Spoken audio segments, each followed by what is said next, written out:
Welcome to the Aish.com Tisha program. My name is Rabbi Elliot Matthias, COO of Aish Global.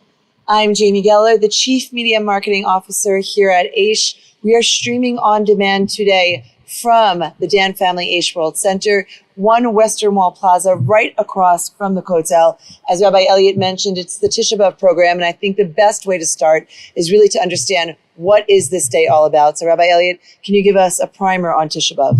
So Tisha B'Av, which literally means the 9th of Av, which is the month, really the saddest month of the Jewish calendar. The Talmud says that when the month of Av comes in, we lower our happiness. By the way, it doesn't say that we can't be happy at all. It just means that we lower our happiness a little bit, because in general, Judaism is about being happy. Yes. It's about bringing happiness into our lives, but this month we lower it. Tisha B'Av is the day when a number of national calamities happened to the Jewish people. And of course, the biggest calamity was the destruction of both the first and the second temple that happened on this day in history. I have the chills when you say that, on the same exact day. Well, we obviously don't believe there's anything that is up to coincidence, Correct. that it's obviously, there's a divine plan of why these things happened. And a lot about Tisha B'Av is, we sometimes focus on the external calamities, things that happen to the Jewish people. But really the idea is that we focus within and we ask ourselves, how could these things happen? How could we do things differently? And so really we do that because we believe there's a divine plan. Yes. And the divine plan was that these two temples should be destroyed on the same day. Now, we're not just here because this is the rooftop of the Dan Family Aish World Center. We are here, it's just so appropriate because the temples that you spoke about stood right there. So talk about this place. It's unbelievable. Obviously, anyone watching right now, maybe you've come to Aish.com many times, learned Jewish wisdom with us at Aish.com, but didn't realize that Aish, our world headquarters, is right here across from the Western Wall. And it's amazing. The Western Wall is a place that people dream to come to. I actually live in New Jersey. I'm visiting Israel right now. And I was actually, kidding before that I think I have my family here. We have 6 kids, and we piled into the van yesterday to come to the Western Wall. And, my kids were bickering in the back and elbowing each other. There was not enough room in the van. Yes. And all I could think was, how our great-great-great-great-grandparents, if they could even fathom the idea that they could come to the Western Wall, they would dream about it. They prayed about it. They sang about it. They cried about it. Correct. And okay, I'm not blaming my kids. They're we're in 2022, but to realize in some ways how blessed we are that we can just come to this place. Correct. I don't take it for granted at all. I work here. I live here, and being able to come to the Western Wall, even as living here in Jerusalem and Israel. We don't take it for granted the least bit. Now, people come here and they're crying and they're sad. This day, we'll talk a little bit later about sadness on this day and the significance of that. But one of the other ways that we commemorate this day is through fasting. Right. So why? So it's interesting. It's most people know that on this day we fast, but it's actually not the only thing we do to restrict ourselves. Right. We don't wear leather shoes. Right. We don't bathe, we don't anoint. So we do these things because, like I said before, this is really the national day of mourning of the Jewish people. But the temples were destroyed. The second temple was destroyed almost 2,000 years ago. 2,000 years of mourning. It's hard to feel that in your kishkes. Correct. It's hard to feel something that happened so long ago. And so in their wisdom, the rabbis at that time said, in order to make sure that the Jewish people never forget, that we always remember the importance of this place, it's not just enough to read about it. It's not just enough to talk about it. You have to do something about it. Right. And so we paint ourselves. We literally do things to restrict ourselves on these days, like a mourner would do, in order to really connect in the most emotional way to the pain of this day. I think I mentioned to you before, I grew up going to like a Jewish day school and a Jewish camp, and they would play Holocaust movies on this day to help us just connect to the pain of the day, since that's a little bit of a more recent history tragedy that some of us have grandparents that experienced.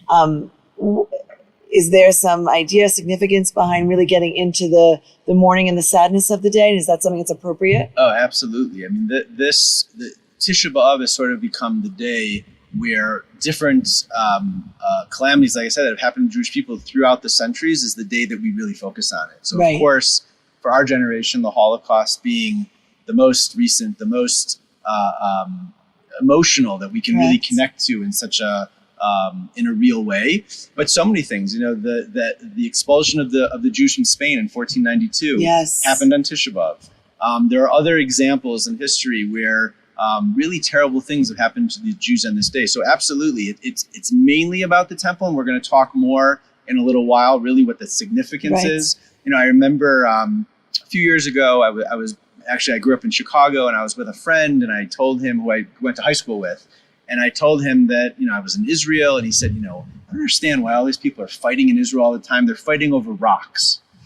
And I remember just thinking, you know what, you can look at a physical thing and say, yeah, it's just a rock. Right. But then when you go and you understand the history behind it, you understand the meaning behind it. And again, we're going to talk more tonight and hopefully not only be educated, but inspired tonight about the really deep meanings of what this place is. This is not just a bunch of rocks. This is something the Jewish people have been connected to for thousands of years. Thousands and thousands of years. This is what Rabbi Eli said before, that we pray for, we cry for, we yearn for. We're going to talk a lot about it and get into the details of what this day represents and what this place represents and what the temples represent. But first, this is a fundraising program. So we are trying to raise $360,000 tonight. Now, every donation is matched. It's really, really easy to donate. Just right here on this page where you're watching, there's a button below. And also, if you scroll down, if it's more comfortable for you, there are instructions for how you can mail a check. We cannot do this without you. The Aish's mission, or the goal for Aish, is to share and spread timeless Jewish wisdom, not just to educate, but to ensure that we share it. It's incumbent upon all of us to be part of this, the mission, and to share and to teach each other and to bring each other in. The first of our incredible lineup of speakers this evening is Rabbi Stephen Berg. Here is a message from the CEO of Aish. Dan Family Aish World Center, where I'm talking to you from right now, we sit overlooking the Kotel, the Western Wall, which is really one of the most special sites of the Jewish people. It's a place where Jews from all around the world come together. It's Jews that have found each other. After the Holocaust, Jews came here, they found each other. In 1967, we came back here. We celebrate, we daven. Every Friday night, it's packed. People, it gives you a sense of the Almighty. But one day, Tisha B'Av, we don't focus on the joy of being in this spot. We focus on being the sadness. Because there was a point in time, 2,000 years ago, where the temple sat on top of the Har HaBayis, on top of the mount.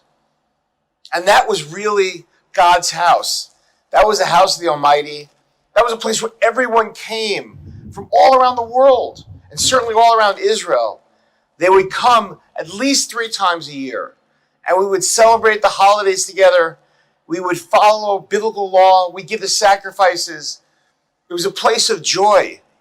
It was literally the place where the values of humanity came from that spot and spread across the world. And then 2,000 years ago, in a feat of tremendous anti-Semitism, anti-Jew hatred, the temple was destroyed. It was burnt down. And we were taken, we were enslaved, we were sent all around the world for 2,000 years. There's a beautiful story in the Talmud that talks about the rabbis going to the Temple Mount after it had been destroyed, and they saw a fox running through the Temple Mount, and the rabbi started to cry, and Rabbi Akiva started to laugh. Rabbi Akiva, that incredible individual, that person who embodied hope, who embodied everything it means to be a Jew, that great Jew who at 40 years old didn't know one word of the Bible, didn't know any parts of the Torah, and decided that he would study Torah and became one of our greatest sages. And they said to him, Rabbi Akiva, are you out of your mind? How could you laugh? He said, how could you cry? He said, we're crying for the destruction of the temple. This was God's house, burnt down, destroyed, in ruins. Rabbi Akiva says that it says in the Bible that it will be destroyed and the foxes will run rampant, but then it'll be rebuilt. The temple will be rebuilt. And now that I've seen its destruction, I know it'll be rebuilt, and that's my faith. And that is what has taken Jews through 2,000 years of our history. A few weeks ago, I went to Saudi Arabia. It was an amazing trip. I had great opportunity to talk to the Saudis. I was with a group of Jews, of my fellow brothers and sisters, and we engaged in dialogue. And I was sitting at a table for dinner with one of the citizens of Saudi Arabia, and we started to talk. And he said, you know, I watched a documentary on Israel by Rabbi Ibn. I said, really? What did you learn? He said, well, I felt very bad that you were thrown out of Spain. The Spanish expulsion in 1492. And I looked at him with a smile. I said, Spain? That's only one of many countries. And I started to explain what the diaspora meant to the Jewish people. This was home 2,000 years ago. This was the place that Abraham, Isaac, and Jacob, that they all came to. This is the place that Moses longed to be at. This is the place where King David wanted to build a house and had to wait for his son, King Solomon, to build it. This was our house. This was the Almighty's house. And when it was destroyed and burnt down to the ground, and we were sent into the diaspora, we were sent into exile. For 2,000 years, we traveled the globe. And everywhere we went, we found anti-Semitism. We found people hating us for Jews. We tried to be a light unto the nation. Every country we went to, we tried to make it better. And we did in so many instances. But eventually, jealous overtook our hosts. Jealousy, and they came after us. And they beat us. And they killed us. And they threw us out. And we wandered and wandered and wandered the globe for 2,000 years. No other people has done anything close to that. And then in 1945, in the early 40s, we suffered the Holocaust. 6 million of our brothers and sisters sent to the gas chambers, put into the ovens. Just because they're Jews. Just because they were Jews. A few years later, coming out of the ashes of the Holocaust, we came back home. We came back to Israel. And in 1948, we came back to Israel, and a war ensued. And we couldn't get to the spot behind me. We could not get to the Western Wall from 1948 to 1967. The spot I'm sitting in, if you were a Jew from 48 to 67, they would have killed us. The Jordanians declared it Judenrein. No Jews allowed. And then in 1967, a great miracle happened. And we were able to retake the old city. We were able to come back to the holiest spot in Judaism. A spot that we prayed for thousands of years. L'Shana Haba, next year we're going to be in Jerusalem. Next year and next year. And in 1967, we were able to come back to the old city. And we came to the wall, and we blew shofar at the wall, and we celebrated at the wall. But my friends, we cannot forget that there is still a wall between us and the Temple Mount.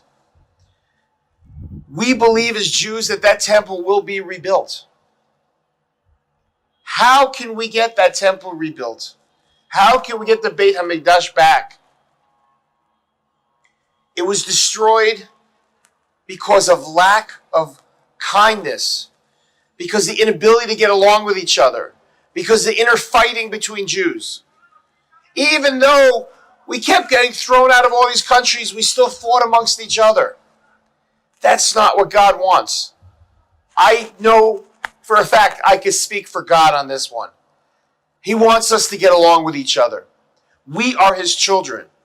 There is no greater pain for a parent than for their children to fight. No greater pain. God wants us to love each other. And I'll tell you a secret. I'm always very open with everyone. Those who get my weekly emails know this. I struggle with this. It doesn't come naturally or easy. Every room I walked into with Jews, I look around and say, these are my brothers and sisters. I need to love every person in this room. It's something we have to work towards. It's something that we have to put effort into. We have to build love. We have to build love to each other. And it doesn't matter if someone is very religious, if someone is totally unconnected, if someone is a little bit religious. They're family. Jews need to love Jews. I want to repeat that because I think it's frankly the most important thing that we could ever focus on. Jews need to love Jews. When we're unified, we are strong. And that's what the Almighty wants. So Tisha B'Av, we are going to fast. We're going to mourn. We're going to cry. We're going to think about what existed 2,000 years ago.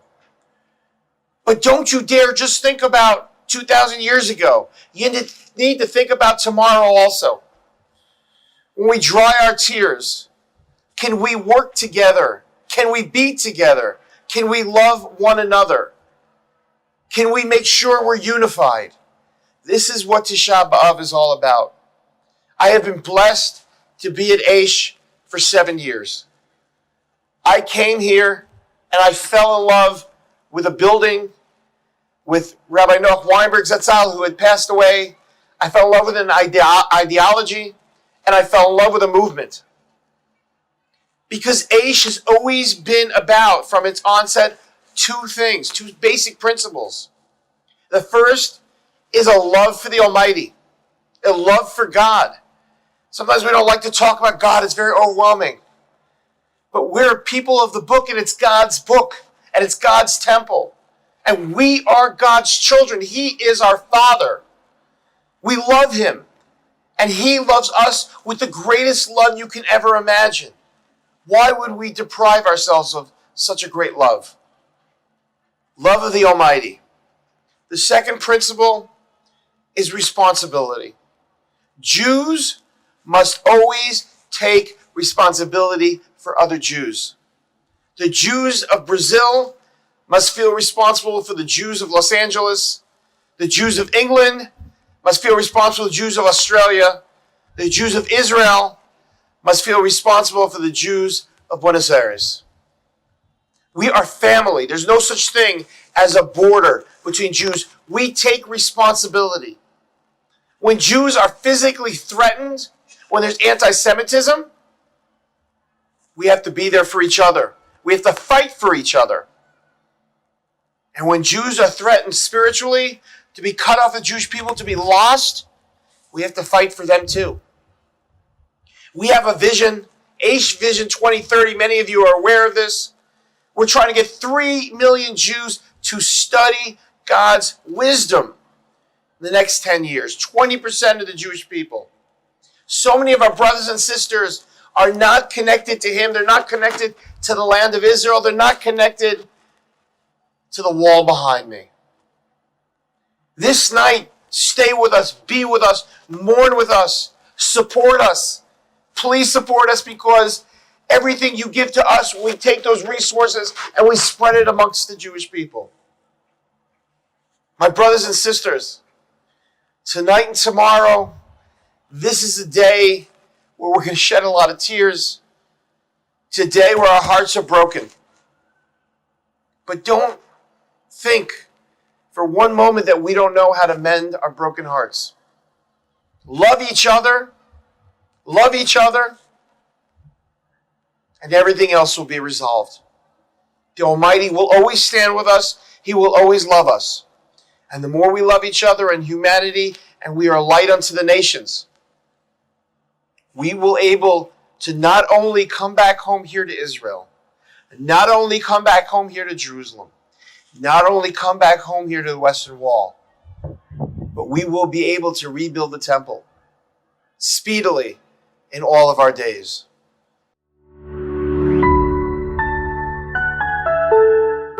Always great to hear words of wisdom from the CEO of Aish, Rabbi Steve Berg, who has really led Aish into this next phase of growth, of expansion online, Aish Vision 2030, which he touched on. Really great to open our program with his words. Yeah, he's such an incredible leader. We're all inspired by him. We're here tonight for the program. This is the Aish.com Tisha B'Av program. We spoke a little bit about just what the day is, but let's talk about what it is that we're mourning. So, like we said, Tisha B'Av is the day of the destruction of the temple. And of course, to be sitting up here and on top of the Dan World Center across from the Western Wall and to see that destruction, it's so powerful. I mentioned before, people come to the Western Wall from all over, and often there's a sense of joy that this amazing place. But when you really look at what's behind us, it's a place of destruction. There's literally stones and rocks on the ground that were literally from the destruction of the temple 2,000 years ago. Unbelievable. And so Tisha B'Av is really a day in a certain way of brokenness. Yeah. It's a day of physical brokenness where we literally see the brokenness of the temple that stood. The destruction. Yeah, and it was a representative of spirituality in the world. There were literally open miracles that were happening in this temple that brought spirituality into the world, God's existence in the world. People flocked from all over to this place, and so this destruction is really what we're mourning on this day. When we come to the Western Wall, should we be happy or should we be sad? When we see that and we think about what it represents, and this is just a retaining wall, it's not even a wall of the actual temple. Ultimately, it's a day of it's a time of sadness when we see it. Not only the day, but in general when we come, because I think I mentioned this before that even though the temple was destroyed 2,000 years ago, any generation that hasn't rebuilt it, it's as if it was destroyed. And so this brokenness that we see in a physical sense behind us, it really represents a spiritual brokenness, a brokenness that so heavy. Yeah, it's a brokenness that didn't happen 2,000 years ago. It's a brokenness that we experience today. Right. It's a brokenness in the world. It's a brokenness that unfortunately many of us feel inside. It's this lacking is really what this day is about. Is sort of looking at that head on and feeling that pain of how the world is broken in so many ways. So might be a simple question and very obvious, but is the world broken because we don't have the temple? Or why do we all feel that pain and we're walking around with this heaviness? Some of us, I know a lot of people watching will feel that they didn't even know about the temple prior to learning about it right now. Is it a manifestation of us not having the temple? It's the physical destruction of the temple is the symptom. It's a symbol of really, like I said, the destruction and the brokenness in the world. Okay, so what is the solution for all of the pain and that brokenness that you keep referring to that we all feel? So that's really the theme of our program this year, which is Jewish wisdom, because ultimately, all the problems in the world and the problems within ourselves, but certainly when you look at the problems in the world, they all come down to choices and they come down to values, right? To give you an example, there are starving people in the world, right? Okay. Is it because we don't have enough food? No, we clearly have enough food to feed all the people in the world. There's enough food to go around. Yes. So why are there starving people in the world? Because people make choices. And we're all, I'm speaking to myself, we all make these choices, but we think about ourselves right now, right? So how much money is in my bank account, what car I can drive, where I'm going to go on vacation. Our choices that we make are based on our values, and that often our values focus on ourselves and not on the world around us. Okay. And so when we can change our values, when our values can become, I would even say, more spiritually focused and less physically focused, more focused on the world around us and not just on ourselves, that's how we can fix this brokenness. And in Judaism, it's Jewish values that teach us really these values that can fix the brokenness in the world.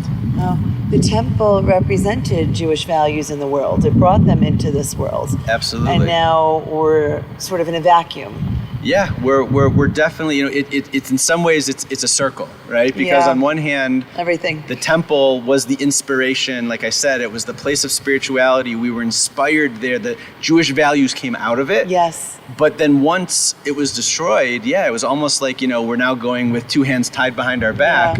but it's that Jewish values and bringing Jewish values into the world that's going to fix the problem. It's going to fix the brokenness. Right. So, we're going to hear from so many amazing educators today in this program, and the theme is going to be, what are those Jewish values that can fix the brokenness? How can changing our values, thinking more, I always like to look at it as the battle between the body and the soul. Yeah, right? You speak about that a lot. Because to me, that's what it comes down to. From the moment we wake up in the morning, there's a battle between the body and the soul. Right. And the body is, the soul, is saying, let's get up. There's so much to accomplish. Correct. It's going to be a great day. Pure good and pure joy. Yeah. And the body's saying, I need this and that. It's the physicality that's running the show with the body. And the first thing it says in the morning is, I just want to hit the snooze button. Oh, it wants to go back to sleep. Too. Right? So this battle of how we choose to identify with the body or the soul is really based on our values. And we make decisions in the world based on those values. So what do I find? The more I identify as a soul, the more I want to help others, the more I don't just focus on myself, the more I see issues in the world, the more I'm compassionate, the more I'm loving, right? The more I see myself as a body, it's about here, it's about now, it's about what's in it for me. Yes. And so Jewish values, Jewish wisdom really helps us and gives us the tools to focus on the spiritual and not just on the physical. That resonates so much with me, and I love that so clearly the way that you put that. We have a lot of inspiration coming up. We'll get deeper into some of these ideas, but right now we have Gevura Davis from Aish Chaim in Philadelphia, my hometown. Gevura will be sharing some wisdom and inspiration with you right now.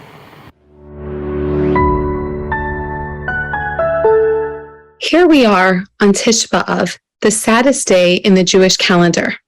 And by virtue of the fact that you're tuning into this program, it means that you're probably like me, A, didn't grow up knowing that Tisha B'Av was even a day, and B, yearning for a connection, knowing that this is a very important day in the calendar and wanting to feel something, wanting to be inspired, wanting to connect with the Jewish people, and perhaps a little bit puzzled and wondering exactly how can I do that?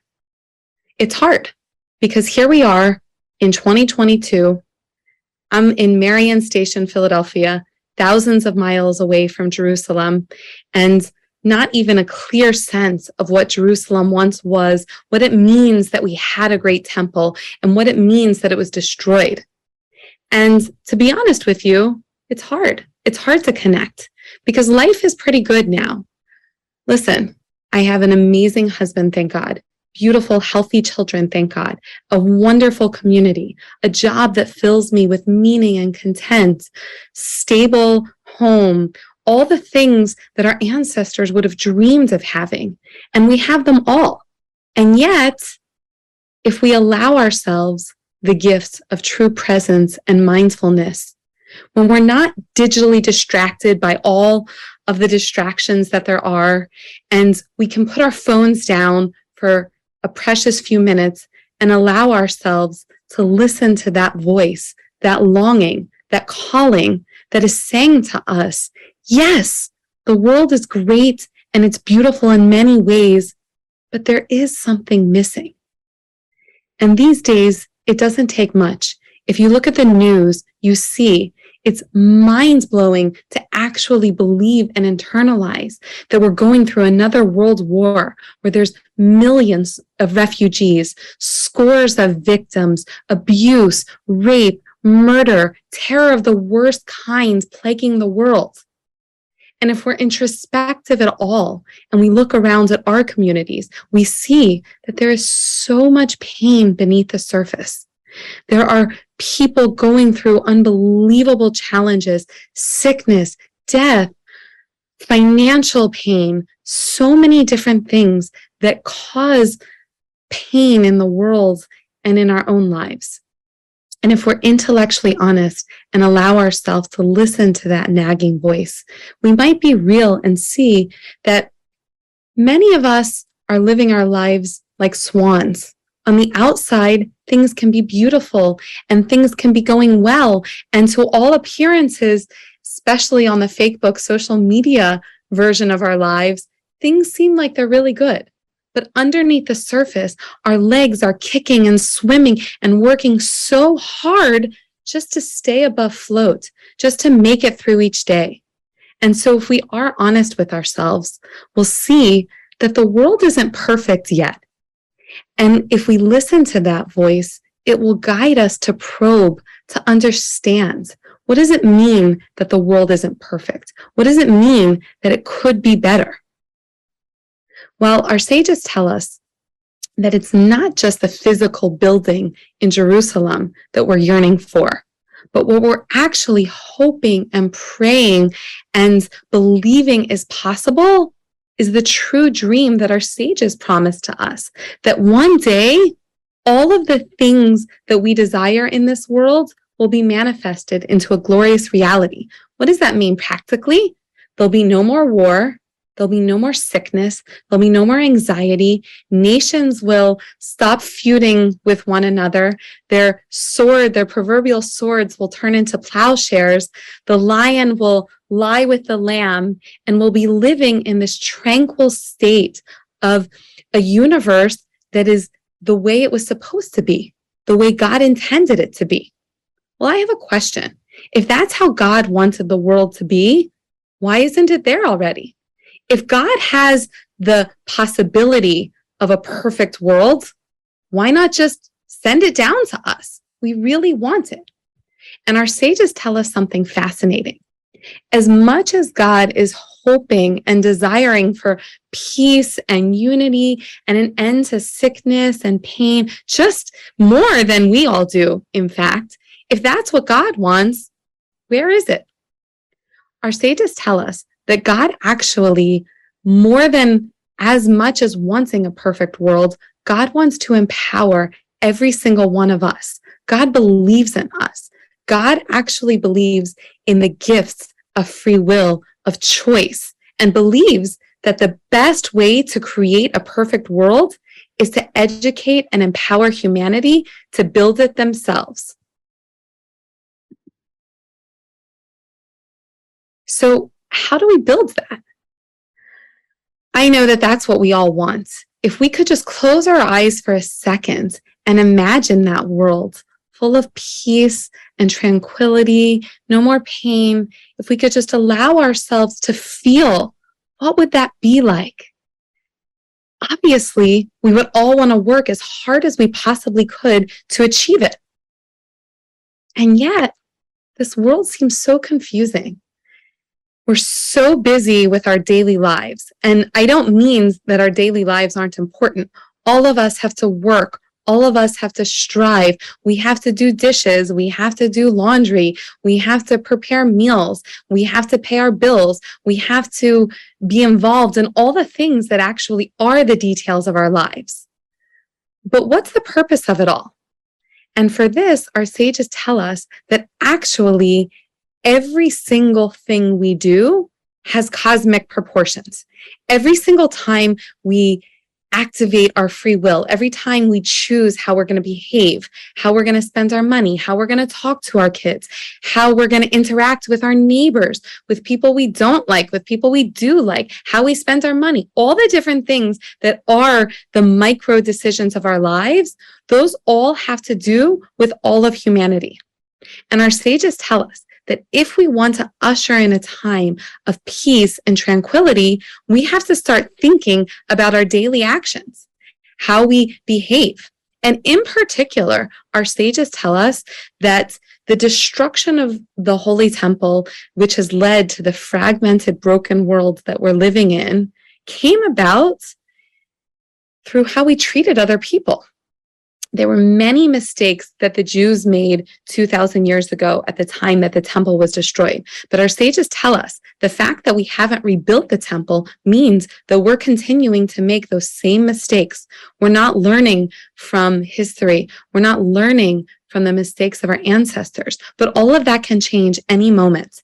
Every single human being has the power to be conscious, to choose our lives, to live on purpose, to live mindfully, to live in a way that we actually believe in our own power, that every single second we have the ability to change the world for the good, to transform our personal lives, our communities, and actually the entire universe. So how do we do that? Because I know that we all really want to. We want a better world. We want it. And we want to figure out how can we make this world a better place. So our sages tell us at this time of year and on this incredibly sad but special day full of potential, in particular, we're supposed to look inwards. We're supposed to ask ourselves, how can we make the world a better place? And actually, that all comes down to our interpersonal relationships, how we treat other people, both the people closest to us, including ourselves, our spouses, our children, our parents, our siblings, but also everyone in our community. And I don't think it takes a genius to realize that this is something the world very badly needs. It's so shocking to me how much disunity there is among the citizens of the world, how much vitriol and hate based on politics or opinions or any number of factors. We're living in a world where it's so easy to vilify other people, especially online, because psychologists tell us that when we're talking to people that aren't sitting directly in front of us, it's so easy to vilify them. And so the question is, what can we do? We all know that there's this tension and this pain in our personal relationships and in the way we relate to other people. And often we think it's everyone else's fault. If only other people could change, if only other people could treat me the way that I deserve, the world would be a better place. But our sages tell us, particularly at this time of year and on this holy day, we stop the excuses. We stop blaming, we stop complaining, we stop saying that it's everyone else's fault. And for one precious day, and even if we can do this for 5 precious minutes, we look inwards. We stop, we pause, and all of these laws relating to Tisha B'Av, that we're fasting, we're sitting on the floor, we're not listening to music, we're not celebrating, we can't even shower, we don't brush our teeth, all of that. It would be such a mistake to think that it was some sort of punishment or that God was trying to make us suffer. The opposite. All of these laws are a gift to invite us to stop being distracted by all of the pleasures of this world and all of the noise of this world and all of the hectic things on our to-do list. Today, we pause and we look inwards and we ask ourselves, how can I repair my broken relationships? It is not an easy task. And I understand that sometimes we feel that God and the sages and the rabbis and the Rebbitzins, they're asking a very tall order from us because truthfully, our broken relationships and the pain, they come from somewhere. Most of us want meaningful and peaceful relationships. And yet there's so much water under the bridge. There's so much stuff involved in the messy business of being a human that it's easy to say it's impossible to heal these relationships because if only you knew what I was going through, what she did to me, what he's doing to her, all the different things that are the realities of our lives. Yes, it's true. And yet our sages say, do it anyway. So I'm inviting you to join me to try to focus today on one challenging relationship, one seemingly little repair that can have huge ripple effects on creating more peace in the world and helping us work towards creating the reality that we want, a world of peace, a world where there's no more pain. So how can we do that? I want to share with you a practical tip that really helps me when I'm struggling in a relationship. I try to close my eyes and visualize how much Hashem loves me. I love God, and I know that God really loves me. God's holding me, God's carrying me, God's with me through my pain and in my happy moments and in my times of confusion. I know that no matter what I do, God will always love me. And you know what? God loves you too. And you know who else God loves? Every single human being. So when we're having conflict with people and when we're feeling like it's impossible to love them, I try to think to myself, how does God view them? How much does God love them? Just like I know beyond a shadow of a doubt that God loves me, God loves everyone. And so this person, these people that I disagree with, or I'm having a hard time with, or they're hurting me, they're disagreeing with me, God loves them too. And I try to think to myself, I try to visualize whoever's challenging for me, what it must be like to be their parent, what it's like to be their mother, that they were once a young child whose mother loved them beyond words. And even though they might be so challenging for you, and yes, there are people in my life that are so challenging for me too, and it's hard to visualize anything positive about them, but we have to try. And we have to say, what is it that I really want out of life? The same thing as you. I want peace. I want comfort. I want a life without discord and the stress of conflicts. I really want that. And I know that you do too. And that person who's really challenging for me, they also want it. Now, just like we sometimes can't see the greatest truths that are right in front of us, I understand that it's hard to imagine that this person also wants peace. But you know what? Their soul does. Their body might be kicking and screaming and challenging, but their essence, the deepest place of them, also wants peace. Every single human being. It's how we're wired. It's how we're made. And the fact that sometimes we're fighting or causing issues or disagreeing with people, that's because our humanity got in the way. But our soul, the essence of us, only wants goodness. And you know how I know that that's true? Because one of our greatest sages, one of the greatest giants who ever lived, Aaron HaKohen, the original priest in the Holy Temple, our sages tell us that he was a lover of peace and a pursuer of peace. And famously, our sages tell us that how would he pursue peace? If there was a Jew among the people who had conflict with another person, he would find that person, two people who disagreed. He would come up to one and say, you know, so-and-so, the person who you really disagree with, he actually wants to be friends with you. He wants to end the conflict. He only wants peace. Could you forgive him? He's really sorry. And then he would go to the other person and say the exact same thing. Now, our sages have a lot of questions on this. How could Aaron HaKohen, one of the greatest sages, how could he lie to people like that? And there's a fascinating discussion amongst the sages where they say it wasn't actually a lie because Aaron could see the essence of people and he understood that behind it all, beneath the anger and the pain and the fight, beneath that all is just a person who wants peace. And so too with every single human being.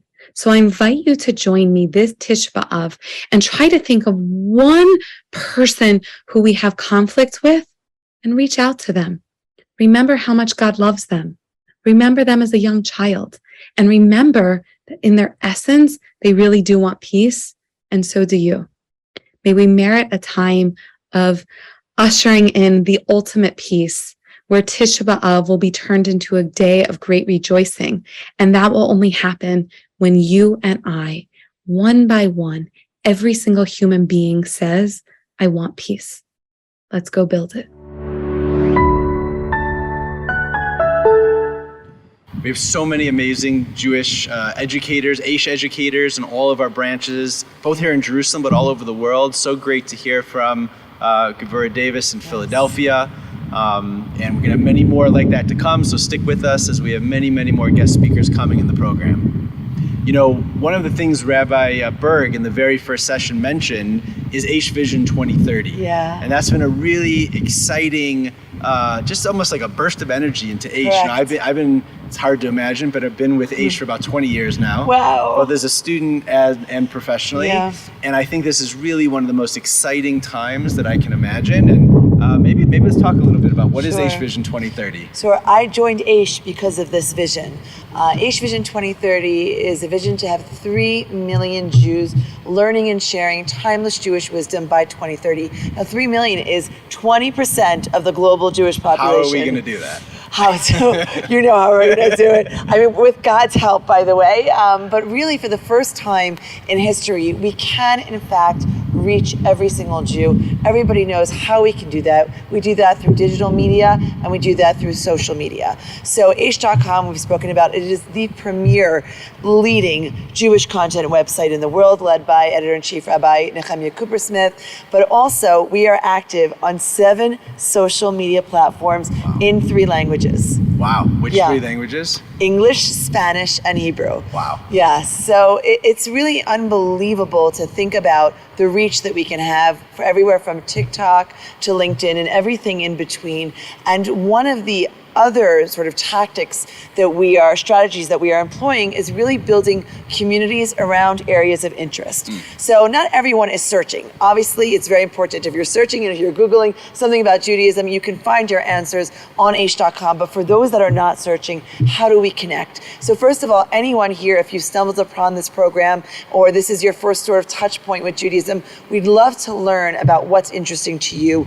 What are the topics that you want answers to? When we did our research, we saw food, philosophy, and history.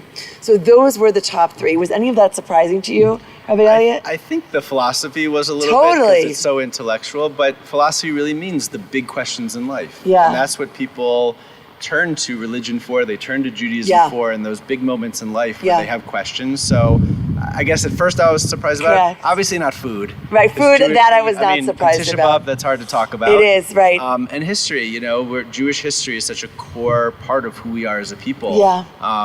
The Jewish people have one of the most, long-lasting and powerful histories. That's what people are interested in.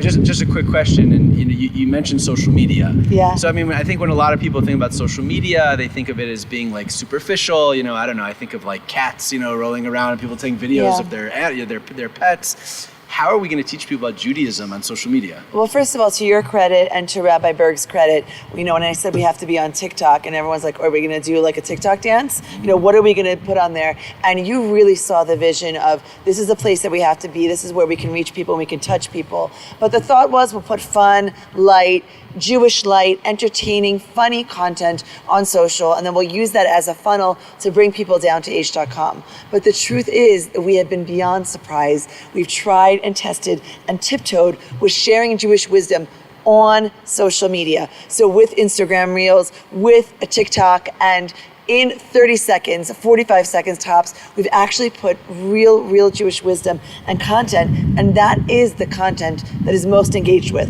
more so than the fun and entertaining content. And we're seeing content that's getting hundreds of thousands of people watching. Like 1 million plus views on single pieces of content. It's amazing. It's actually amazing. I was going to say as well, you mentioned this idea that we can really reach 3 million Jews. And I'm sure there's many people watching who are saying, I want to be part of that. Yes. So I'm going to tell you 2 things of how you can be part of Aish Vision 2030. First of all, very soon we're going to be launching our ambassador program. I'm so glad you mentioned that. I'm very excited about. Both of us. There's going to be many ways that you can be part of it, but starting with sharing the content that we're creating online, social media content from Aish.com. So that's something to look out for if you're interested in being part of Aish Vision 2030. But as well, we need your financial support. Yeah. And today, besides being inspired and hearing all the amazing content that you're used to from hearing from Aish.com, it's also a fundraiser to help us continue to produce this content, get this content out there, reach the millions of Jews that we need to reach, to inspire, to connect them, to get them to see how Judaism could be so relevant and meaningful to their lives. So we ask you to consider today on Tisha B'Av to support, to sponsor, to give a donation. You could do it right now while you're watching, right online, or you can find the information there as well to send a check, and we'd ask you to join the effort in Aish Vision 2030 to support our effort. Yeah, every single donation is doubled. We're trying to raise $360,000. Now, I'm not very good at math, but if you give 18, it will be equal to 36. If you give 180, it will be equal to 360. So please go ahead and click the button. This is not a pie in the sky dream. I remember in May when Rabbi Berg was so proud when we gave him the numbers to tell everyone we reached over 1 million views on TikTok. Amazing. But just last week, one piece of content had over 1.3 million views. Amazing. So next we'll hear from our food editor. We spoke about the mini sites, food philosophy and history. Tamar Genger is the food editor of Aish.com's new food mini site, and she is interviewing the vegan rabbi about fasting today on Tisha B'Av.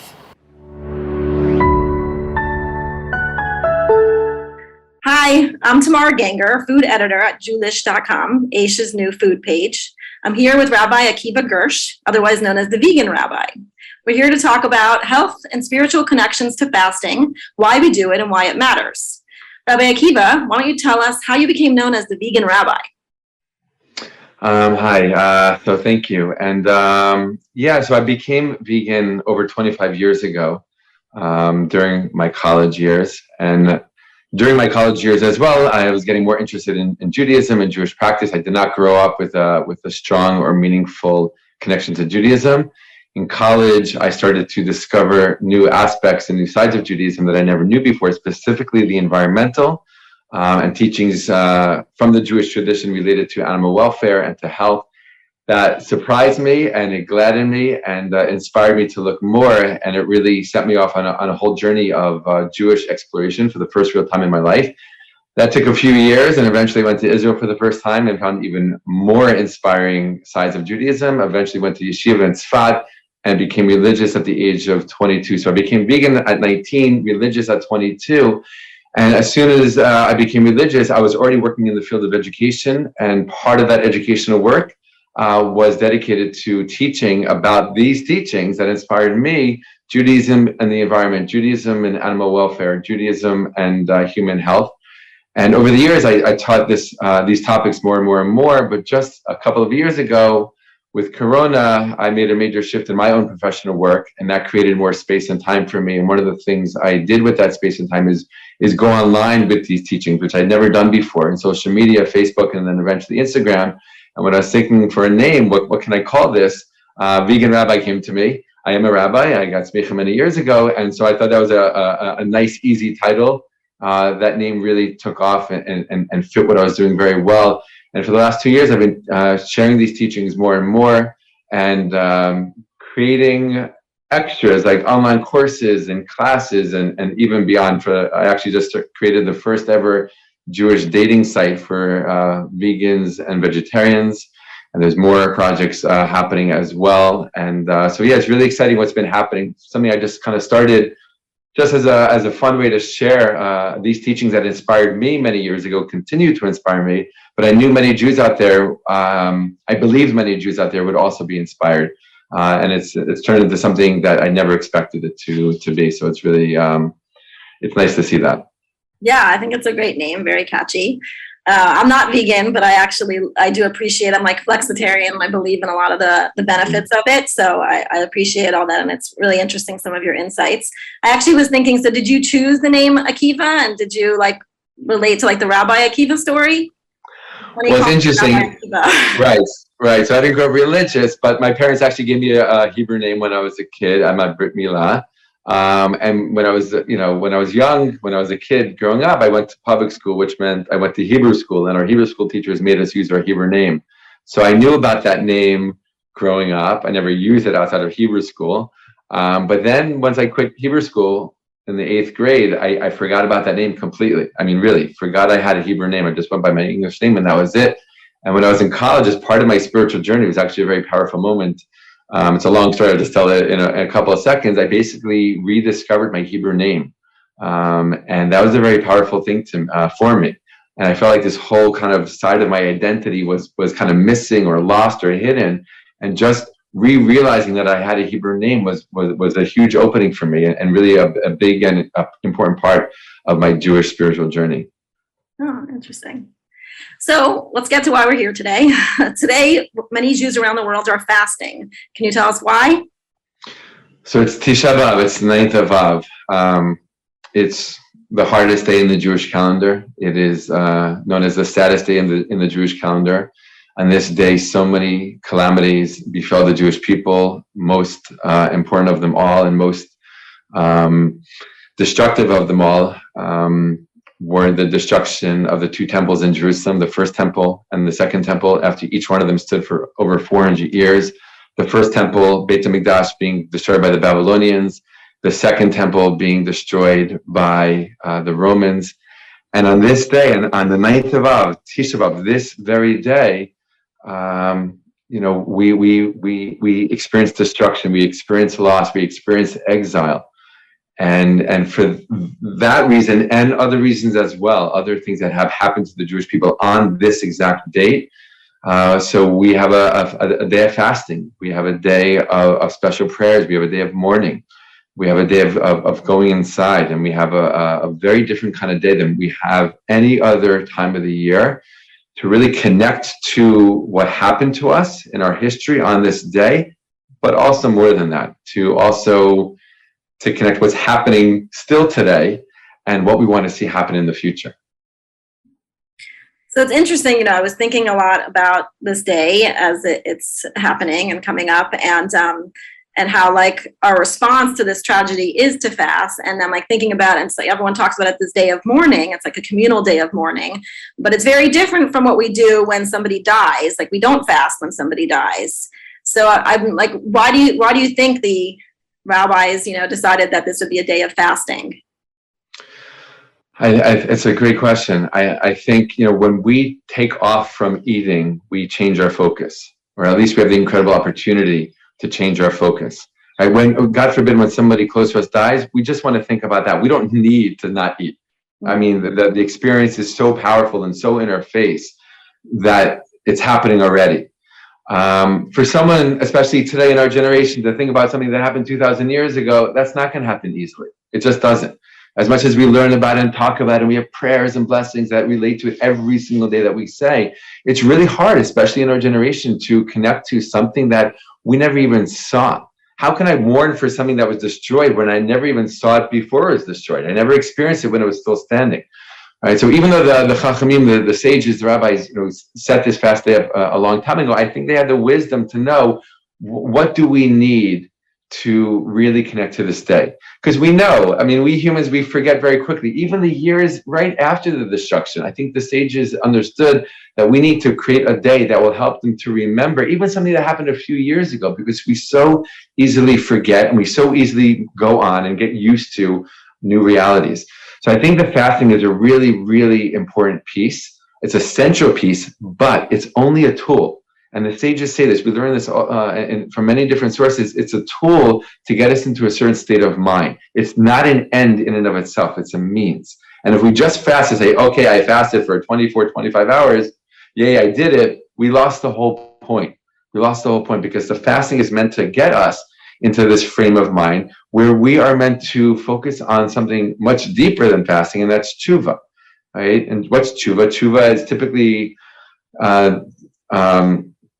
described or translated as repentance, which is a fine word, but it goes even deeper than that. The root of the word tshuva in Hebrew is return, right? That we're trying to return to something. What are we trying to return to? We're trying to return to, both as individuals and as a people, to a place, to a state, emotional, spiritual state that we were in before the destruction happened, right? And fasting gives us that space, creates that space, reminds our body that something's going on today, so that our minds and our hearts and our souls could get more involved than maybe they normally do. We're not so busy feeding our bodies. We're not taking the time to shop and to prepare and to eat and to clean up. So we have this extra time built into the day. But again, that's just a tool to get us into this place, into the state of mind where we focus on this idea of returning. And again, what does that even mean? It means to look at myself. I can't fix the past. I can't change the past that already happened. What I can change and what I can fix is here and now and today, and mostly and really only me. And if we're all doing that as a people, as a nation, if we're all looking at ourselves on this day, now this is something that we should be doing any day, of course, but Tisha B'Av specifically, because this was a day of such calamity, such destruction, if we use this time to look at ourselves honestly and say, okay, I'm a good guy, but, I have all these other things that I can really work on and improve and even perfect. And when I do that, I become a better person. And because the world is filled with people, so the world becomes a better place. And we, the Jewish people, become a better Jewish people. And that's the goal of the fasting of Tisha B'Av, is to get to this place of tshuva, of repentance and of return. I like that a lot. I think it really does help. You were saying just sort of like it gives us a little more time, puts us in the frame of mind. And I think nowadays, we're even more obsessed with food, I think, than ever. And it's like you take a picture of everything you eat and you're on social media, right? And it's just like all connected. And here you separate from all that for this day because there's no, it's not even like Shabbat. You don't have to, you can use your phone and things like that. But it's nice to not, and definitely not to be taking pictures of your food because you're not eating, Right. So I think it is a really great, so like one of the things I was thinking about also is what can we do? I mean, it is such an important, the fact that we fast for this day is interesting and important, everything that you said. So like what can we take from this day and from this fasting into the rest of our days, the rest of the year? So I'll say this, the Chachamim also built for us a very, useful and helpful system of the day. We have all these extra prayers. We have the kinot. We have different minhagim. We have different customs. In the morning, we don't put on a tefillin or a talit right then and there. That just starts off the day. Something's different. I mean, every single day when it's not Shabbat or a holiday, I'm putting on my talit. I'm putting on my tefillin. And on Tisha B'Av, I'm not. I'm going to put it on later in the afternoon. Right then and there, that sets the scene. Or the night before, if people are getting together in synagogues, outdoors, all kinds of places, and they're reading Eicha. So already the day has been built for us to really get us into that frame of mind, which is amazing, right? And to get us into into this space. And what I think, I'm just thinking really quickly, just because you said something that reminded me of this. Years ago, when I was in the midst of that Jewish spiritual journey, I was on this program during my college years, and I was the only Jewish person on the program. And because I was just getting into Judaism, really for the first time in this different kind of meaningful way, it was Yom Kippur during the program, and I decided to fast. I decided to fast on Yom Kippur, for the first time in years, I'll be honest with you, because I wasn't religious. I didn't grow up religious. I tried when I was a kid, and then I took many years off as a teenager, not even trying anymore. And then I was like 19 years old, and I wanted to try. I wanted to see what it would be like to fast on Yom Kippur. And again, I was on this program with 20 other people, not Jewish. And I told my teachers that I'm going to take a day off so I'd be on the side, be by myself, And I literally had physical distance between me and the other group. And throughout the day, I watched them eat their meals. And it was so interesting, just like what you said, just to watch them eat. And I wasn't eating it and just see how much time out of the day was being taken up by the food that we eat. That was a very interesting thing for me to see. But going back to your specific question, I think there's so much that we can take out of Tisha B'Av. I remember once hearing, that if someone doesn't read Kinot, at least every now and then throughout the year, it's going to be really hard for them on Tisha B'Av, but they're not going to connect to the Kinot, these special prayers that we say in Tisha B'Av, these prayers of mourning or these passages of mourning.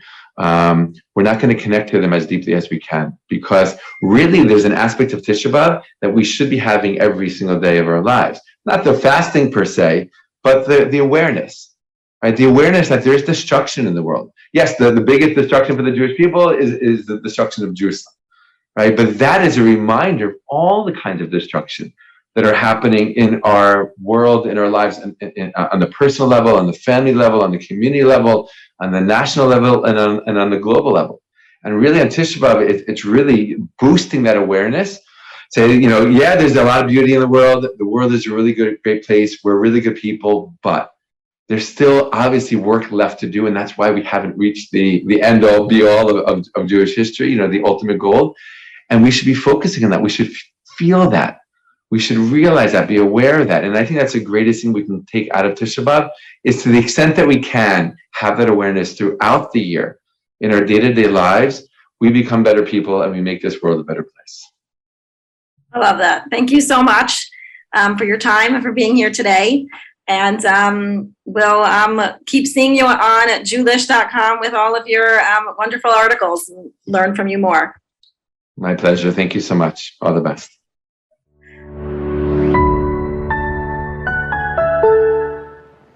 That was so interesting. I feel like I could listen to the vegan rabbi speak all day.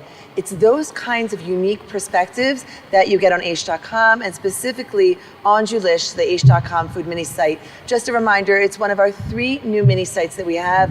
We have Unknown, which is a philosophy vertical. We also have History Daily, which is our history mini site. And of course, Aish.com proper.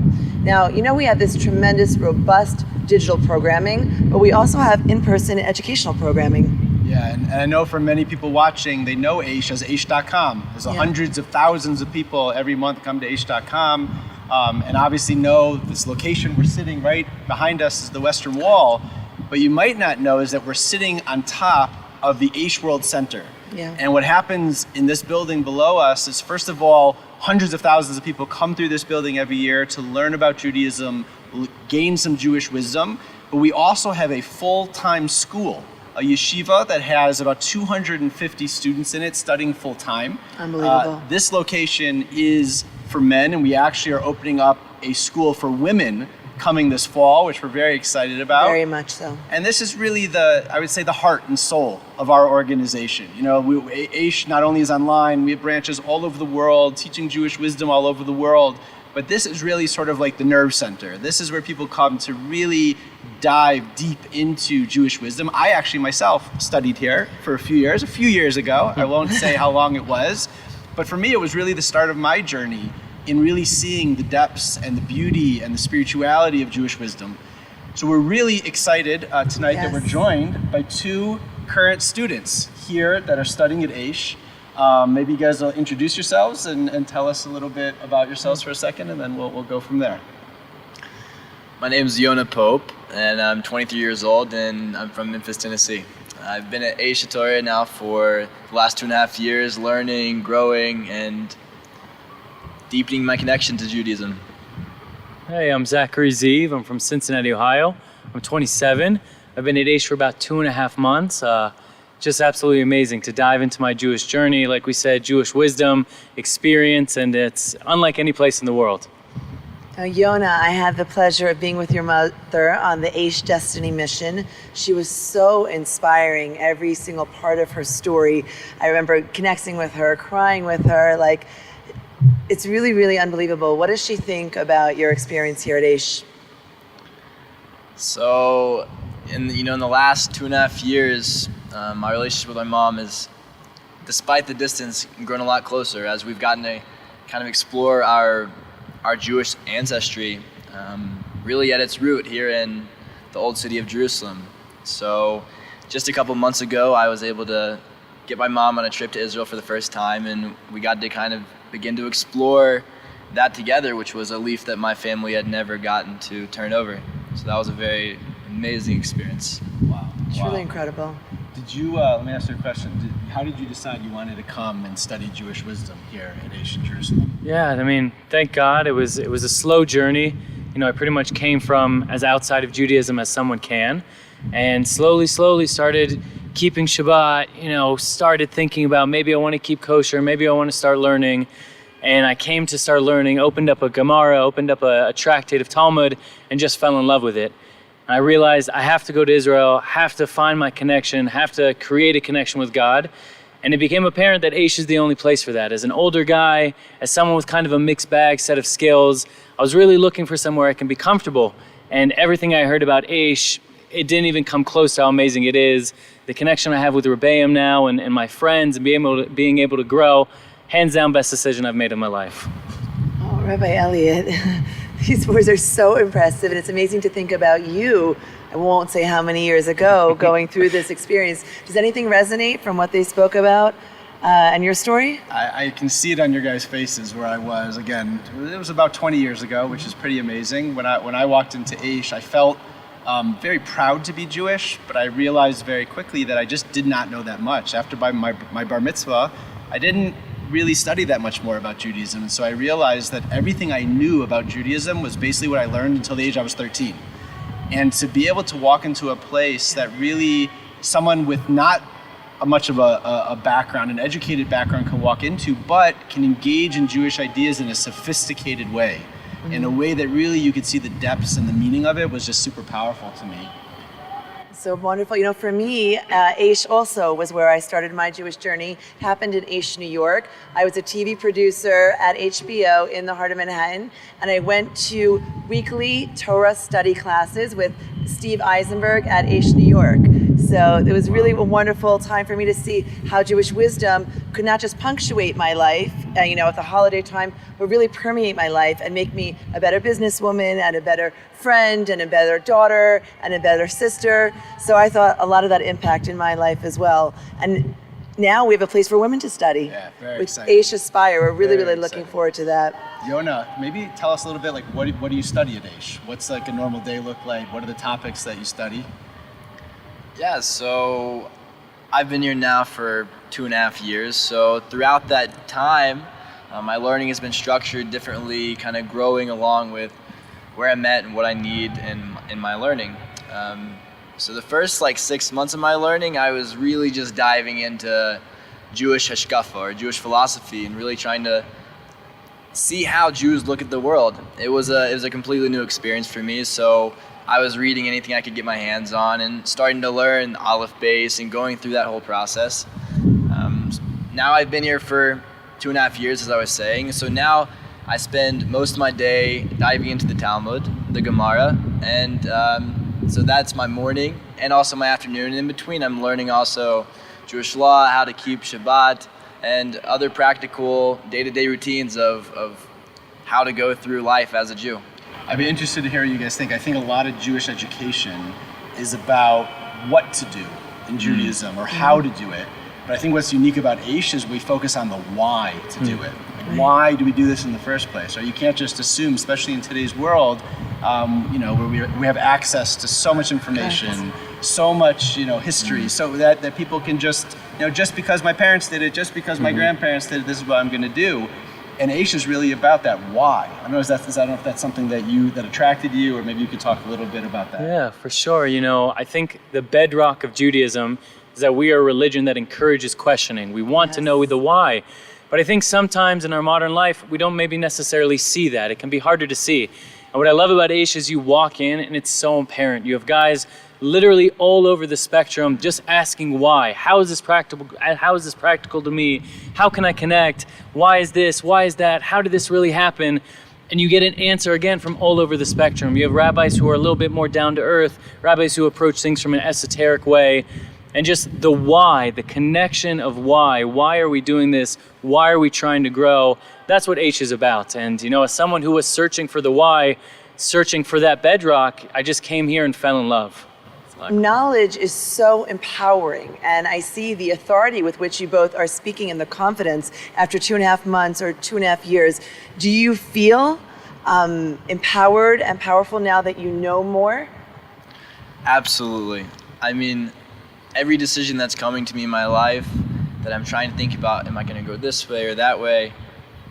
It's like my first instinct is go look at the books, go see what the wisdom has to share with me. What is the guidance that's coming to me from the traditions that we have? And directly after that, I'm going and asking questions on what I just read to a rabbi, and I'm trying to find out how this actually applies to my life. And I'm finding that it's guiding every single step of my life, really, and I don't know where I would be without it.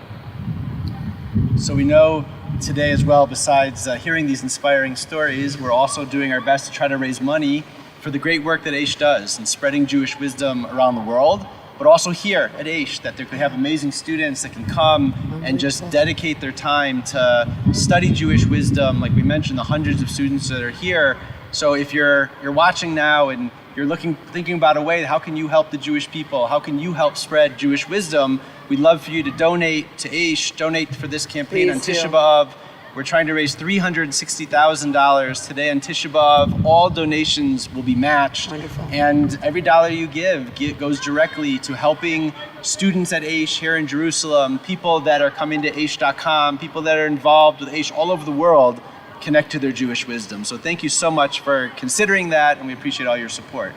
Thank you guys. There's a button right below. It's very, very easy to donate. You can also scroll down if you want to send a check, whatever you're most comfortable with.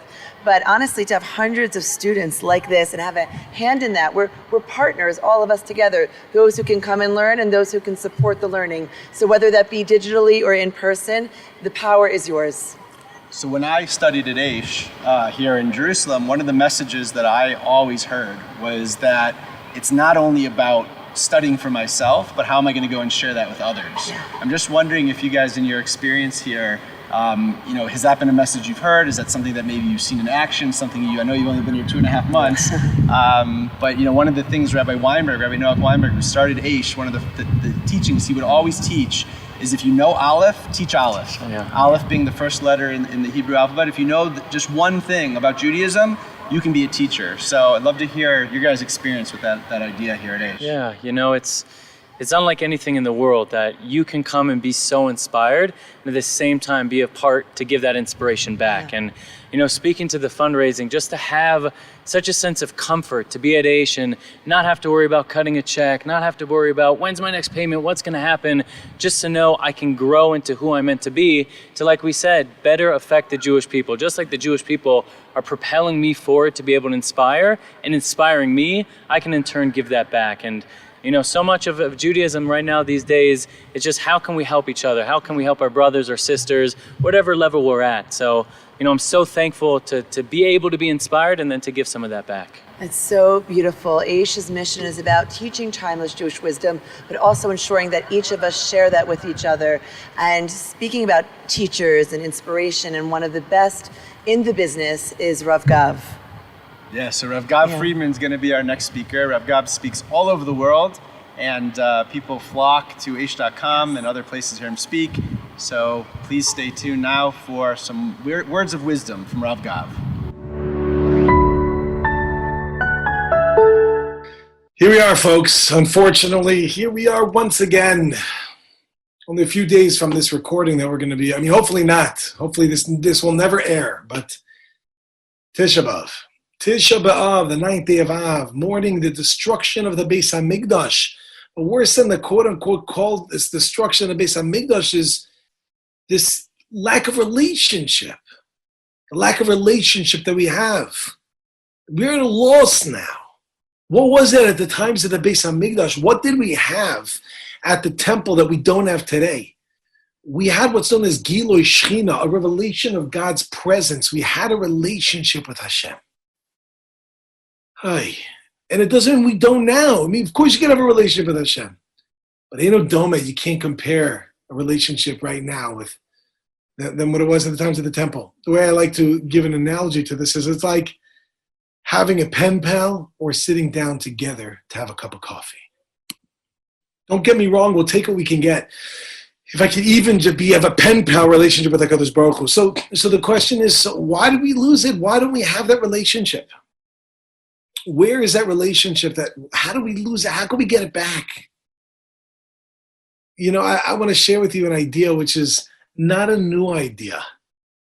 It's just so sad that we can't get it straight. Some people can, some people get it, some don't. We say that if the temple isn't rebuilt in our day, it's as if it was destroyed in our day. Now, does that mean that I'm guilty? I'm guilty? What if I lived my life properly? What if I did the right thing? And the answer is, you know what? It could be. It could be that maybe you did live your life properly. Maybe you lived your life in the right way, but the whole generation wasn't raw. It wasn't fitting. The generation wasn't fitting.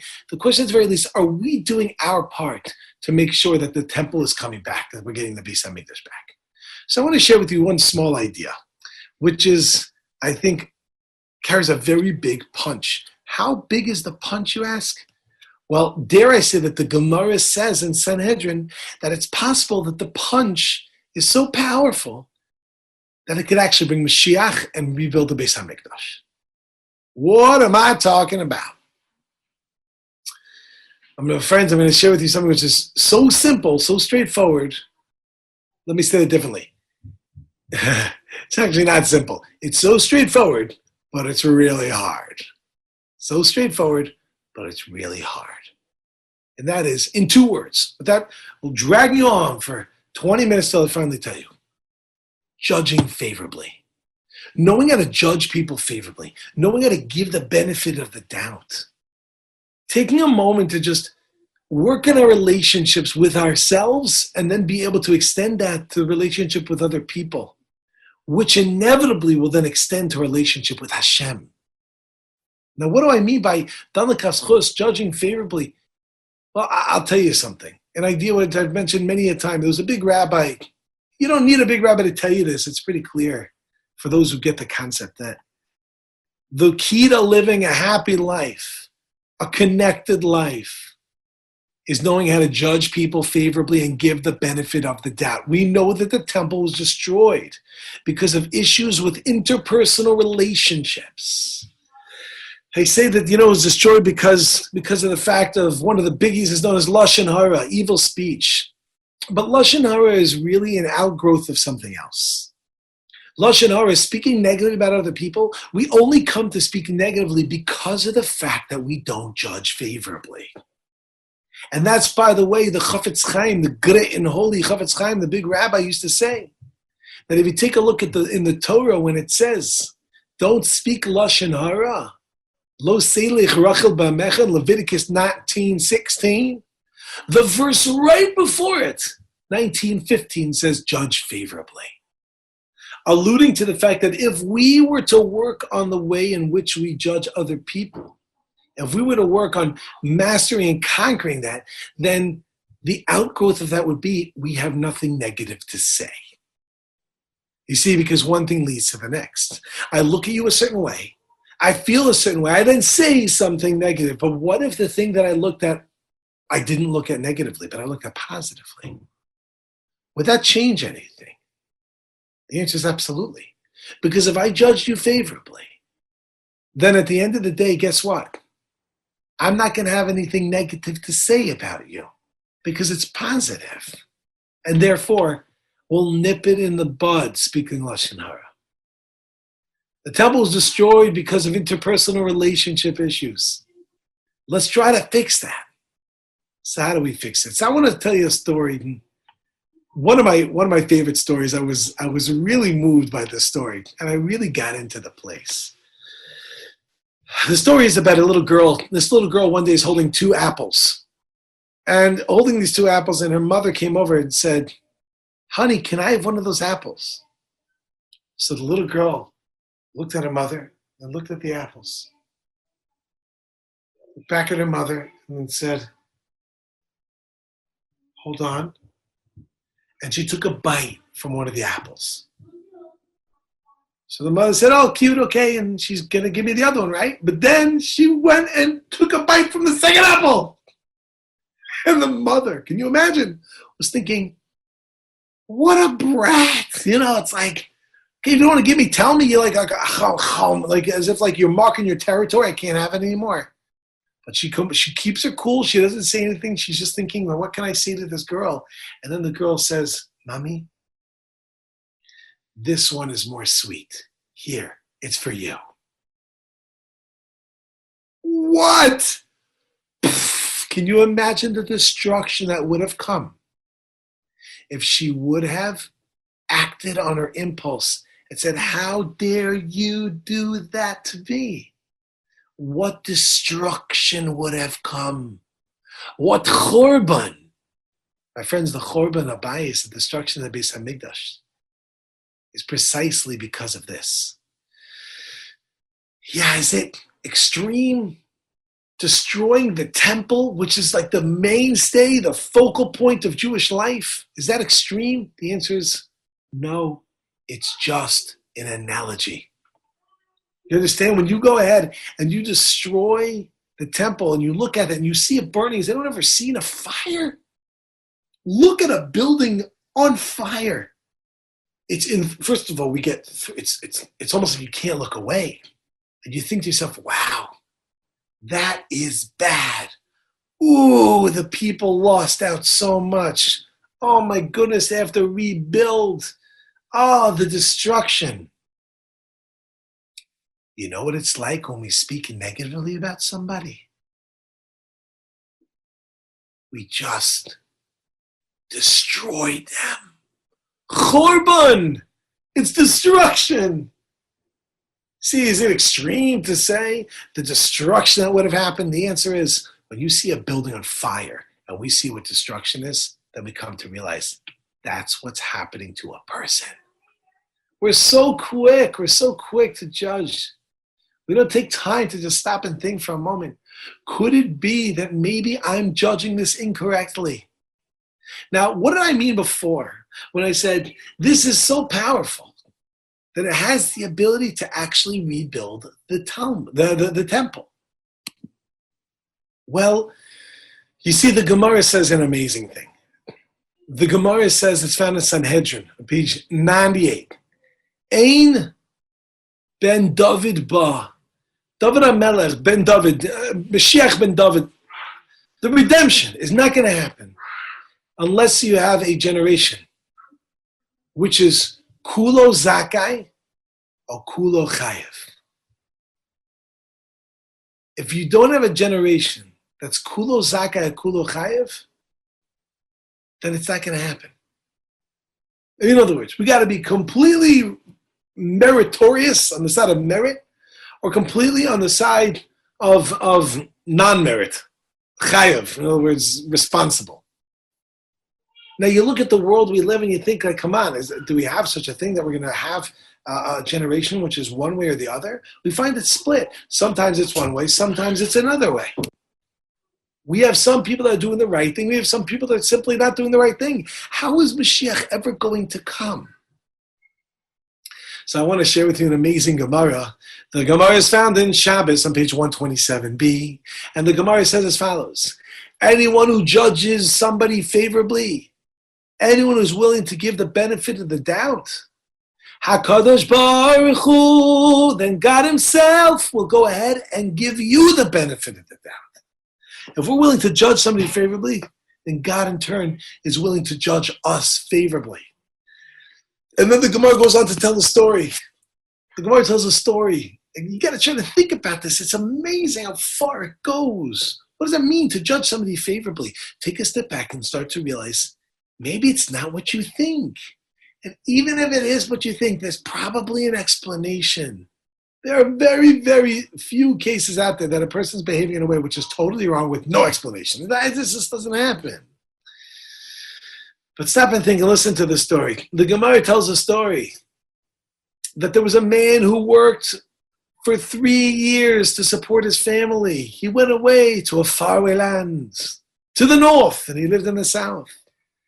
And he was working there for 3 years. And after 3 years, he goes to his boss and he says to him, hey, maybe I can get paid now. Maybe you could pay me. I want to go back to my family. It's right before Yom Kippur. He's going to go back. He says to him, I'm really sorry, but I don't have any money. And he says, you don't have any money? He's working for this guy. He's a wealthy guy. He's like, you don't have any money? He's like, I'm sorry, I don't have any money. He's like, okay, so give me some property. He's like, I'm sorry, I don't have any property. He's like, you don't have property? He's like, I don't. He goes, okay, so give me some animals. He goes, I don't have any animals. He goes, so give me your couches, your pillows, give me your furniture. He's like, I don't have any furniture. The man says, okay. And he went home downtrodden after 3 years, not having anything to show for it. He goes to Yom Kippur. Comes Sukkot time. And this man's at home. And he looks outside and he sees his boss coming with 3 donkeys full laden with goods, food and drink and gifts and the money that he owes him. And they sit down and they have a feast. He says, here's the money that I owe you. And he says to him, tell me something. When I told you that I didn't have any money to pay you, what went through your mind? He said, I figured maybe you had a great deal and you ended up buying a lot of, the stocks were low and you bought them at a great price.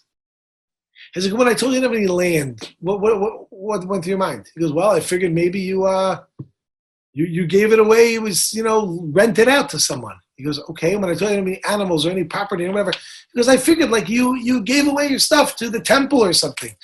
The man responded to me, he said, I want to tell you, everything that you thought about me is exactly what was.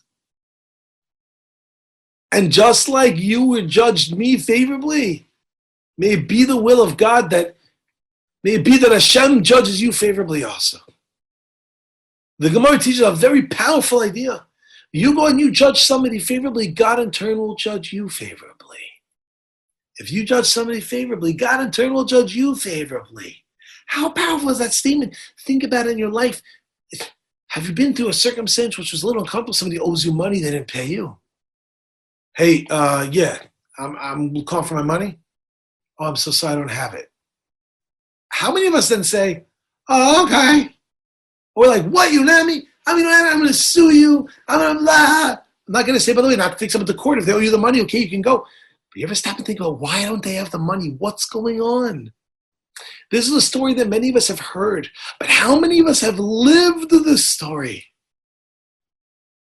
You understand when the Torah teaches us ideas, when it teaches us ideas, it's not just for bedtime. It's just a nice thing we tell our kids. It's do we live with these ideas and these stories? Are we living a life where we're judging other people favorably? Or are we so caught up with, how dare they do that to me that I can't, what? How could this bring Mashiach?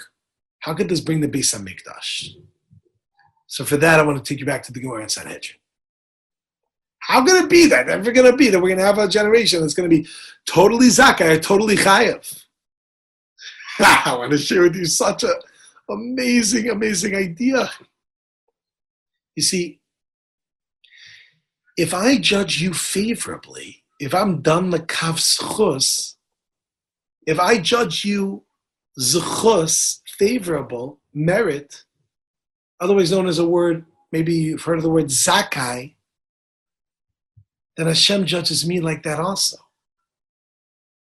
And if you judge somebody else favorably, then you judge them favorably, they become zakai, meritorious, and then God judges you like that. And if the cycle continues and everybody judged each other favorably, then we'd have a generation, Shakulo Zakai, that's totally in the state of merit. Do we understand what just happened? The Beis HaMikdash was destroyed because of Lashon Hara, Kasinas Chinam, speaking negative about other people and feeling this negativity. Now hold on one second, where does that come from? Judgment. We got to realign and reassess our judgments, people. Not just tell stories to our kids or speeches, but to take a moment and the next time we feel ourselves in a circumstance we're about to judge someone, stop and ask yourself, are you judging them favorably? We have that kickback of like, no, but you don't understand, because this case, what do you mean I don't understand about this case? If it was easy and it was simple, then you wouldn't have to be told to do it. So clearly this is the case to stop and actually judge favorably. Whatever the case is, and again, it doesn't mean you have to lose out money and you have to get, fine, but there's ways of dealing with it, but stop for a moment. How many fights, how many arguments, how much destruction has happened because we haven't taken a moment to give the benefit of the doubt. Maybe there's something more going on. I want to take you back to that original story with the mother and the daughter. Can you imagine what would have happened if that mother would have yelled at that daughter? All she was doing was something positive and good, and she got yelled at. You know how painful that is for a kid? You know how painful it is? The answer is most of us know because we've been that kid. We've been judged. We felt what it's like to be judged. Maybe to stop for a moment and flip it on its head and say, I know what it's like to be judged. I'm going to do it the opposite. My friends, it takes work. It's hard. And sometimes we got to think far and wide of what's going on over here. But at the very least, we could stop and say to ourselves, maybe there's something that's being done wrong over here, but maybe there's a reason I'm just not familiar with now. It may not be okay, their behavior, but at least maybe it's coming from somewhere. And then instead of having anger and destruction, having sympathy and maybe even empathy, getting down into their place, feeling what they're feeling. My friends, no one said this is easy. Destruction is easy. Building is more challenging. One step at a time, one brick at a time, one judgment at a time. Every scenario that comes, we have to stop and ask ourselves, do I judge favorably or not? How am I going to move forward with this? And then hopefully, as we say, Ein Bein David Ba, Bein David, Mashiach is not going to come, Beis HaMikdash ain't come back unless we have a Dor Shekul Chayiv, Kul Zakai. How can we get to a generation which is all in a state of merit? If we judge favorably. And then measure for measure, HaKadosh Baruch Hu, God judges us favorably. So maybe, at the very least today, stop for a moment when you feel that build-up of, but I told them, how dare they, what's going on, and say, you know what? Maybe it's time that I start building the Beis HaMikdash. Maybe I stop this destruction of fire and vision, put that in your mind of the building burning. That's what a person feels.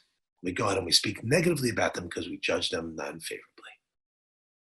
And then hopefully, step by step, day by day, brick by brick, my friends, we will rebuild the Beis HaMikdash.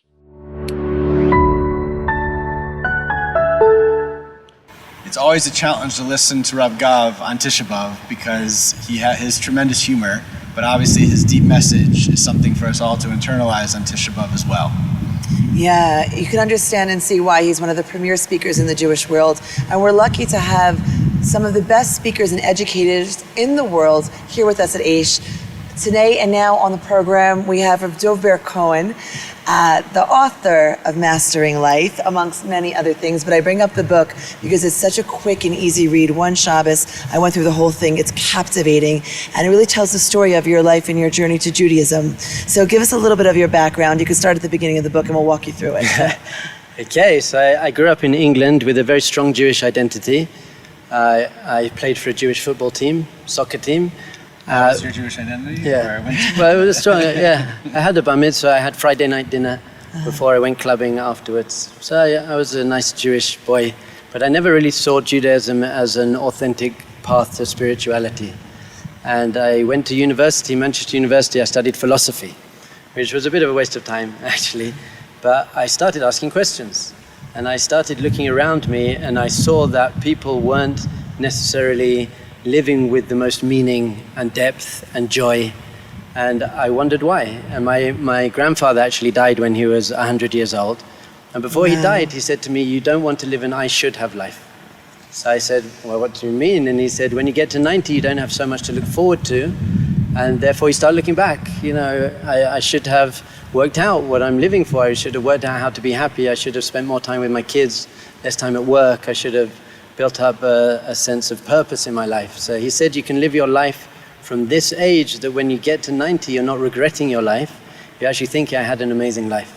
So having studied lots of Eastern philosophy and watching lots of Bruce Lee films and martial arts films and training in karate and Tai Chi and meditation, I decided that I'm going to go to the East because I didn't think Judaism was a spiritual path, really. Why did you not think that? I'm curious. Why was that? You said you felt proud Jew. Like, why did you not see Judaism as a place to search? I think I just saw it on a very superficial level. I just thought, these people think there's an angry man in the sky who's going to punish us if I don't follow his rules, and I didn't see him. I was going to say, spoiler alert, that is not true. Not true. We don't believe in an angry man in the sky.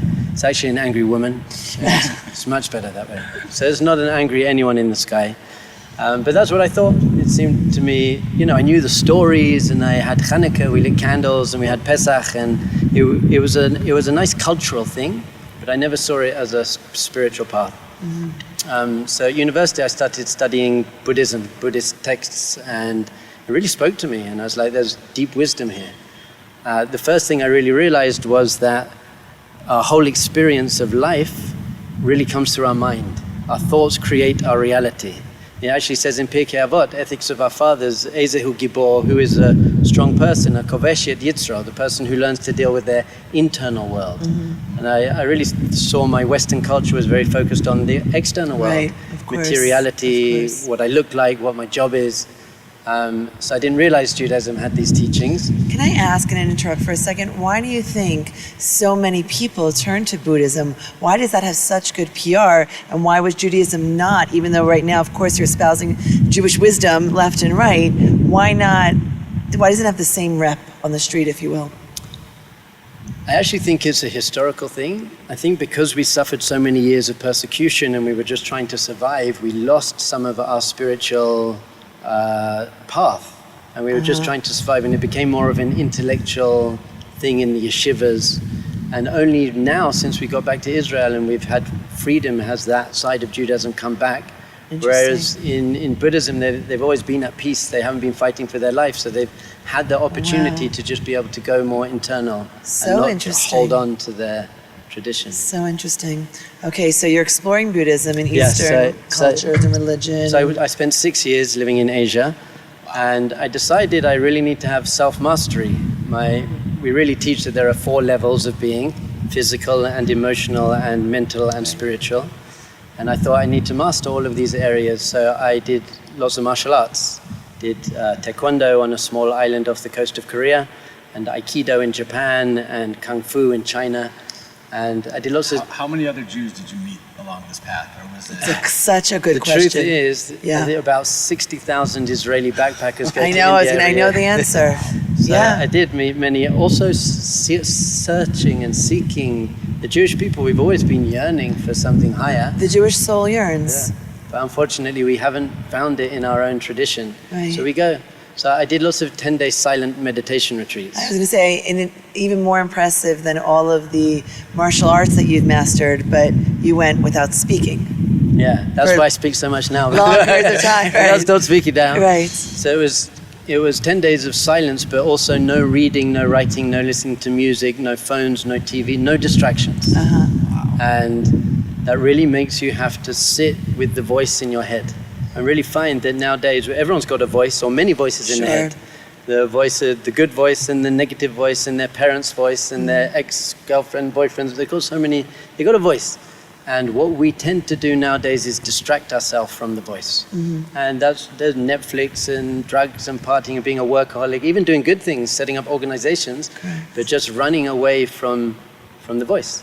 So, can you speak a little bit about the difference between separating yourself from society as a form of spirituality versus immersing yourself and giving back to people in the world? Very, very important idea, especially here. Yes. Our tradition teaches us that this was where Jacob's ladder was.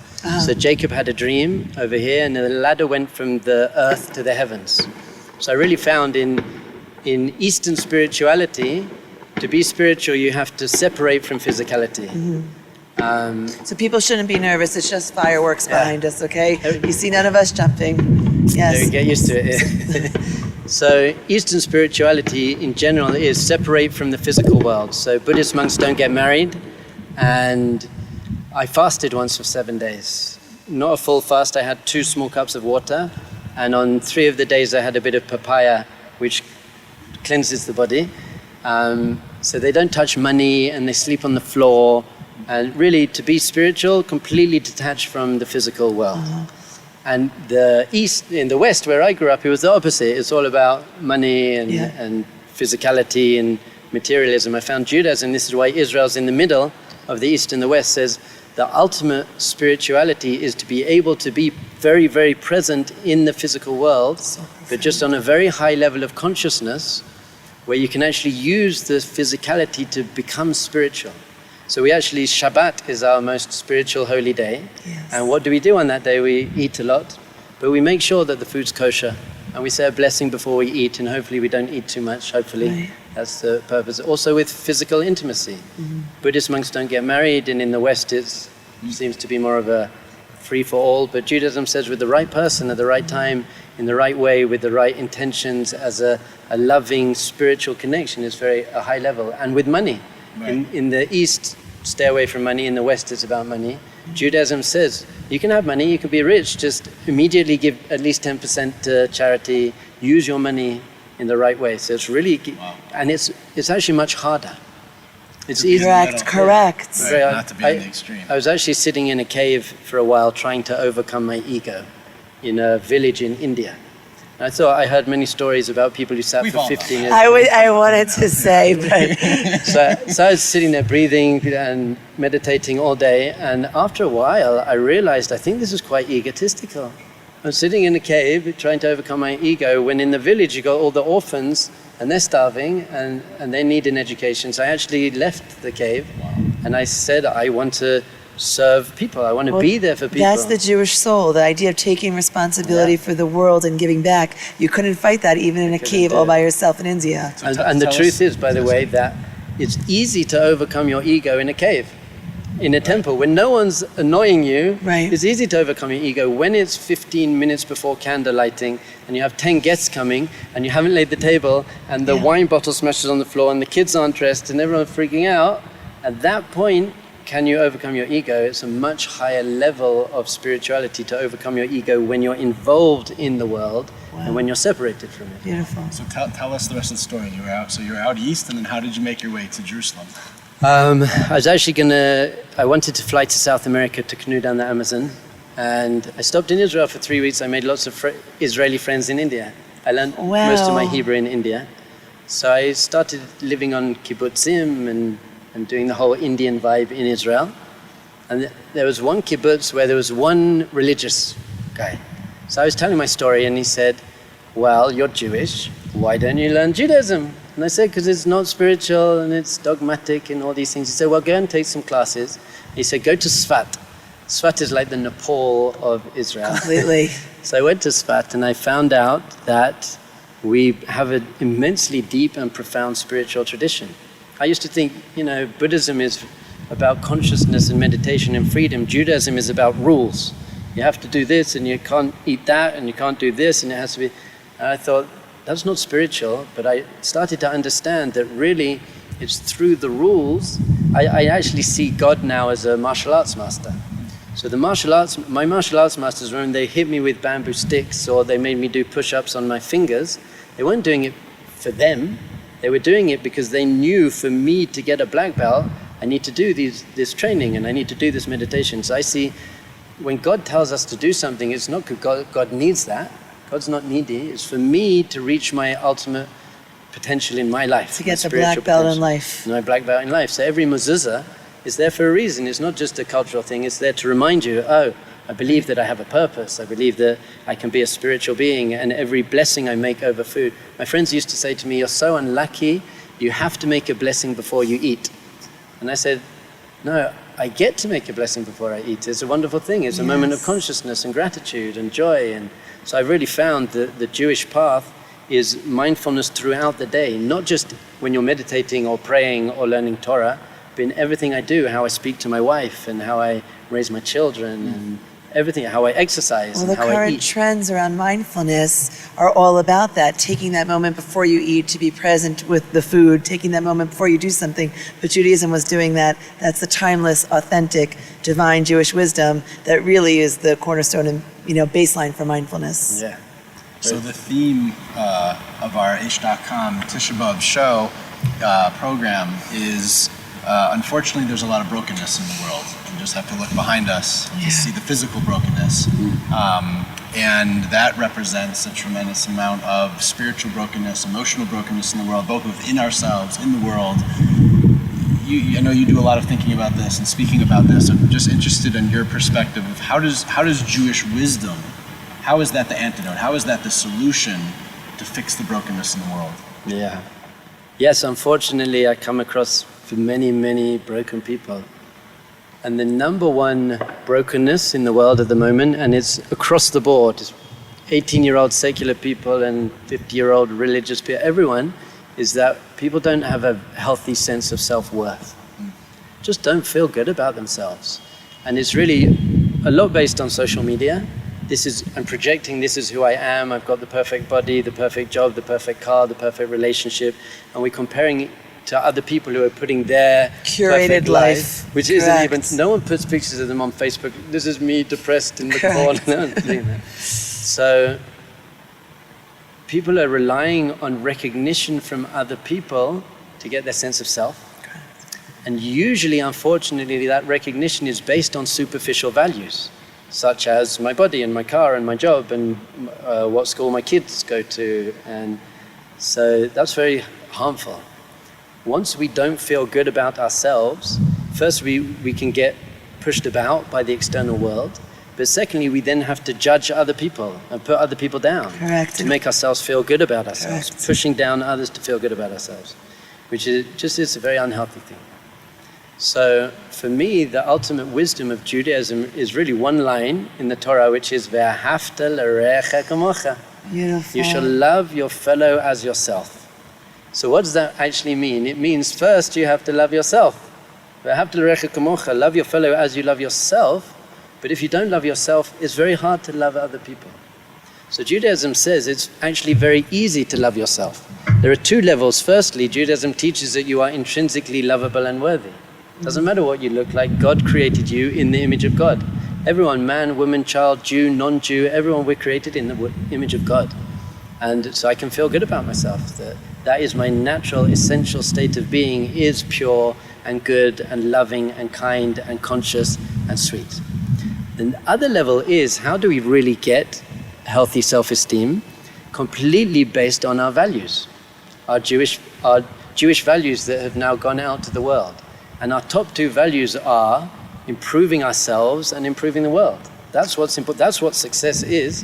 To what extent did you become when we say improving ourselves, that means physically, emotionally, mentally, and spiritually. That doesn't mean my wardrobe and my car and my tennis backhand. I play a lot of tennis.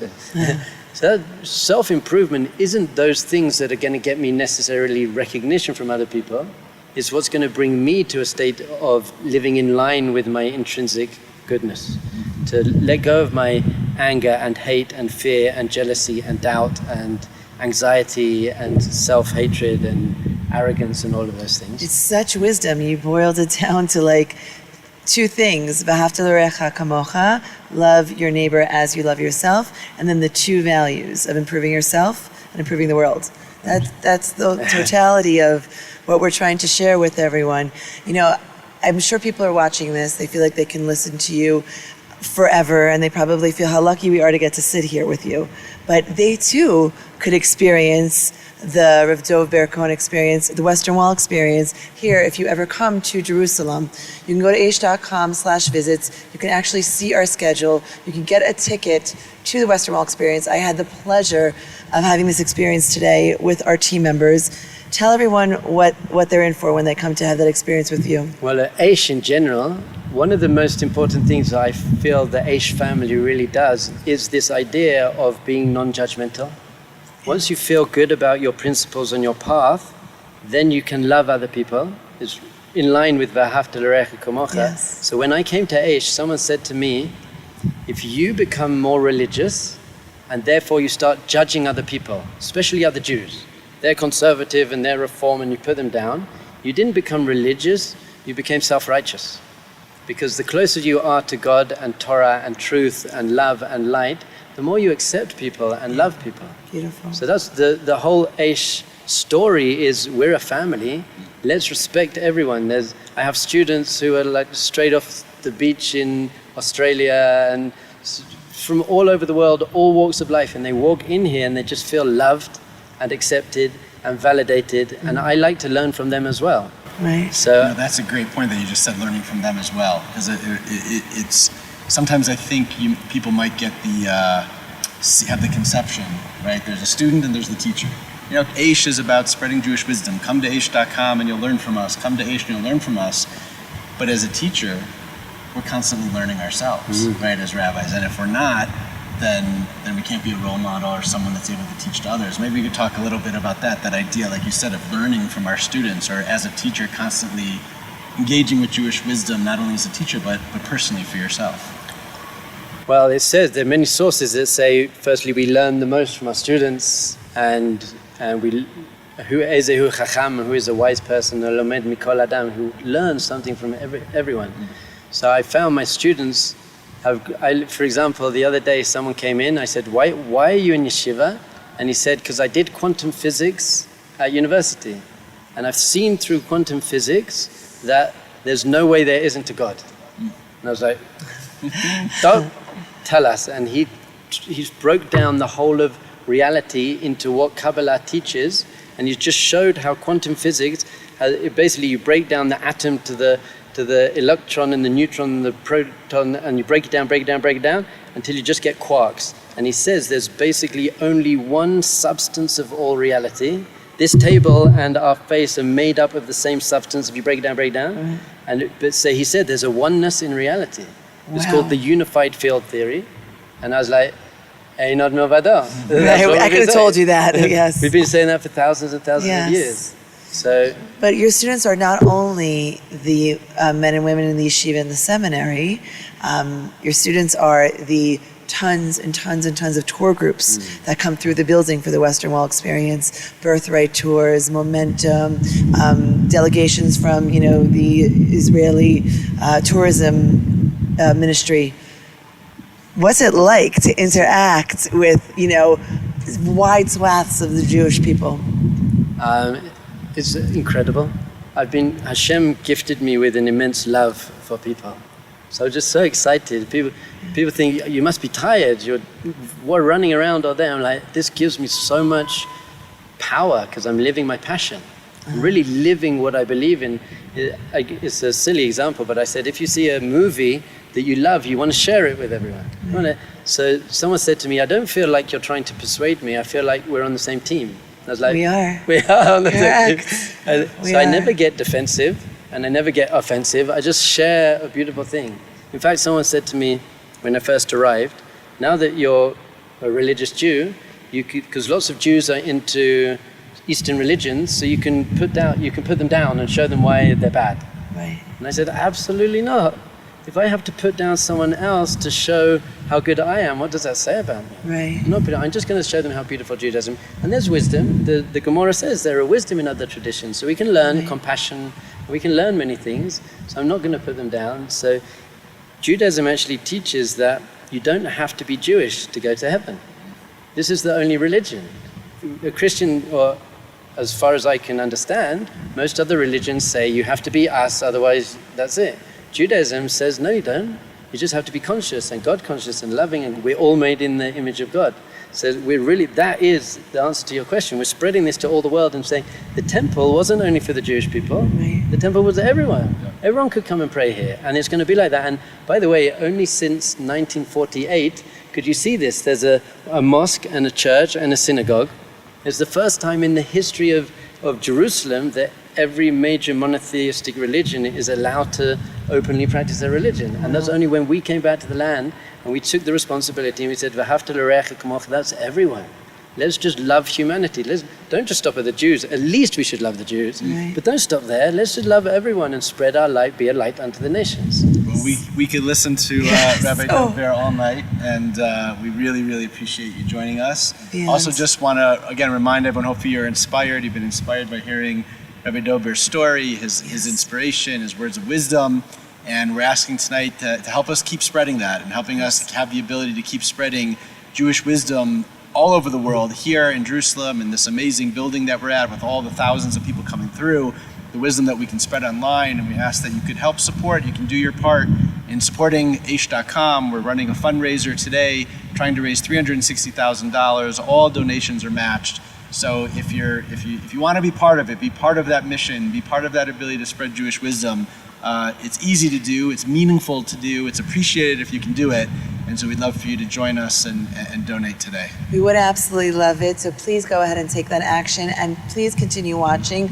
Mati Blackman from Aish Toronto is another one of our stellar educators. She's got an incredible story to share with you.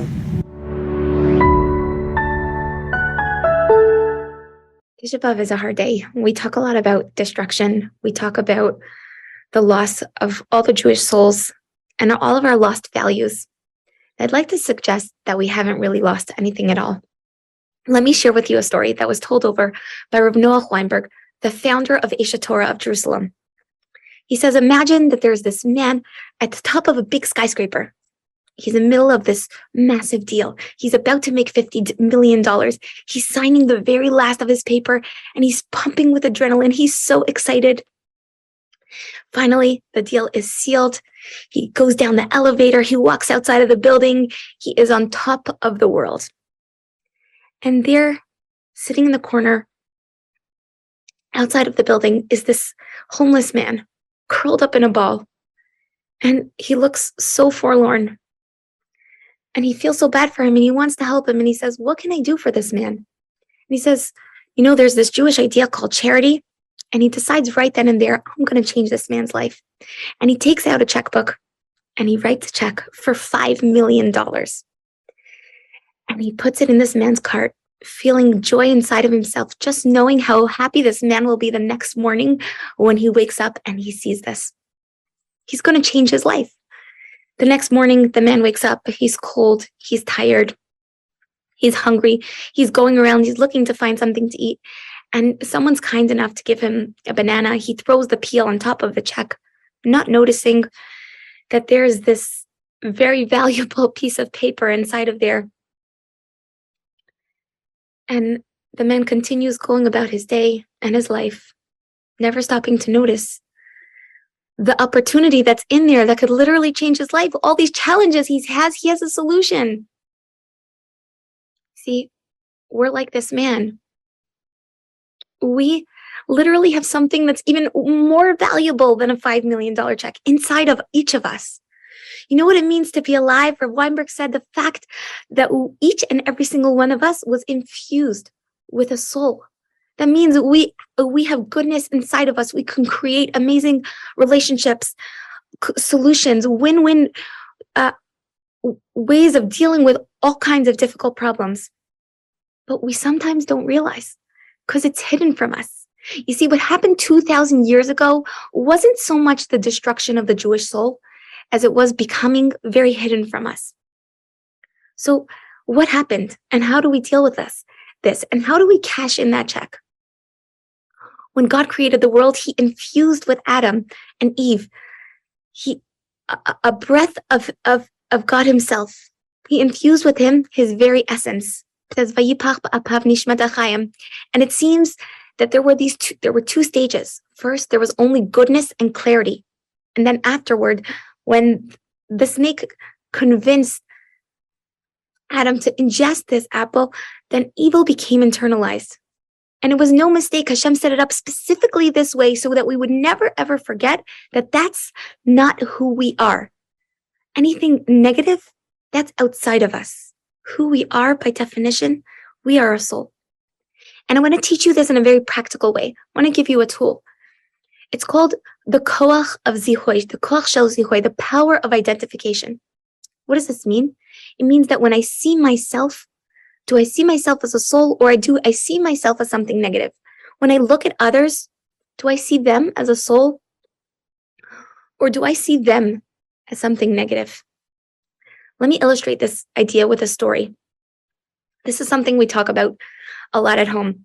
And I have a son who unfortunately was getting bullied in school. And it was very upsetting. And I sat down with him one day trying to figure out a solution. How do we deal with this?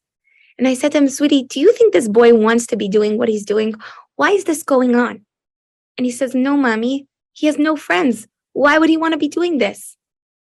And I said, "Well, what do you think is happening?" He says, "I think he has a really big mean Yetzer Hara." So I said, "Yes, you're right. And you know what else that means?" I said, "It means he's also a neshama who's trying to get back into control.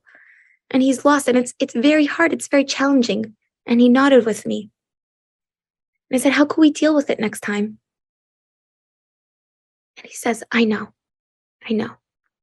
A few days later, my son came home and told me what happened that day. He was approached again by this bully classmate, and his friend said to him, something mean, something to try and trigger him. And my son looked at him in the eye and he said to him, "Do you really like being a bully? Do you want to be a bully?" And the boy looked at him and said, what are you talking about?" He said, I know that you have a very big Yitzhahara and it's very mean and ugly. But I also know that you are a neshama. And you are a piece of Hashem. And you know what? A piece of Hashem can't be a bully. And he turned around and ran away. And while he was turning away, he took a glance back to see what would his reaction be. And he saw this bully fighting back tears. And that night was the first night I got a phone call. And this boy's mother called me up with her son. And this was the first time my son got a genuine apology from this boy. When we see ourselves for who we truly are, we don't mistake our identity. We allow others, and we see others for who they truly are. We allow them to see who they really are and to reconnect with their essence. A few years back, we were running an Israel trip, and there was a student there who claimed that she had no connection to anything Jewish or Israel, and she was just coming for a subsidized trip. And she couldn't care less about being a Jew. And we were in a religious community at one point, and there was a Palestinian man who came out and started throwing rocks at a couple of religious kids and started saying death to all the Jews.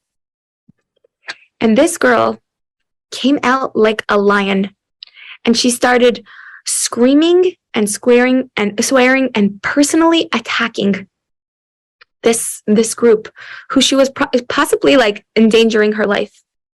And we all looked at her shocked. This was the girl who swore she didn't care about anything Jewish. Why would she care? If somebody was fighting these little religious kids, who cares? She started to cry and she said, you know what? In that moment, I knew that I was connected to them. Sometimes my boys don't seem to get along with their sister.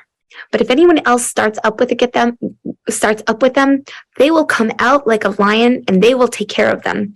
Because even if they don't realize how much they care about her, it's a buried value deep down. Of course they care about her.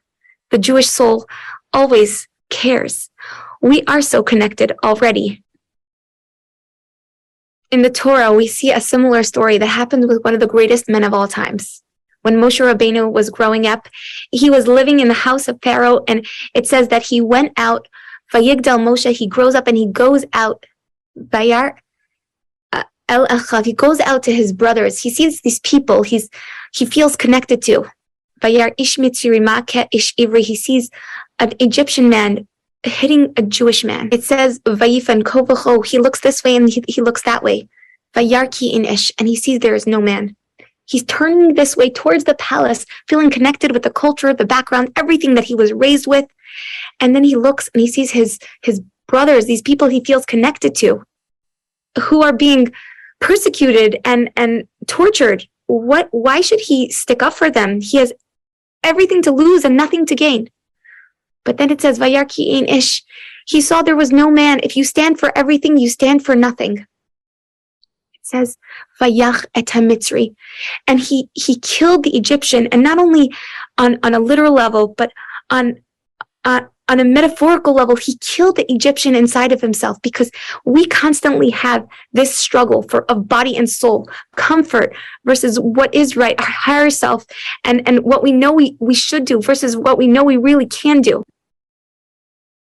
And that was the moment of transformation for Moshe. He went from being called an Ish Mitzri, an Egyptian man, to Ish HaElokim, to a man of God. Sometimes on Shabbos morning, I forget to shut my alarm clock.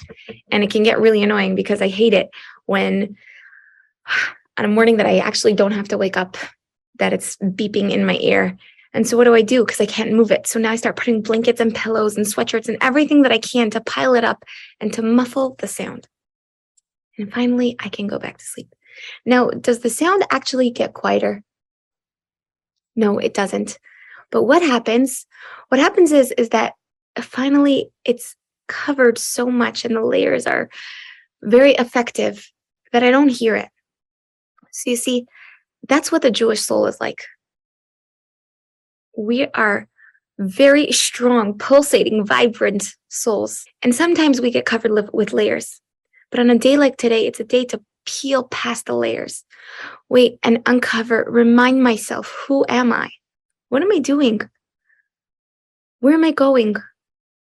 What do I want to accomplish? Cut past those layers. See, our soul knows and contains all these buried values. And sometimes they may be so buried, like that alarm clock. But we have to be the alarm clock of the world and awake the world up to its mission. God then turned to Adam when he hid after he had the fruit, and God said to him, Ayaka, where are you? Do you think it's possible that Hashem didn't know where Adam was? Could it be that the Creator, the Almighty, who's all-knowing, didn't know where he was? No. So why did he say that? Ayaka, where are you? To remind him to look around and remember who he was. Where's the real you? And that's the sefer we read on this day, Megillat Echa, which has the same words as Ayaka. Where are you? So we can turn and ask ourselves this question. Why are we going through all this? God's trying to develop us to become something greater. There's a guitar string named Izzy, and Izzy had a very good life. Izzy sat on the beach and relaxed all day. He didn't have to do homework. He didn't have to pay taxes. He thought, what am I? I'm nothing special. I'm just a guitar string. And then one day, there was this thing that came along and took Izzy by both ends and started pulling and twisting and contorting him to all of the most excruciating positions. Izzy was nearly going suicidal. And then this thing came out and took Izzy once more and started to give a tug on him that felt so uncomfortable. He was going to scream, but before he could, he heard the most beautiful melody that started to play. And he looked around and he said, where is that music coming from? Who is that? He looked down and he saw that that music that was playing was coming from inside of him. And he realized that all of his life, he just thought he was nothing more than just a guitar string. But when he realized he was part of something so much greater, he was able to release his potential and become something so much bigger. To play his music. And each and every one of us has music that we need to play. The world is waiting for us to play our music. He was not just a guitar string, but a soul. We are a soul, part of something so much greater. I bless you all that we look around the world and we see every interaction in our lives through the eyes of our soul, to dig deep and reveal your own buried values and value, to truly respect each and every one of for their true value, no matter how buried it may seem. And may we dig deep and find that the true redemption won't come from the heavens, but from each of us digging down into the very essence of our soul. May this Tisha B'Av be the last.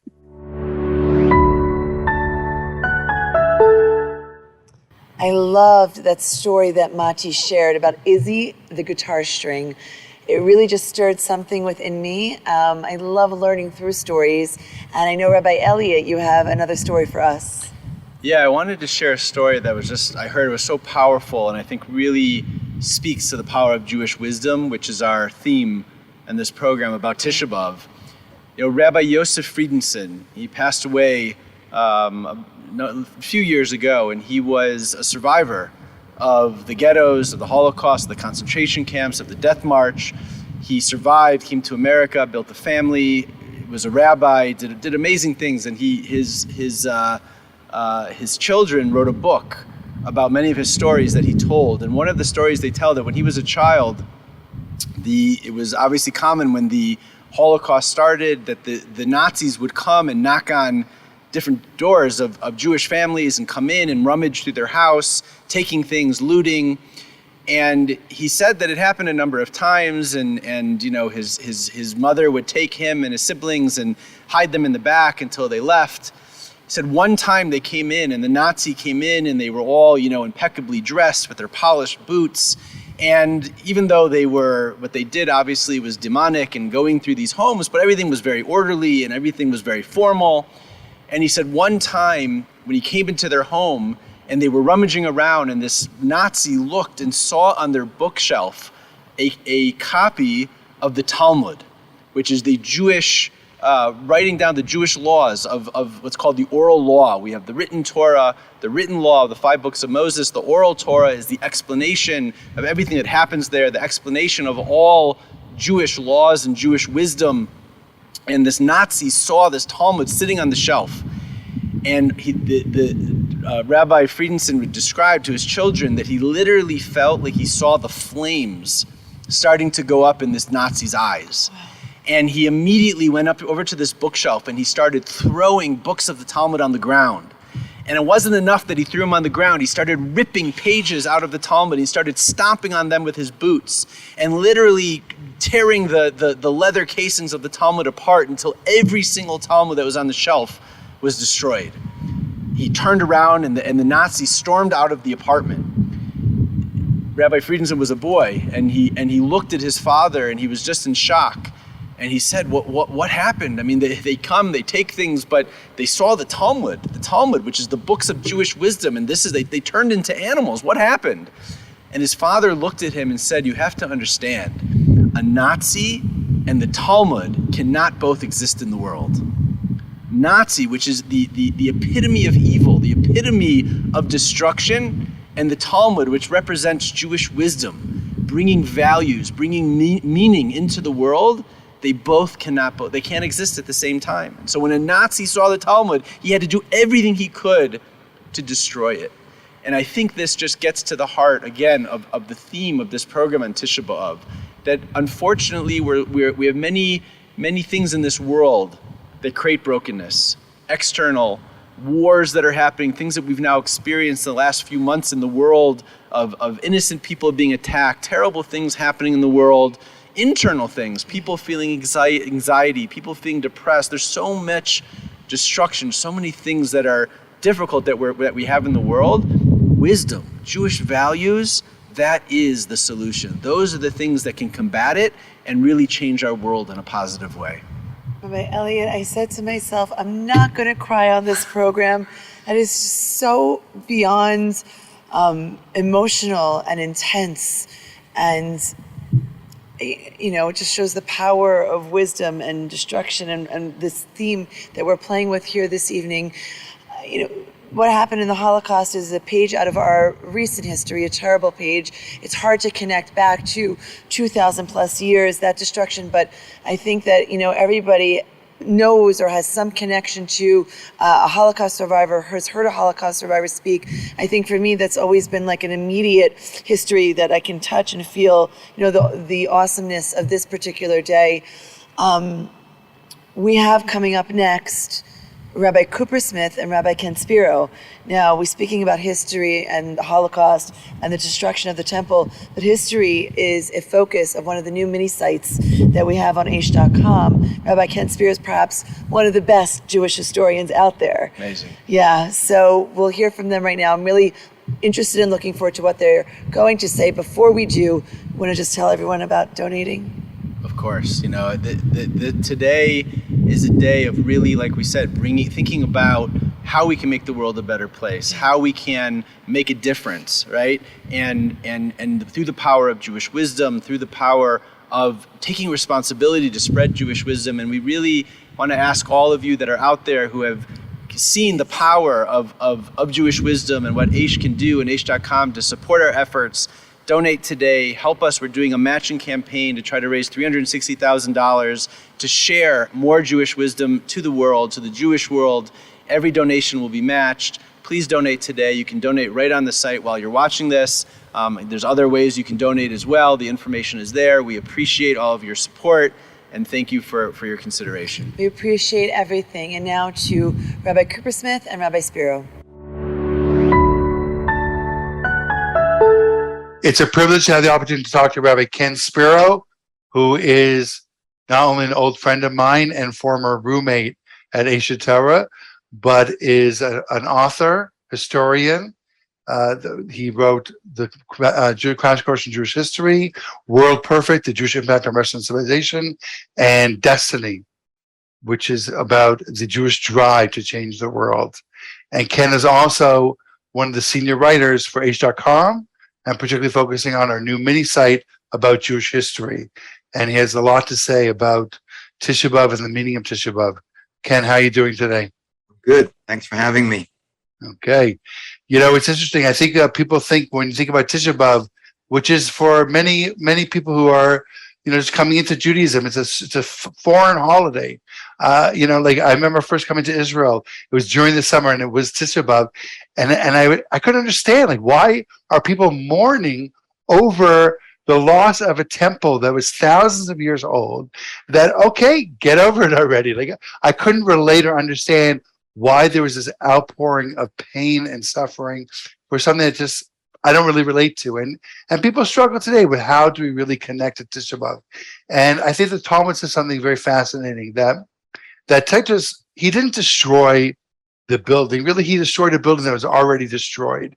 It said it's like he like the grain was already grounded. The building was already destroyed because the base of Mikdash, the temple in Jerusalem, its underpinnings, its pillars were something that was spiritual. And it was a reflection of the spiritual state of the Jewish people. If the Jewish people were fulfilling their mission and really living according to Jewish values and doing the job of bringing values to the world, then the temple, which is really the focal point of the Jewish people, to bring those values to the world, it physically existed. Once you remove the spiritual underpinnings, it's just a matter of time before the physical manifestation of the building is going to be wiped out. It's already destroyed. You're looking at the building there, but it's already wiped out. Titus just came and did the final job. So one way I think of really relating to Tisha B'av and what we've lost is really zeroing in on the values that the Jewish people have stood for, which is so much of your expertise and what you've written about. What do you think are some of the primary values that the Jewish people have brought to the world and really have changed and revolutionized the world? Yeah. So just to frame a little more what you're saying, Nehemiah, you're right that we're not mourning the destruction of the building. We Jews believe that there's deeper causes behind everything that goes on, and rather than get distracted by the geopolitical realities of whether it's the destruction of the first temple 2,500 years ago or of the second temple 2,000 years ago, we have to really focus in on what the real loss was, which was a spiritual, moral loss, a disconnection of who we are from our mission in the world. We Jews, our unique impact on the world, beginning with Abraham. I always call us the God Squad. What Abraham's uniqueness was in a world that had completely lost connection with an all-powerful, infinite, and intelligent creator of the universe who brought a certain absolute standard of values to the world. Abraham's this radically transformative, free-thinking super genius who's able to think outside the box and dedicate himself and his descendants, us the Jewish people, to one unique mission in the world, which is basically to reconnect humanity to God and the values that come from that relationship with God. That's what we're chosen for. That's that chosen people thing. That's a pretty broad topic, but if you want to focus in on just a few of the basic foundational values that come from this idea of relationship with God and this ethical monotheism, as we call it, value of life is totally an idea that comes directly from this idea that begins in the Bible and the relationship with God. Equality before the law, proactive social responsibility. These are the foundational values of Western liberal democracy, which do not exist really in the ancient world and do directly come out of that relationship that Abraham established with God, that we, the Jewish people, perpetuated with God. And when we strayed from those values ourselves, then we paid very heavy consequences historically, a number of which actually fell out on that 9th of Av. It seems to me it's a pretty broad statement to say that the Jewish people are the ones who brought those values that we so accept today to the world. Is there a way that you can show us that really is the case? Yeah, so, without going into my whole presentation, like my original presentation, I kind of launched my speaking career on, and the first book I wrote, which was my master's thesis, was on this impact of monotheism and morality and demonstrating that in the ancient world, despite the incredible sophistication of numerous civilizations like the Greeks, like the Romans, we make the mistake of thinking there's a connection between law and order, culture and technology, and morality on the other. History shows there is no such connection. As a matter of fact, sometimes the most law and order societies, culturally and technologically advanced societies of human history, have been the most brutal. The fact that almost every single civilization practiced infanticide in the ancient world, killing of newborn babies, human sacrifice. It was institutionalized inequality, tremendous rates of injustice, illiteracy. Wherever we look, we don't find humanity, despite its advancement and the great civilizations, advancing morally in any significant way. As a matter of fact, some of these cultures, we see it with Nazi Germany in the last century, we see it with the Romans 2,000 years ago, were in many ways the most brutal, barbaric, and callous societies in the world. They may have had great culture and nice buildings, but if you could beam yourself back to these societies, you'd be shocked at the violence and the callousness and the lack of caring that existed as a norm within these cultures, which doesn't mean there wasn't good stuff coming out of these cultures. It doesn't mean that people are all horrible. Most people were just trying to survive. But the governments, the systems that came from this polytheistic world did not give us this beautiful vision of values, which are the foundational values of Western civilization. Overwhelmingly, it comes directly or indirectly from the Jewish people and the Bible. And you're saying that the destruction of the temple, the forerunner was the Jewish people lost touch with those values? Can you elaborate on that a little bit?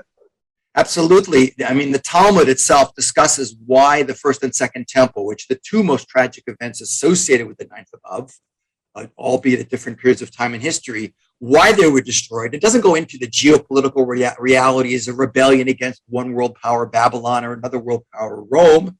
That's just the smokescreen. That's not what's really driving the events on a deeper level. The Talmud says that the destruction of the first temple was the Jews violated certain basic principles of Judaism, the idea of, of the breakdown of the family, incredible levels of violence, idolatry, all the things that were rotting the civilization from within.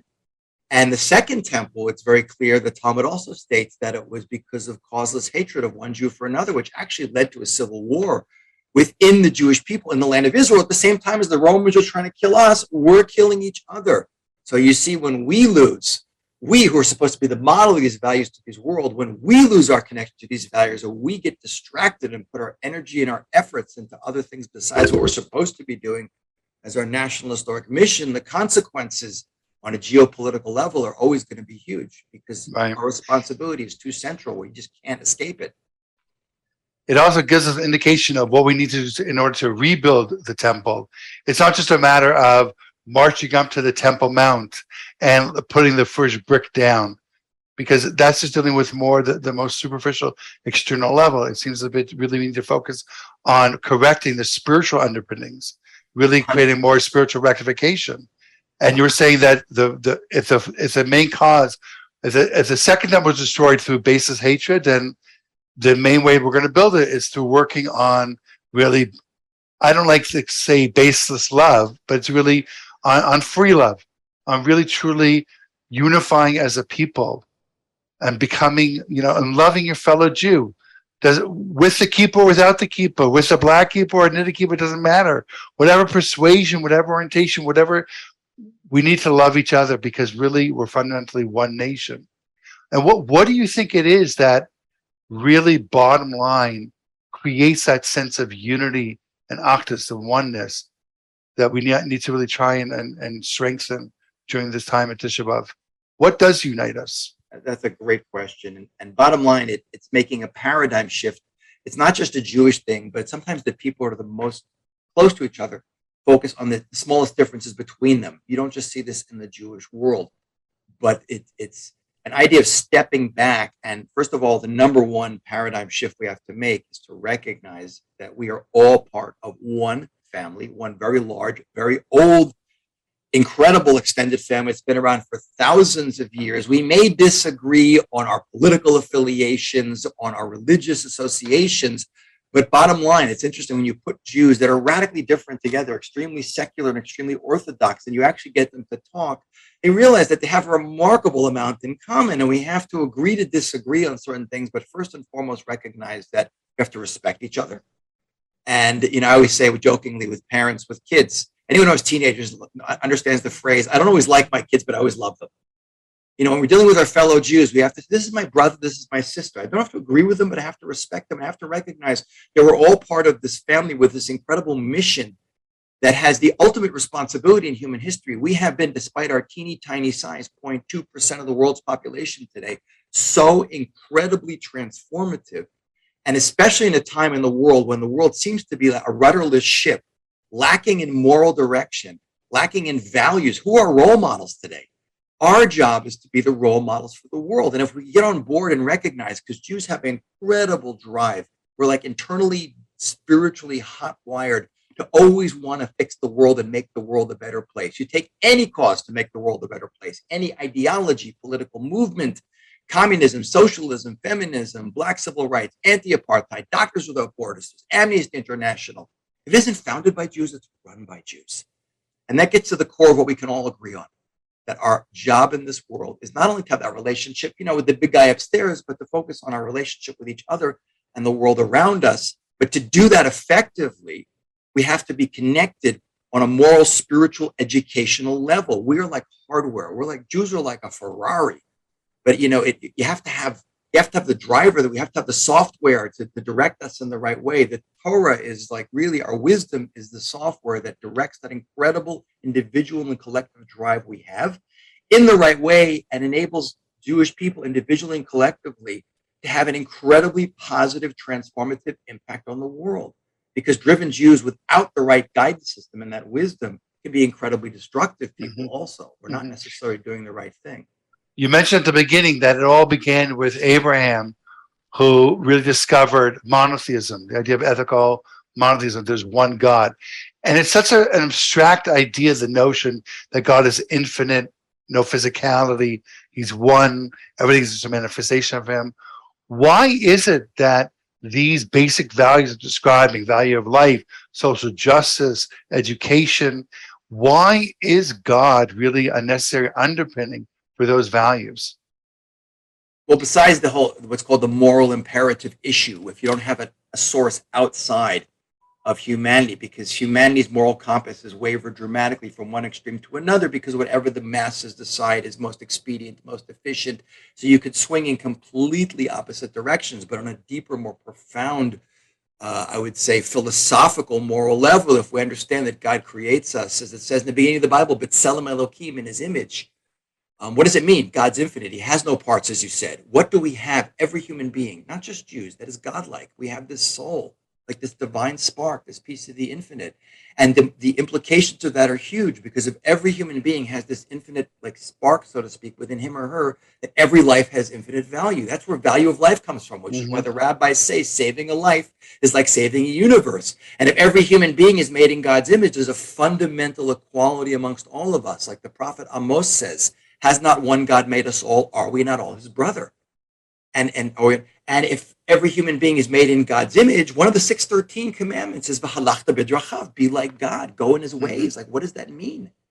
The rabbis used to see as kind and merciful. You got to be kind and merciful. Yeah, it seems that's another key way of establishing unity, not just amongst Jews, but really amongst the brotherhood of man, is recognizing that it's not a dog-eat-dog world. It's not just survival of the fittest, but in fact, we all, bottom line, have the same Father. We're all created in God's image. We all have a soul. And that means even though I might despise this person's politics, I might disagree with, what he's doing, what he's doing in his life to, this is a human being who has a soul. That's what makes him different than an animal. And it's my duty to see his spirituality within him, love him and respect him for it. And that transcends all nations and boundaries and religions. It sounds like all kumbaya, but really it stems from a very deep philosophical idea of understanding the nature of God. I want to ask you our last question. You touched on the idea of social justice, social responsibility, and this phrase of tikkun olam, fixing the world. It's thrown around, like we're going to do a garage sale, tikkun olam. It's become so watered down that it's become basically, I think, a more or less meaningless term. What really is the definition of tikkun olam, of fixing the world? Right. So again, it's the most misunderstood concept and overused concept in the Pew Research Study 2012. When they asked Jews, an associative study, I say a word to you, what comes into your mind first. When they said the word Jew to Jews, the number one response at 52% was commitment to social justice. This whole tikkun olam thing. But it's based on a kind of a misquoting of a phrase which we say in the Elenu prayer that we say 3 times a day, which is letaken olam, to fix the world b'malchut shakai, under the kingdom of God. So it's not just running around having Jews for every ism in the world, which is what Jews love to do. It's Jews who are taking the values, going back to what I started with. The source of these values comes from the idea of one God, one absolute standard of morality. Without that, you have none of this. So it's the idea of not just throwing our time, our passion, and our resources into anything we think, but using that Torah wisdom and that comes from the creator of the universe, who tells us, here's the priorities, here's your priority first, this is what you have to take care of second, this is what you need to do third. Without that guidance system and that connectivity, again, you just get a lot of Jewish effort going into all kinds of different directions, some of which, by the way, are even antithetical to Judaism. So we have to remember when we're using that phrase, we have to always step back and say, every cause is not necessarily tikkun olam. It's connecting back to our roots, our mission, our origins, what Abraham chose for us. When we do that through the big guy upstairs, then we become these Jews for Judaism who are incredible role models for the world. And then what we're putting our energy and our resources and our passion into are recommitting to those values, which have over the last several thousand years so transformed the world and which will continue to transform the world. And that remains the national historic mission of the Jewish people today. And that also remains, in my opinion, the greatest source of fulfillment for, I think, any Jew who has any sense of his or her Jewish identity recognizes that this is where we get our greatest sense of pleasure and accomplishment, meaning and impact in the world, regardless of what we're doing professionally. And on the flip side, because it's Tisha B'Av, recognizing how far away we are from fulfilling those values and really fulfilling the national mission, seeing just the sorry state of affairs. You just read the news, you see how the world is getting more and more insane. We can channel that pain, that recognition of so much confusion in the world, that really it stems from having the loss of this temple that's from thousands of years ago, because the Jewish people were not doing a job. So we can connect to that pain of seeing the insanity in the world. We can really feel the loss and then double down on our efforts of really bringing the Torah light into the world and creating that kind of moral revolution you're talking about, not by force, of course, but by living in ourselves and really dedicating ourselves to sharing Jewish values and wisdom in the world. Ken, I want to thank you for taking time out and talking with me. For more the readers out there, you can read a lot of Ken Spur's articles on Aish.com and check out our new Aish.com/history website. Have a meaningful fast and a meaningful Tisha B'Av.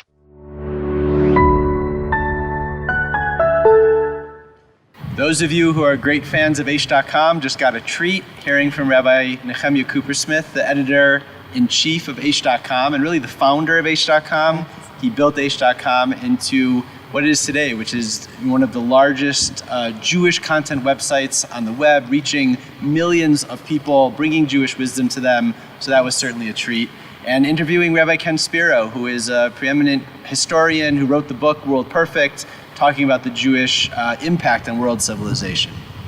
Wow, we're so lucky to have educators and editors like Rabbi Spiro and Rabbi Coopersmith here at Aish.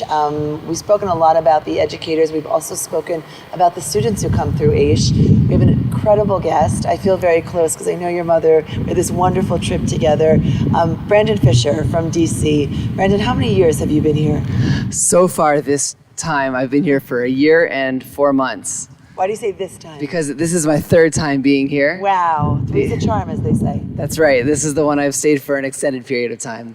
How special. Yeah. Tell us a little bit about how you came to Aish. Well, it started off on a trip. I came here on a trip.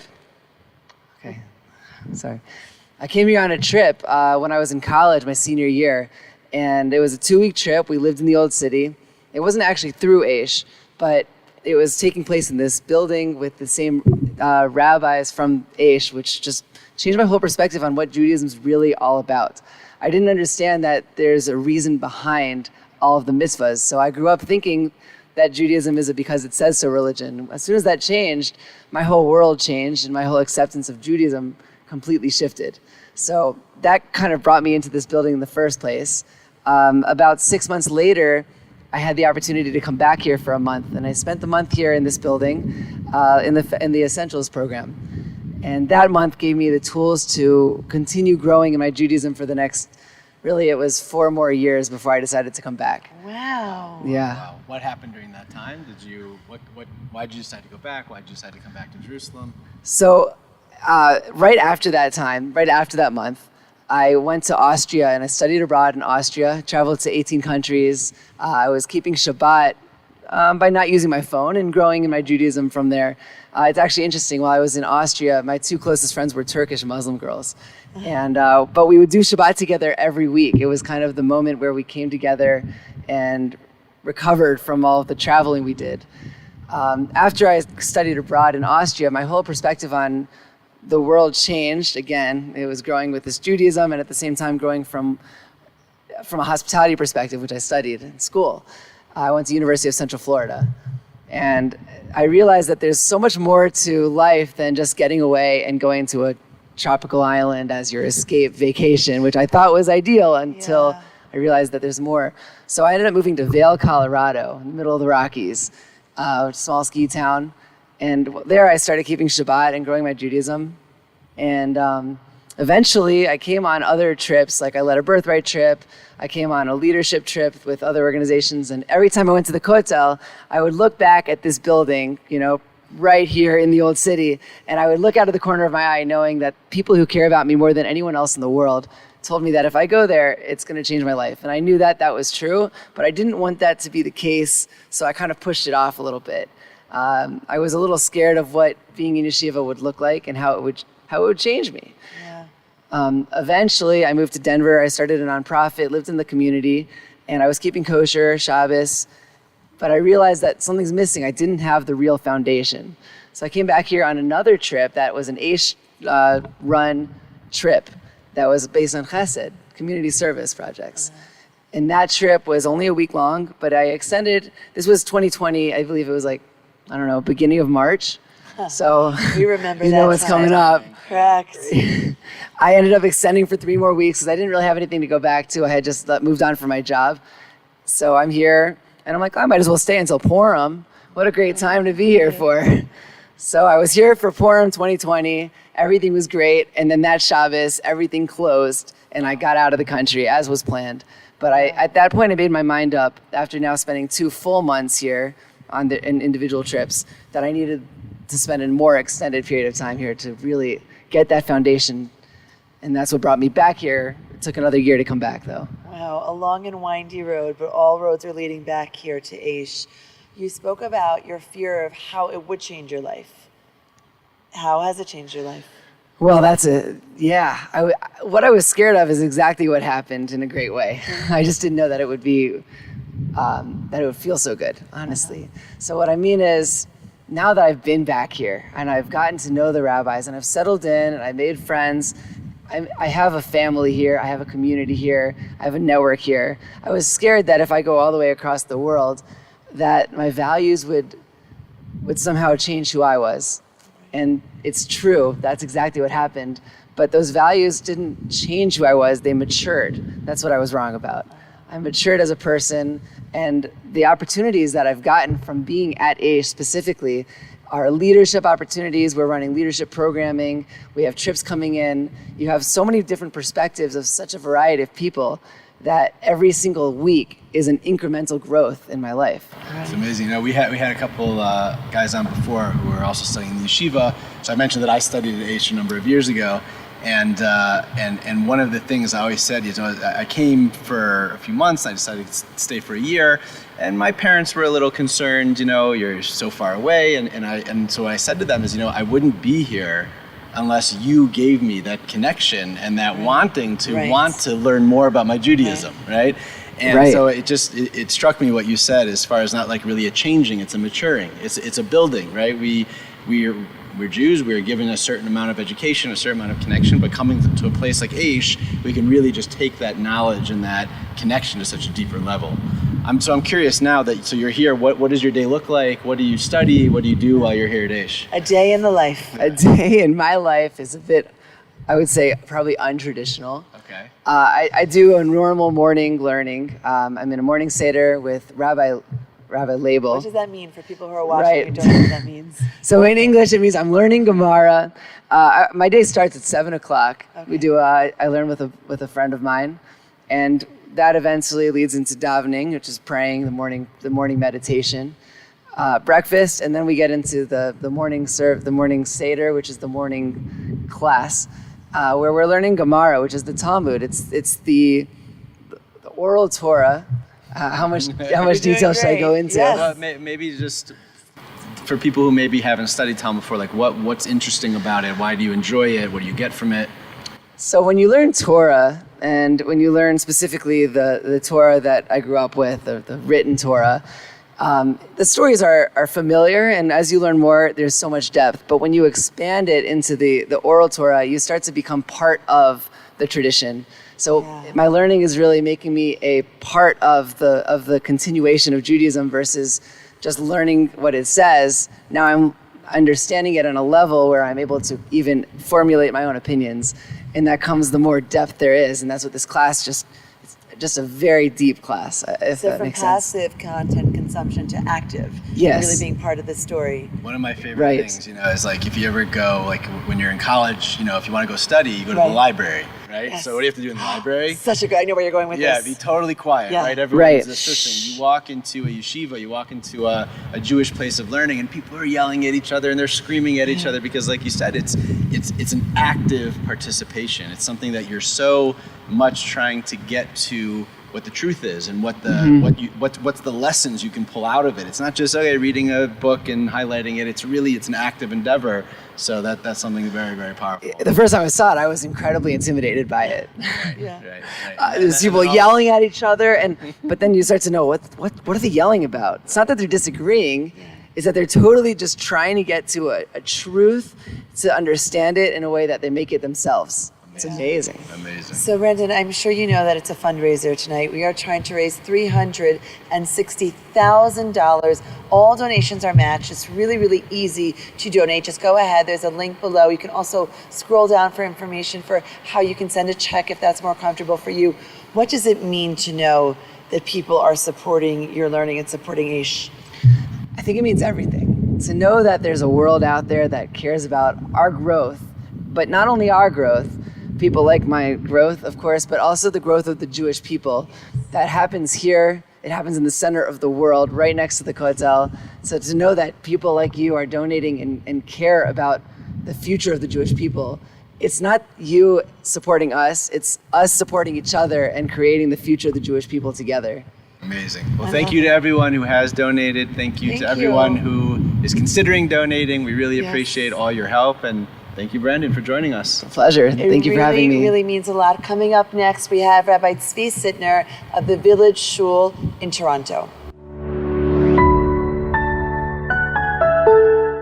I remember a few years ago, I had just finished officiating a funeral for a 90-year-old woman. She was a Holocaust survivor. And as I'm leaving the cemetery, I'm walking with her husband, an elderly man. His skin was withered, his eyes were sort of glazed over. He stops me and he says, "Look around." And I look around the cemetery, I see all the graves.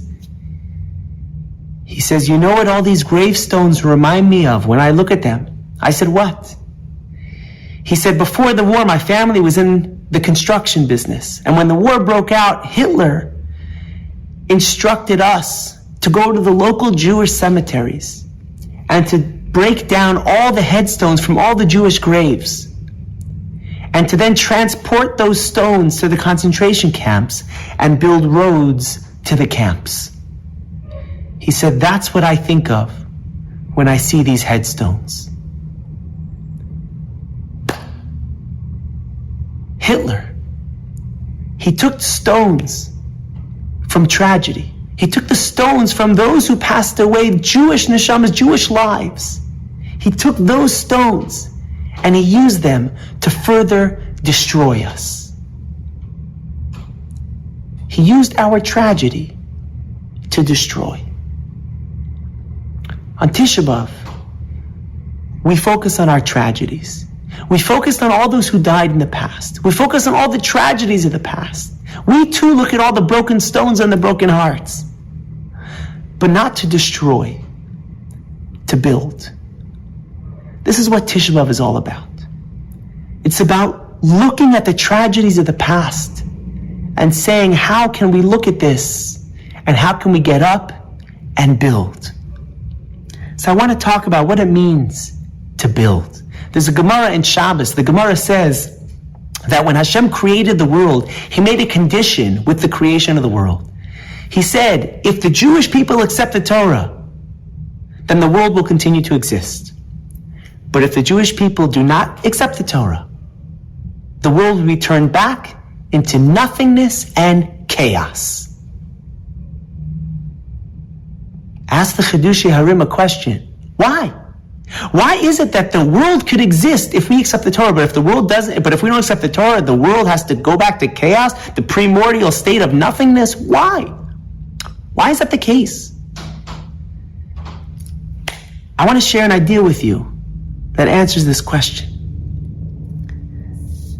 Says the Chidushei Harim, you look in Jewish history, look in the Torah, look at what our matriarchs and patriarchs, avos and imos, look what they brought into the world. Abraham, we know, he introduced monotheism, the idea that there's one God. He introduced chesed to the world. Yitzchak introduced prayer, the concept of talking to Hashem, to be in constant conversation with our Creator. Yaakov introduces emes, truth, and Torah to the world. Beautiful.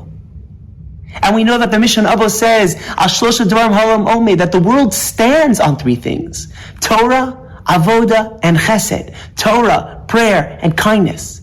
These things keep the world up, and these are the things that our avos, our patriarchs, introduced to the world, and that keeps the world going. Now let's look at the same world before the avos. Let's go back in time pre-Avraham, Yitzchak, and Yaakov. Hashem creates the world. You have the sin of Adam and Chava. You have Cain who kills Hevel, Cain and Abel. Why did Cain kill Hevel? Because of jealousy. He was jealous of him. You have the generation of the flood, Noach, and the Teva. And what was the cause of that? What made the whole world corrupt? Desire, taiva, desire, licentiousness, narcissism, and Tower of Babel. Why did they create this massive tower? Because they wanted to get up there and be higher than Hashem. In other words, that sin was rooted in arrogance, gaiva. So here you look at Noach, you look at Cain and Hevel, and you look at the story of the Tower of Babel. And what do you have? Jealousy, desire, and honor. And these three things, says the Mishnah Navas, kina, taiva, kavod, are the three things that are motzina, adam, and olam. They destroy a person's world. These things destroy a world. And so when you look at what Avraham introduced to the world, Yitzchak and Yaakov, you look and then you compare that to what was pre-existing them. What do you have? You have all the things that were destroying the world. It was destruction after destruction after destruction, all the way up until Abraham. And then they begin to introduce all the things that build the world. What the avos and imos and what the Jewish people bring to the world keep the world going. And without it, the world is destroyed. It's chaos. That, says the Chidushei Harim, is what the Gemara means when it says that when Hashem created the world, He said, if the Jewish people accept the Torah, the world's going to exist, but if not, it won't. Meaning to say, not that I'm going to destroy the world if they don't accept it, but the world will destroy itself if we don't accept it. If we're not the ambassadors bringing Torah, Avoda, Chesed, if we're not bringing morality and ethics to the world, it'll be a world of chaos. It'll be a world of just free-for-all. That's the world that we're going to live in. And that world can't exist. Where there's no right and wrong. It can't exist. The Jewish people, what it means to build. Look at our contribution to the world. We're the ones who introduced God to the world, monotheism. One God, that's us. Absolute truth, there's a right and a wrong, there's a Torah. That's us. We're the ambassadors to bring that to the world. The concepts of sanctity of life in a world where there's euthanasia, where people don't value that somebody's elderly, so therefore we shouldn't give them the medical attention that they deserve. Well, why not? Or that someone should have the, ending lives before their life should end. Sanctity of life. These are things that we brought to the world. Tzedakah, the concept of giving charity. Lashon hara, how we speak, and the sensitivity. Love your neighbor like yourself. We can go on and on and on. But there's so many things that we introduce to the world. And this is our job as the Jewish people, to be the ambassadors to the world, to bring morality, ethics, to live Torah ourselves, and to spread it to the whole world. This is our job. When we talk about the Beis HaMikdash being destroyed, it's synonymous for the Jewish people not doing their job. The fact that the Beis HaMikdash doesn't exist today, the fact that Hashem's home, so to speak, the place where of our connection to Him down on this world is destroyed, it's just a reflection of the state of the Jewish people and us not doing our job and the contributions that we have made to the world and need to continue making to the world. There's a beautiful story that I heard of this bar mitzvah boy, young boy. His father brought him to the Lubavitcher Rebbe to get a bracha, to get a blessing before his bar mitzvah. And they walk in and they sit down, and the Rebbe says, sits down and talks to him a little bit, and he gives him a nice, beautiful bracha. And the boy gets up, he's about to leave, him and the father, and the Rebbe says, tell me, are you a sports fan? So they were caught off guard a little bit. And the boy says, yes. And the Rebbe says, Yankees or Dodgers? He says, Dodgers fan. He says, and how about your father? Is he a fan also? He goes, my father's not such a fan. He says, does he ever take you to a game? He says, yeah, we went to a game like a few months ago. And the Rebbe says, and how was the game? He said, it was terrible. The Dodgers lost 13-0. Oh. The Rebbe says, so what happened? What'd you do? He says, we actually got up and we left early. It was such a terrible game. So the Rebbe says, did the players also leave? So the boy laughed. He said, no, the players can't leave. So the Rebbe says, explain it to me. How does this game work? He says, he explains the game, and he says, and there are players and there are fans. And the fans could leave if they want, but the players are in the game. The players have to stay to the end, no matter how it's going. They have to play all the way to the end. That's what it means to be a player. You're on the team. So the Rebbe says to the boy, and that's my bracha to you. You should be a player and not a fan. You should be on the team to the end. The Jewish people are Hashem's team. We're Hashem's team. And the job of being on this team is to live a life of morality, ethics, and values, to live a Torah life of Torah mitzvahs, to live it and breathe it, but also to be the example to spread it to the whole world, so that we live in a world of godliness, of morality, so that we live in a good world. That's our job, to be on this team. When we talk about the Beis HaMikdash being destroyed, it's the state of our team. That's really what it's a reflection of. That you have so many Jews around the world today who are on the team, but they don't even know it. Millions.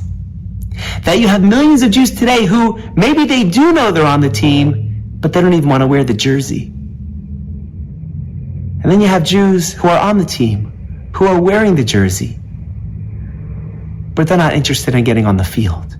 They're not interested in necessarily living the life of what it means to be a Jew and to spread it around the world to everybody else. On Tisha B'Av, we want to look at our tragedy. We want to look at all the sadness of the past. We want to look at all the broken stones and the broken hearts. But we want to look at it and say, now I want to build. I want to be on this team. This is really what Aish is all about. What Aish is all about is spreading these values, spreading Torah mitzvahs, spreading morals and ethics to the world. And how we do it, we want to get Jews to live as Jews and to spread that to the rest of the world, so that that, God willing, one day we do all return to Jerusalem. We do all go back to Yerushalayim. And together we get to have that connection in the Beis HaMikdash, God willing, very soon. Rabbi Sittner is always so moving. He's a frequent contributor and beloved contributor of Aish.com. So we're really, really honored that he agreed to be on the program this evening. So thank you so much, Rabbi Sittner. And, Rabbi Elliot, I was just thinking, so much of Judaism is about joy. Right. Simcha, that's the word in Hebrew. To really feel joy, all the holidays are surrounding that idea. Our day-to-day life is about finding joy. Judaism is about finding joy in our day-to-day life. Why are we dedicating this entire day to sadness? Right, you think, just skip it, right? Who wants to be sad? It feels antithetical to Judaism, yes, against our religion. Totally, and it really is, like you said, 99% of Judaism is about being positive, seeing the opportunities in life, right? Seeing how we can, bring happiness into what we do and to others. It says in the ethics of our fathers that it's an obligation when you walk down the street that you're supposed to smile at a stranger, right? Because bringing happiness to other people is so central to who we are. But on this time of the year, first of all, most specifically on this day, on the 9th of Av, and Tisha B'Av, but the truth is it's through this whole month of Av that we temper our happiness, is because, sadness can in many ways focus us on sometimes what we should be sad about, right? Interesting. And I always think about comparing it to fear, right? Nobody likes to be afraid. Not at all. Right? We do a lot of things to avoid fear. Correct. On the other hand, it's sort of funny, people will pay money to be afraid. Correct. Right? Yes. Go on roller coasters, haunted or to houses, go scary movies. Yeah. It's crazy. Like, why do we do that? I would right? love to understand the psychology behind that. So I think partly, it's adrenaline rush, right? But it also makes us almost feel alive, right? And makes us see how real life is, right? But I think the real lesson is that when someone is afraid, we can have two reactions to it. One way fear can paralyze us. It can get us to freeze, right? We're scared, and we don't move. But the other reaction we can have to fear is that it can mobilize us.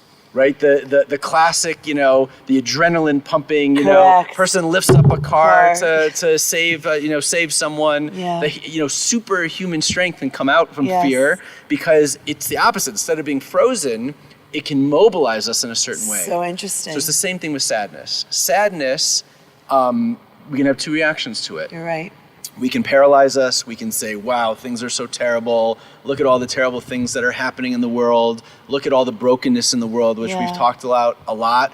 And we can shrug our shoulders and we can lift our hands and say, what can we do? It's just the world that we live in. Right. But the Jewish response, and I really believe this is the power of these days and the power of Tisha B'Av, is that we're not supposed to respond that way. We're supposed to respond not by being paralyzed, but being mobilized. And really saying, what can we do? How can this sadness, how can this pain? Sadness to mobilize us. That's very, a unique idea. And it's pain to get us to want to fix it. Pain for gain? Yeah, exactly. For lack of a better. It's so interesting. If you look at, there's so many, foundations and organizations out there to deal with problems in the world. So for example, disease, cancer. So who usually starts those foundations? People who have been affected by the illness or the lack of in the world. Exactly. Yeah. People who felt the pain. Correct. It wasn't just an idea. It wasn't that someone else far away. Intensely personal. They felt the pain. Wow. And so Tisha B'Av is about how do we internalize and feel the pain of how much is missing. And now what are we going to do about it? What are we going to do about it? And how are we, and if we realize that the brokenness in the world is because of values, like we've talked about, the lack of Jewish wisdom, the lack of connection, hopefully, and I think right now there's thousands and thousands of people watching this. Thank you for watching, by the way, for everyone who has tuned in, and share it with anyone you think would be inspired by what we're speaking about. But unfortunately, the vast majority of the Jewish people don't even know what Tisha B'Av is. They don't even know there is such thing as Aish.com. Another Sunday. And that should pain us. And we should feel incredibly sad about that, incredibly pained at the state of the Jewish people, that unfortunately so few Jews care. But again, that pain has to motivate us. That pain has to motivate us to want to share more Jewish wisdom, to reach out more, to figure out how to press that share button and get that Aish.com article or that Aish.com social media out to more people. Right. But the pain can fuel it. And that's really what this day is about. You know, I heard Lori Polaknik say that most Jews are not connected to Judaism. It's not because they don't care, it's because they don't know. Absolutely. And so for everyone else who's now watching this, that it's just another Sunday, it's not that they don't care about what we're talking about. If they would stop for a moment and hear, they would be affected, but they just don't know. Yeah. It's just another day. And I feel like you almost made me just cry again when you said that, like, we should be pained by this. Totally. And what can we do to help? So you and I have dedicated our professional lives to doing this, but for the people watching at home that want to do something right now, how can they help us? First of all, share wisdom. You know, share this program. Yeah. We're streaming on demand all day. Share this program today. Share other content we have on Aish.com. You know, we mentioned it already on the program. You know any Jewish wisdom, you can share it with other people, right? You've read, you've learned something. You know, share it with someone, inspire someone else. The more we share Jewish wisdom, the more we can connect people, we can inspire people, we can bring them together. Correct. And of course, as we mentioned, tonight's a fundraiser, and you can support the content that we're putting up on Aish.com, and so we can inspire more people.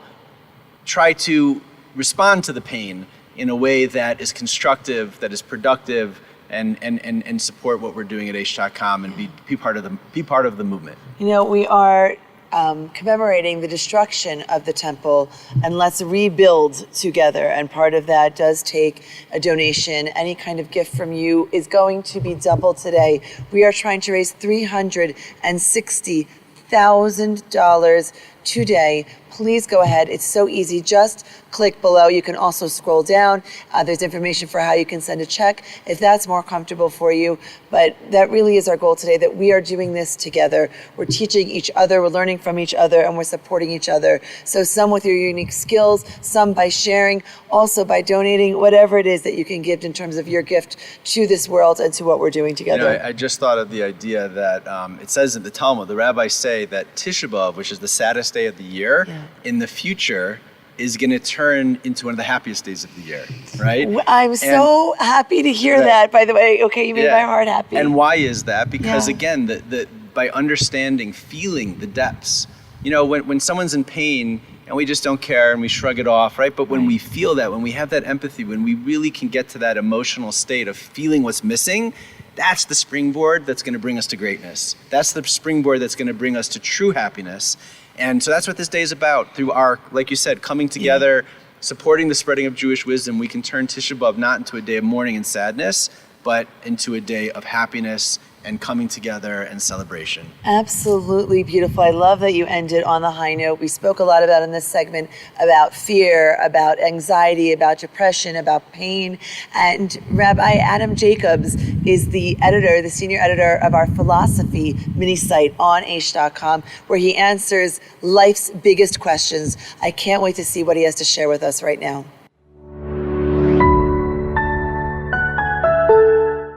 Hello all. My name is Adam Jacobs, and on behalf of Beyond Belief and Aish's media team, it gives me great pleasure to be interviewing today Miriam Kosman, who is an international lecturer and author on Jewish topics and Jewish thoughts. And we're going to discuss one of the themes of today, which is the concept of suffering within Judaism, crying, mourning, and how we generally behave and approach this day year after year. So thank you so much for joining me today, Miriam. And I wanted to open up with the concept of crying and the difference, as you understand it, between how Western culture in general approaches mourning and how Judaism does, and what the differences may be. Is I feel like it's a very stark difference. I had an interesting experience with this. I knew a young man a few years ago who had studied in a yeshiva here in Israel. He was a very religious boy, came from a religious family, and he felt very disconnected from Judaism. He started to move away from Judaism. Today he's a secular Jew, and during his journey moving out of Judaism, Tisha B'Av arrived, and he decided that he was going to go to the Kotel. He was going to go to the Western Wall on Tisha B'Av to sort of try and see if he could connect himself again. So he went to the Western Wall. He got there like 3 a.m, and the Western Wall's filled with people sitting on the floor and crying. And he looks at them and he thinks to himself, I just don't connect to this. I don't connect. Why are they crying? Like, this happened thousands of years ago. And it's so clear that people aren't faking it. Like, it's very hard. Maybe you could fake a laugh. It's much harder to fake a cry, like a real genuine cry with tears. And he's looking at these people. They obviously feel something that, he just didn't feel. So he left. And that was sort of the beginning of the end. And then he slowly left Judaism. He wrote a piece afterwards explaining his feelings. And he said something fascinating. He said, from the moment that he left Judaism, left observant Judaism, he never cried again.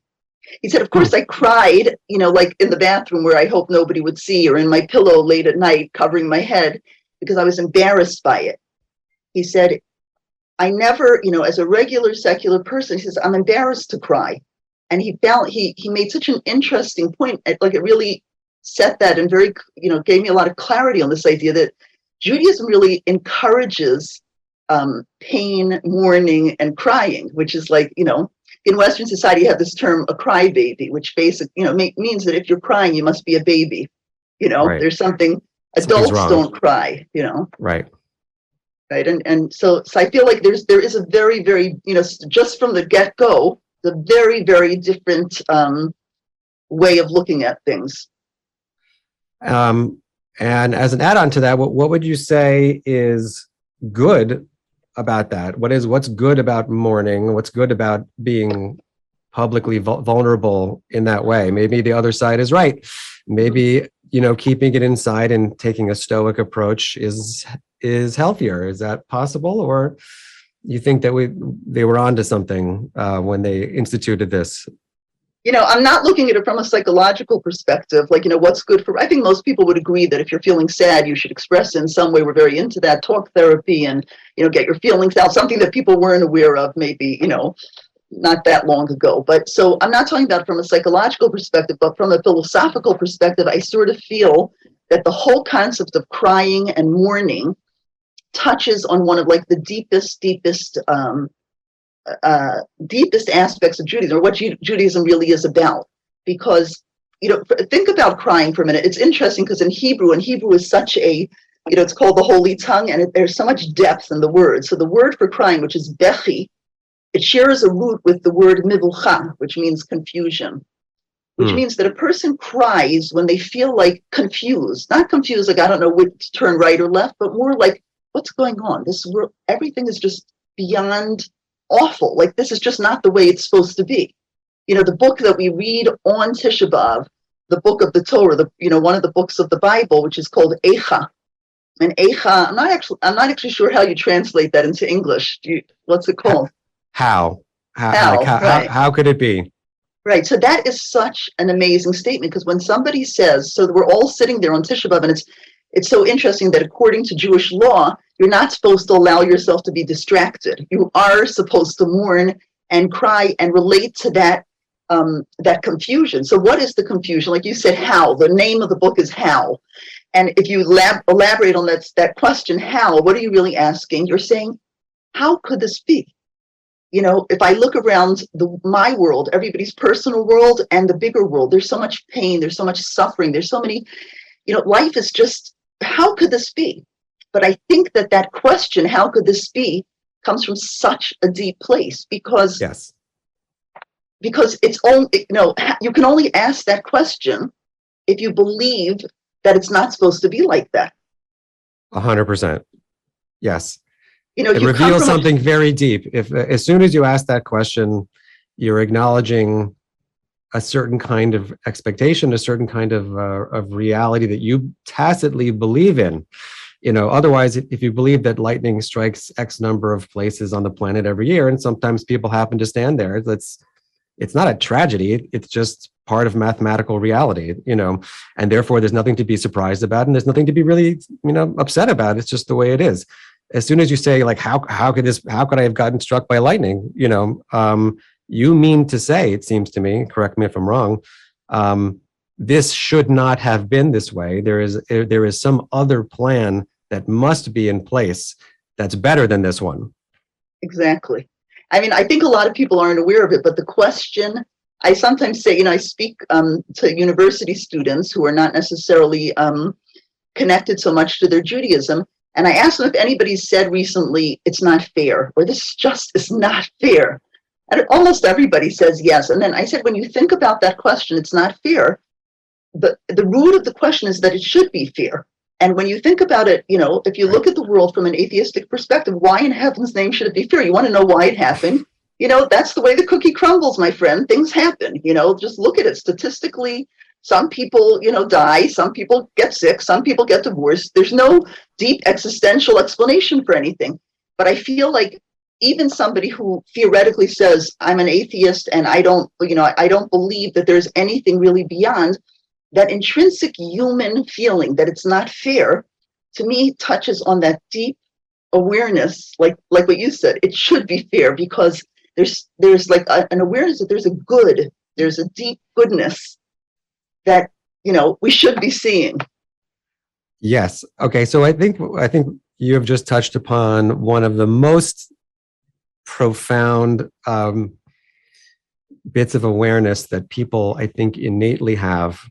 And if only people were a little bit more in touch with it, I think there would be a lot more people curious about the nature of transcendent reality. And I think it's that gnawing suffering and confusion, like you said, and pain that sort of eats away at people and at least affords them the opportunity to start thinking about what is going on. How is it like this? Why is it not some other way that I would have preferred?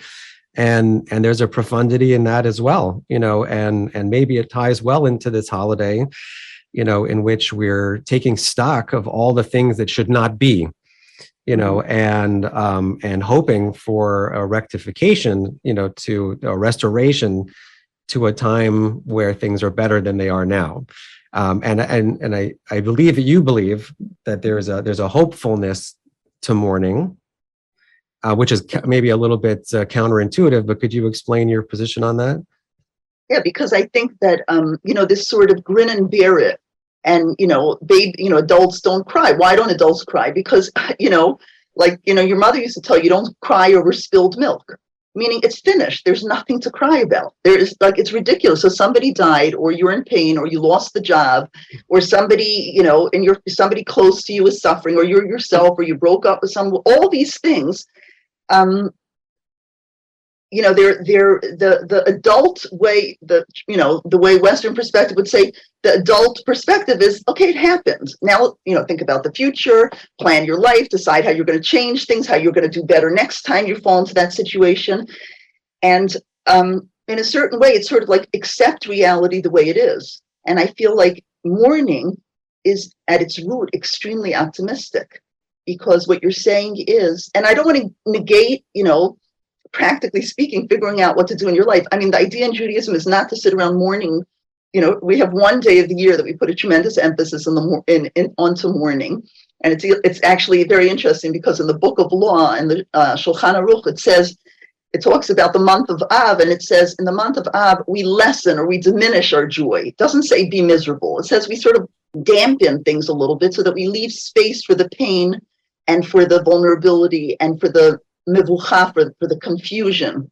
And in a certain way, that's very optimistic, because I really believe that things can change. I'm not accepting things the way they are. I'm mourning what could have been, because I believe that things could change. There's actually a very deep that's a very deep concept, and you find it again in the Hebrew language, because the word for mourning is avelut. And the root of that word, avelut, which is aleph bet lamed, spells aval, which also means but. And I heard this from one of the great mystics of the last generation. And he said that the reason that we mourn is because we believe in but. We believe reality isn't, it's like this is the way it is, but that's not the whole story. The person died, but their soul lives on. They're suffering and pain now, but there's a purpose to it. There's always a but, and that's what makes mourning logical or rational, you know. That is a beautiful concept. And folks, in this limited time that we have had tonight, I hope you've enjoyed some of these ideas from Miriam Cosman. I suggest that you go check out her books, her article that we have featured on aish.com/philosophy. And please come again, Miriam, and we invite you to contribute more in video and written form to everything that we have going on here, and wishing you a meaningful Tisha B'Av, and to everybody. And it should be the last time that we have to do this. Thank you so much for being here. Thank you. All right. And best wishes to yeah, that would be great if next year we're not celebrating the how could it be, but the wow, this is amazing. Exactly. Okay. Thank you. Thank you, everybody. Take care.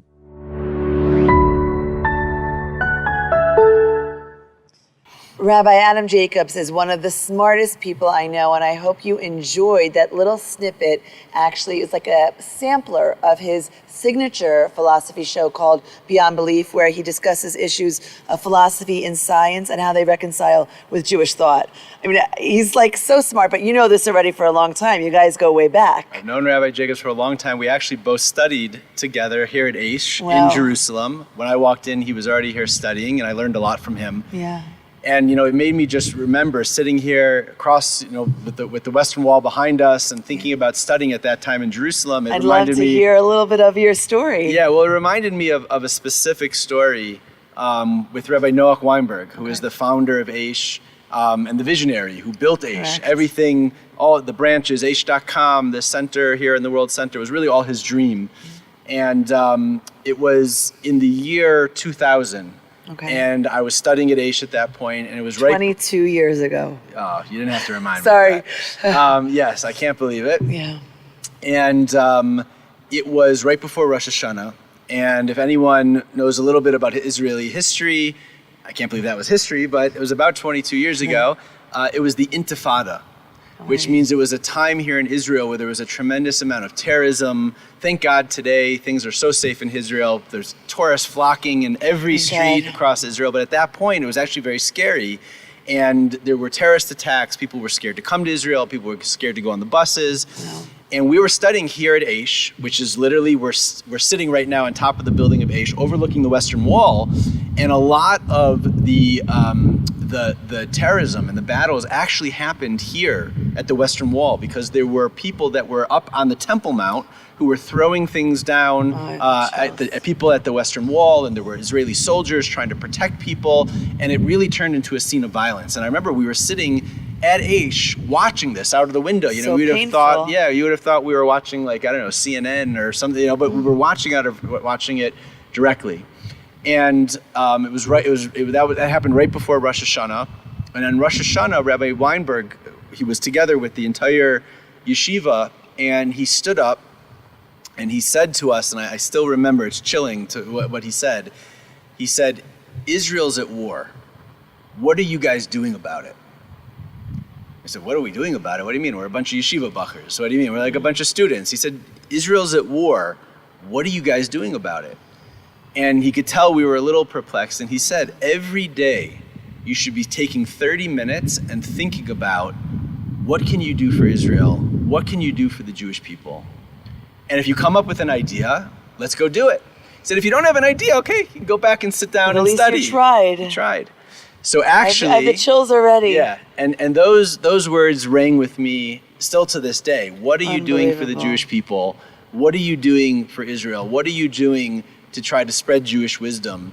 And actually, something came out of that, which is that at the time, the battle against Israel was not just happening here in Israel. It was actually happening in the media. Israel was being demonized in the United Nations. And one of the places Israel was being attacked was on college campuses. And a few of us decided, based on that call to arms of what are you doing for the Jewish people, that we had to go teach other young Jews on campuses about what was really going on in Israel, and not to listen to the lies that they were hearing on campus demonizing Israel.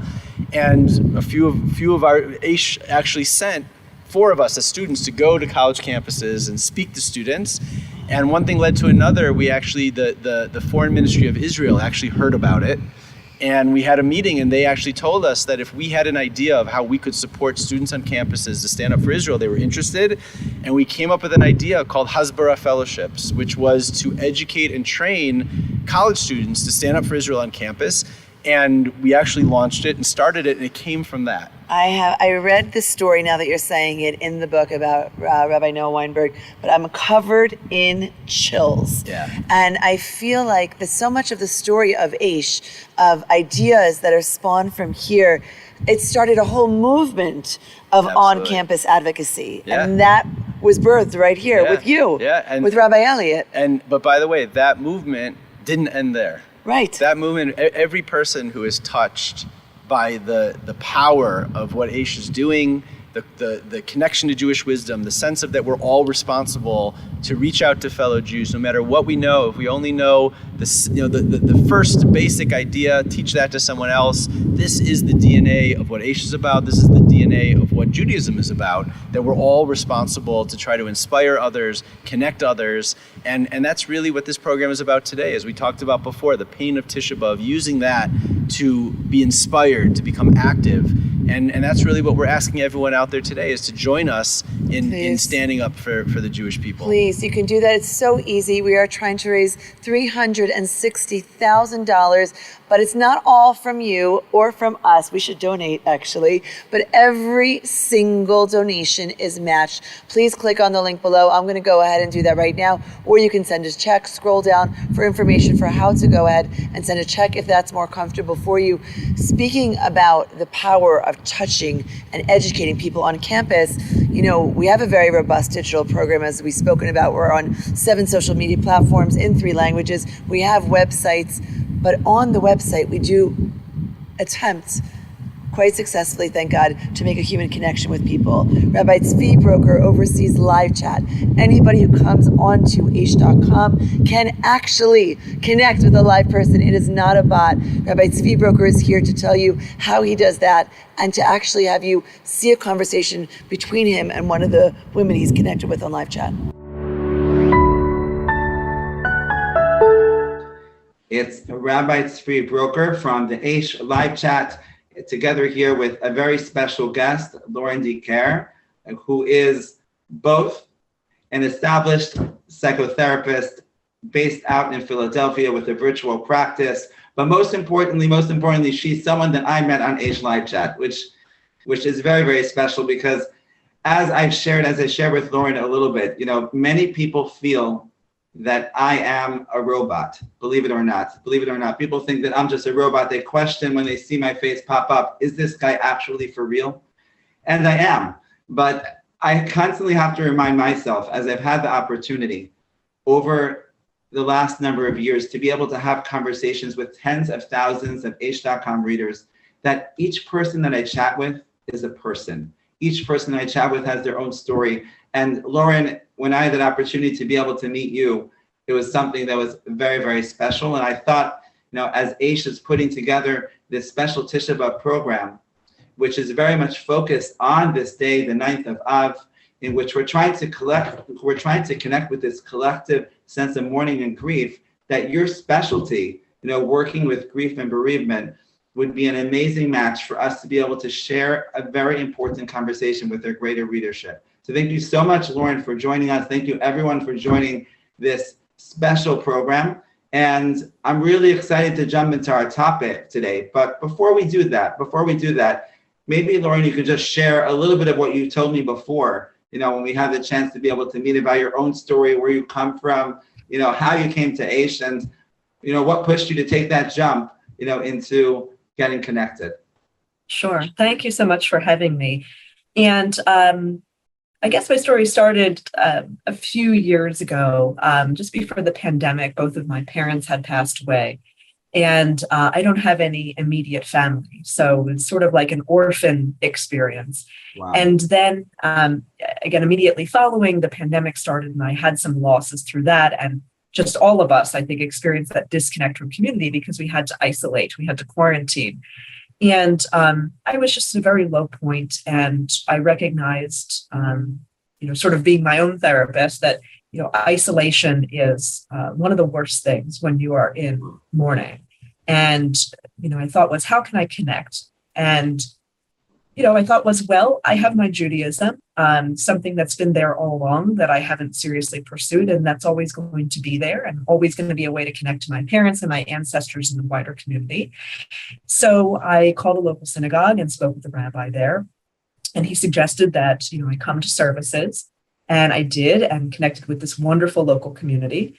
And he also suggested for my own education that, there were some books for me to read, that I go online and do some research. And that's how I came across the Aish website. And I was really impressed with the layout. I said, this is a wonderful way to educate myself, to keep on top of any news that's going on in the community. And, while I'm sort of navigating the site, this box comes up that says, ask the rabbi. And I said, wow, this is such a cool feature. Like, here I have this on-demand rabbi that I can talk to if I have any questions. And it was particularly meaningful for somebody like myself, who was at the beginning of my journey and seeking this community with lots of questions.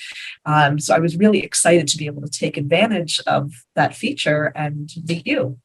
Wow, amazing. Yeah, it's been so much fun being able to meet you and to be able to keep in touch, WhatsApp, and especially just to have this continual conversation from where we started. It's amazing with technology today, how we're able to just have these digital relationships in a meaningful way, And it sounds like your story is so deeply connected to this whole entire topic of, mourning and grief, which is definitely ebbing out of the energy of today. And I think, and this is really what I wanted to hear from you about, with your expertise, that this topic of mourning is something which is definitely uncomfortable for a lot of people. And, I would say that in many Jewish circles, even those that are the most learned and make sure to be able to study all different areas of Jewish law, when it comes to the laws of mourning, it's kind of that type of topic that it's like, okay, I don't really want to learn about it. I'll learn about it if I have to learn about it. And to be honest, I understand it on some level because, as a people, we've been through a lot, and definitely a trait that the Jewish people have needed to acquire to be able to get to where we are today is resilience, is the need to be able to keep positive. We live in what many people may say a dark world. And in order for us, and we've been through a lot, we try to be able to focus on positivity, focus on what we have, focus on appreciation.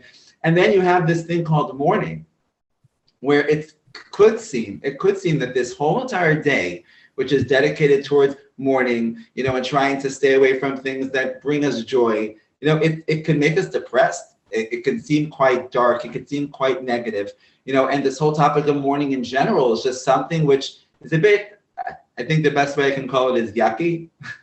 So I guess my question is that how do you see the role? How do you see the role of somebody who works in this field? The role of mourning in general. Why is it that people are trying to avoid it? And how do you try to explain the importance of it? Yeah. I think that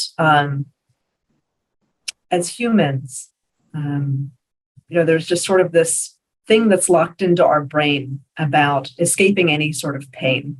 And so we're known to engage in activities that are about escapism, about finding quick fixes and immediate gratification. And grief is one of those times where that's just not possible. I will have clients say to me, help me get out of this. I just don't want to sit in this. I need this to go away. And I am brutally honest with them. And I say, there isn't a way to do that. And so, what can we do with this pain? Because I think that what's necessary and the way ultimately to get to the healing and to get out of that acute grief is to make meaning. It's all about meaning making. I see. So how would you say, the steps, because I can imagine, there are different stages of grief, and I may be asking a question which is, as multi layers to unravel, but I can imagine that part of the reason why people want to stay away from this sort of type of pain is because they're afraid they may get stuck in the mud. It's like, if I open up this box, right, I'd rather just keep it closed, put a lock, put another lock, because if I open that up, so then I may get stuck in it and never be able to find my way out. So what sort of type of steps do you recommend for somebody who's feeling fearful of embracing this mourning, that kind of allows them to be able to, dip their toes in, get a little bit more into it, and then somehow be able to come out of it in a way that ends up being more healthy? Sure. I think my first step always, as a way to educate and a way to normalize and validate that acute experience right after the death has happened, is to provide some psychoeducation on the stages of grief. As you mentioned, there was a psychiatrist back in the late 60s named Elizabeth Kubler-Ross, and she created this 5 stages of grief model: denial, anger, bargaining, depression, and acceptance. And it is a non-linear model. You can go from one to the other, back and forth, sometimes more than one at once. And so I validate and I let the person know that this is going to be your experience, and it's totally normal and it's necessary. It doesn't mean that you're going to be in that forever. And it doesn't mean that, and I use the analogy of when we turn music up and we have so many decibels and it's really loud, that doesn't mean the decibels are going to be at 100, that eventually with time, the decibels are going to turn down. The hole never completely closes up in your heart, but it gets smaller and it does get more bearable. But in the beginning, there must be this radical acceptance that you are going to fall apart, that your heart is going to be wide open and broken. But slowly, we're going to work with, the grief and get you to a place where we let it breathe in the beginning. The grief needs to breathe.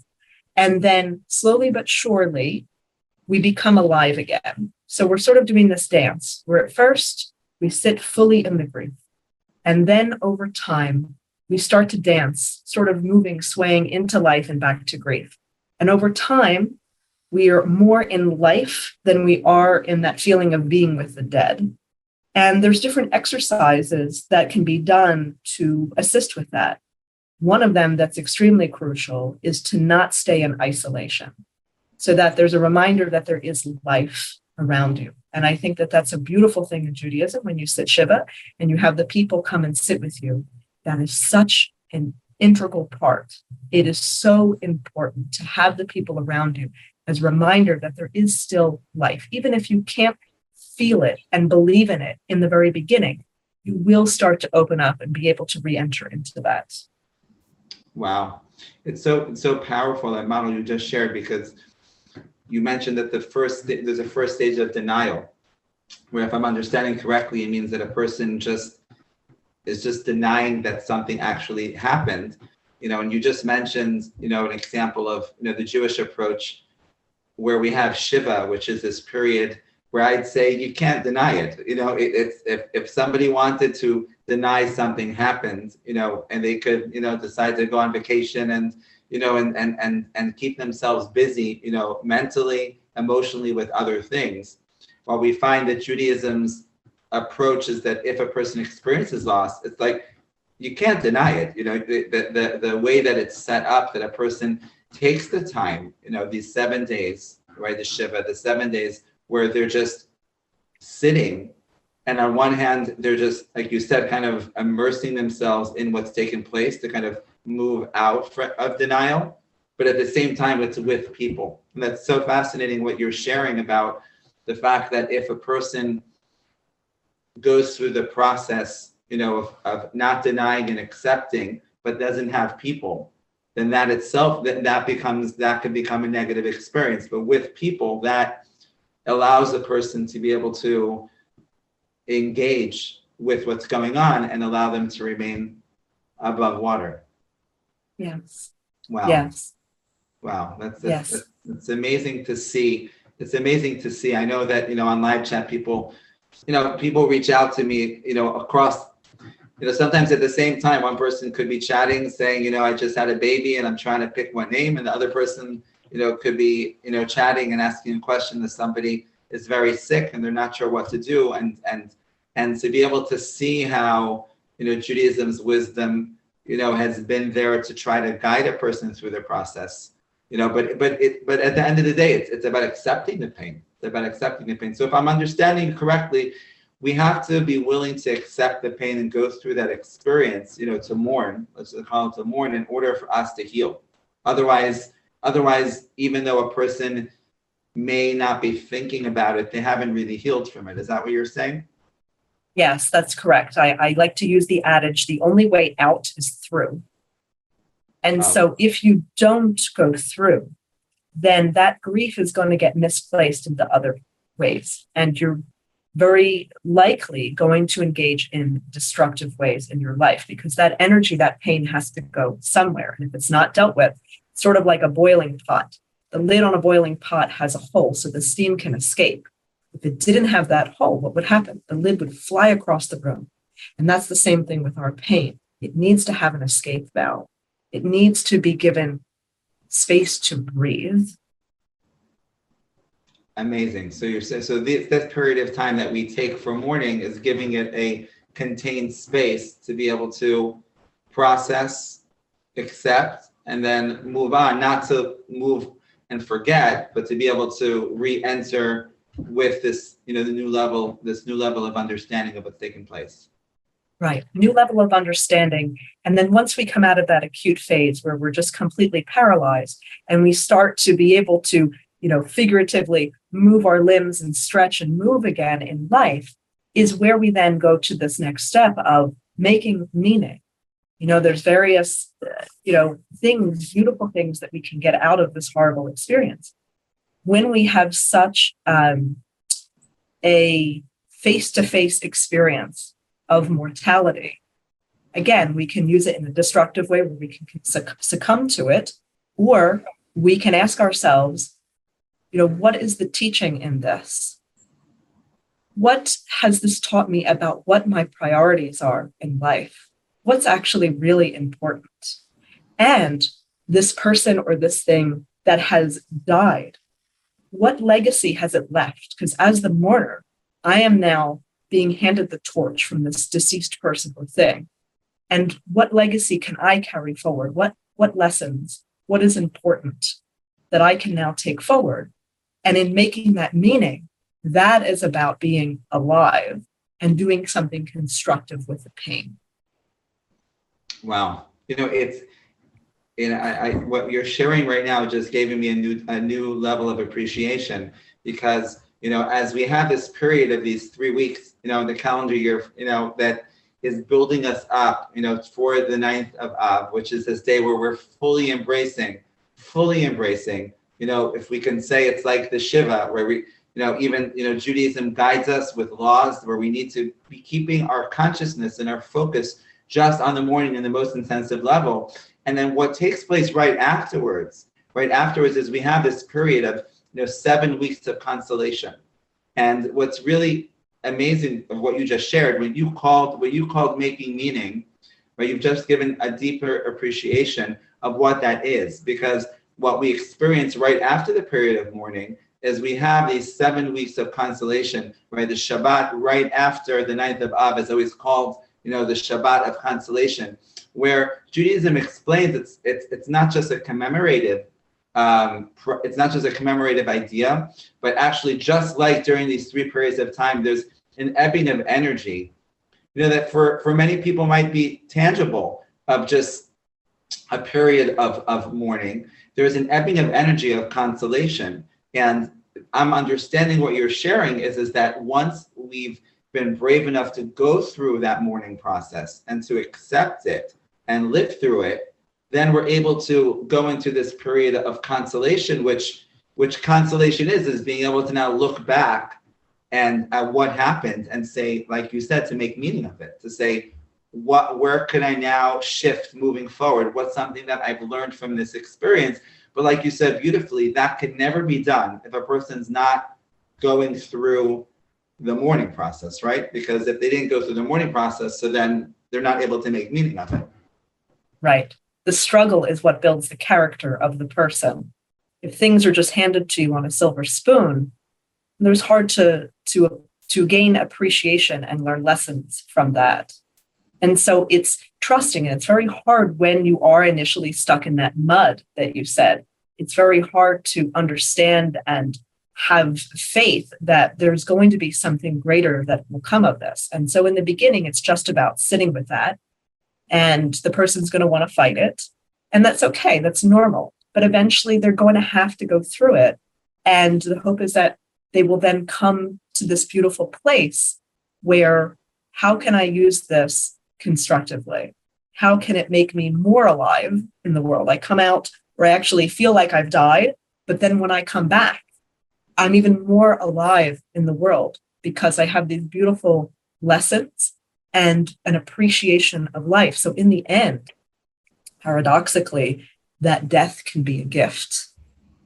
Wow. Yeah, that sounds like something which is, just imagining for myself, for many people thinking, how could that be? But, especially coming from yourself, who's gone through that yourself, and you coached and guided so many people through that. You're saying, I can see you're saying that from a place of experience, and it gives hope. It really gives hope for anyone, who's tuning in that is experiencing some level of grief, in mourning, and really a perspective, for us of what's really taking place today. I just want to, and not really say shift gears, but maybe, it's definitely on a related note to, to bounce something off of you. I know that, for myself, it can be hard, it can be hard to connect to the mourning, of today, and for many people ask the question, if God forbid a person has to mourn over a loved one, a good friend, it's painful, but it's relatable, but when it comes to this day, the 9th of Av, where we're told, it's a collective day of. Thank you so much, Lauren, for having this conversation with me. I know personally I've learned a lot. Thank you, everyone, for tuning in. And we should collectively, as a people, each one in our own way, as we try to connect with the energy of the day, to be able to heal, to be able to provide healing for others. And together, we'll be able to rejoice in the rebuilding of the temple soon. Thank you again, Lauren, and thank you, everyone, for tuning in. Wow, that was so unbelievable to watch, and just to hear Lauren's story and how she connected to Aish. I think it's so incredible because so much of our work, as we've been discussing, is online and is in the digital space, and to see that a human connection that we can make through live chat, Rabbi Tzvi Broker and Lauren, and to be able to learn her not just from us, but us from her as well. And I just think it's so powerful, especially today, as we see everyone has Jewish wisdom that we can share and learn and teach each other. So today, right now, we have next in our program, Coach Ratner. Yes. Hi. Thank you so much. Thank you for having me today. It's a pleasure to be here for the last time. Yes, absolutely. We mentioned before that not only are we sitting in this amazing location across from the Western Wall, but we're actually sitting on top of Aish's international headquarters, and we have here a full-time school, a full-time yeshiva with over 250 young men that study here. They study Jewish wisdom. It's an amazing, amazing place to be. And Coach Ratner is one of our teachers who is here with the students. And the truth is, though, I want to get a little bit of your background, because I know that the theme of tonight is Jewish wisdom. Yes. And even though we're in a world with a lot of brokenness, Jewish wisdom is really the solution to fix that brokenness. I completely believe that really learning Jewish wisdom will really save the world. Yeah. So tell me a little bit, 'cause I know you didn't always have No, that.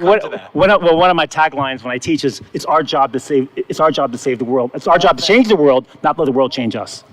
Right. Wow. So let me ask you a question. So how did you come to that in your life? 13 years ago, I was downstairs on the 5th floor, and I saw the executive center, the learning center. Yeah. I was here for the first time with Rabbi Palatnik from Rockville, Maryland, and our whole community. And that's why I started learning, really. Wow. And then we quickly, my wife more than me grabbed onto it, and we slowly taking on mitzvahs, and eventually we became Shomer Shabbat and Shomer Mitzvahs. And then 3 years ago, our whole family said, we want to move to Israel. I'm like, what? Move to Israel? Are you kidding me? I'm from DC. I don't live in Israel. And we made the move. And then I came to Aish Torah and asked the rabbi, I said, can I teach in the essentials, and they put me in August 3 years ago, and I never got off until Corona, obviously. That knocked me out, but besides that. Now, we lovingly, all of us call you Coach. Yes. Everyone calls you Coach. I seen you at the restaurant. Coach! My Yes. like, who is that? Yeah. How did you get that moniker? When I was teaching here during Corona, I started teaching life skills to the students because remember they're stuck here. You could not get in and out of the old city unless you had a pass. Right. During COVID, I would walk from Rehavia to here and not see one person, including Mimilama. Not one person. I remember when the lights were out. I remember looking down at the Western Wall, and you could count the number of people. Yeah. There was nobody really for a while, but there was still a large amount of students here. I don't know, 60, 70, 80 students for a while, and they needed something else. So I started teaching life skills, and I started teaching about investments and stocks and real estate, and I started teaching about working out, and I started teaching life skills in dating and marriage. Wow. Yeah. Essentials. Well, there was no essential. They are essential. I'm not saying the biggest, but So I didn't call myself. They all call me rabbi. I always said that I'm not a rabbi. I just play one on TV. But and they started calling me coach, and it made sense because I was giving them life wisdom. It's so interesting that you talk about life wisdom, and you're mentioning things like business, and you're mentioning things like investments. And I think for some people might say, what does that have to do with life wisdom? Oh, it's all. Do with Jewish This is all through the lens of the Torah. Obviously, I teach a lot of Torah wisdom, and I teach the 48 ways, 6 constant mitzvahs. I teach these students to live your life pretending that you're living through the eyes of God. If every decision I make is what would God think about my decision? And then if you live your life like that, you live a lot more clarity. I just want them to have clarity, really. I was going to say, Jamie, you should really be writing the first Tisha B'Av cookbook, because next year, God willing, won't be here, and will be a party instead, and you'll need a cookbook for Tisha B'Av. You'll be the first one to the market with that. God willing, thank you for the. No one's doing this right now, right? Thank you. Yeah. You're also a partner of ours. Yes. So, it is Tisha B'Av. People are wondering how they can get involved, what they can do to make a difference. I feel like I'm at ground zero for Kiruv and for bringing Jews back. Because we host, we live in Rehavia, and we host people constantly. This past Shabbos, we had people for dinner. We had a group for dinner. We had J internships for lunch, and then we had a whole group from Masa Israel, which I don't know how they found out about me, but they all came over to my house to learn with my wife and I in the afternoon. And one guy's like, I've already signed up for next year. I went to Rabbi Katz, and I signed up for Aish Torah's foundations next year. Another guy's about to sign up.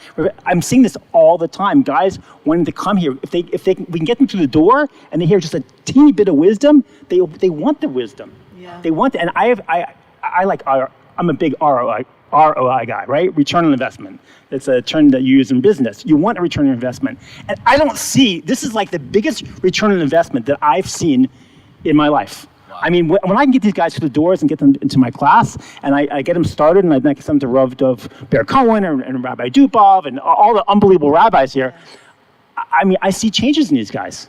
Yeah, it's amazing. People can go to university for years, get all kinds of degrees, and not necessarily know how to have a good relationship, how to build self-esteem, how to raise children, right? And how to find joy and happiness in your life. Yeah, make a difference in the world. And that's what this place, that's what Aish does. Really, like you said, it's life skills. And it's life skills about how to build yourself. And and Jamie was saying this, you've been a supporter of Aish, also a financial supporter of Aish. Thank you. Today, besides this program being a program of inspiration and education, it's also a time to give back, and we're trying to do a fundraiser here to raise $360,000. All donations are matched. Rabbi Elliott, let me tell you something. When I started teaching here, because I've been a donor to Aish for a while. Thank you. My pleasure. I get a lot of pleasure out of it. But when I'm here and I'm teaching these kids and I see what's going on, last year I doubled no one asked me. Wow. Rabbi Berg didn't ask me. Rabbi Gonster didn't. No one asked me. You didn't ask me. I doubled my gift for 2022 because I see what's going on here, and I see this is the best return on investment that I can give to the Jewish world. And I think technically when you give money to Aish Torah, you're actually changing the world. You're making the world a better place. You're giving people clarity about wisdom and life, Jewish wisdom, that they can take into the world and spread throughout the world. Because what I want to do as a person is I want to create leaders. I'm not just interested in obviously I'm interested in teaching halacha and Shabbos and kosher, things like that. They're going to get all that stuff here, but I want to create leaders. I want to create people that are going to go out and change the world. Yeah. Wow. Well, you are doing that, and we are doing that together with everyone at home today. $360,000. Every donation is matched. Just a link just right below this program, where you can also, if you wanted to mail a check, some people are more comfortable with that. So if you scroll down at the bottom, you'll see instructions for that. But thank you for being part of that in that way. I have one thing I haven't talked to anyone about. I want to let you know. Tell us. I was a rare coin dealer in America. I bought and sold rare United States coins. Interesting. I talk about a lot in some of my books that I have on Amazon. But if anyone has coins that they want to donate, we will accept them. We will accept coins. We can sell them through. I have a way to sell them through auction in America, and so that's something that Aish Torah should consider taking, because now that you have someone. We do take cryptocurrency. We will take cryptocurrency, Yes. but I'm talking physical, because people have coin collections they've had in their attics, and we will take them and have them sold, and you'll get a full donation for them. Unbelievable. You're an amazing role model, an example, because we're talking tonight, one of the things we talked about earlier as well is that on a day like Tisha B'Av, there's so much sadness, so much pain, but the real question is, how do you channel that? Do you just sort of, does it paralyze you, or do you turn that into something? I want to do something about it. Yeah, Just like you are. Yeah. just like You are. just like when we pray to God. Yeah. The force, there's four steps astray. We have to recognize who we're praying to, and we're fasting on Tisha B'Av because we're sad about the fact that we had our temple destroyed, and we pray for the coming of Mashiach and the rebuilding of this temple. We want to see it, and if we don't believe it's going to happen, then it's not going to happen. So we have to make our effort. So what I want to do is I have this whole new thing I sing in my house, and it's basically about sinat chinam. We want to change that. So instead of senseless hatred, we want to love with a purpose, which means we want to see the good in every single person that we come in contact with. So I have this new little song I've been singing in my house. Okay. My wife loves this. It's compliment instead of criticize. Compliment, not criticize. Compliment, not criticize. Compliment people, not criticize. Because when you criticize people, you're tearing them down. And that is part of senseless hatred. We're speaking about tearing down and the and you tear down. temple. That's right. You want to rebuild that, and I love that you're doing that. Just words. The Yes. power that words can heal. We were just talking about this, Rabbi Elliott, recently, and just the power of seeing the good. When you look to see the good, it will be so easy. You'll see it more and more and more. You just have to change your perspective a touch. And when you compliment someone, they change as a person. When you criticize, you tear them down. When you compliment, you build them up. And as people, especially as Jews, we're supposed to be a light into the nation, which means we should be complimenting them. We should see the good in every single person. Well, thank you so much Correct. for joining us. Thank you My for pleasure. everything you do for Aish, everything you do for the Thank you. Jewish people, everything you do for the students here. We really appreciate you joining us. Thank you so much. We appreciate everything. Next on the Aish.com Tisha B'Av program is an interview that I did earlier tonight with Rabbi Itiel Goldvitz, Aish's director of our Israel programming.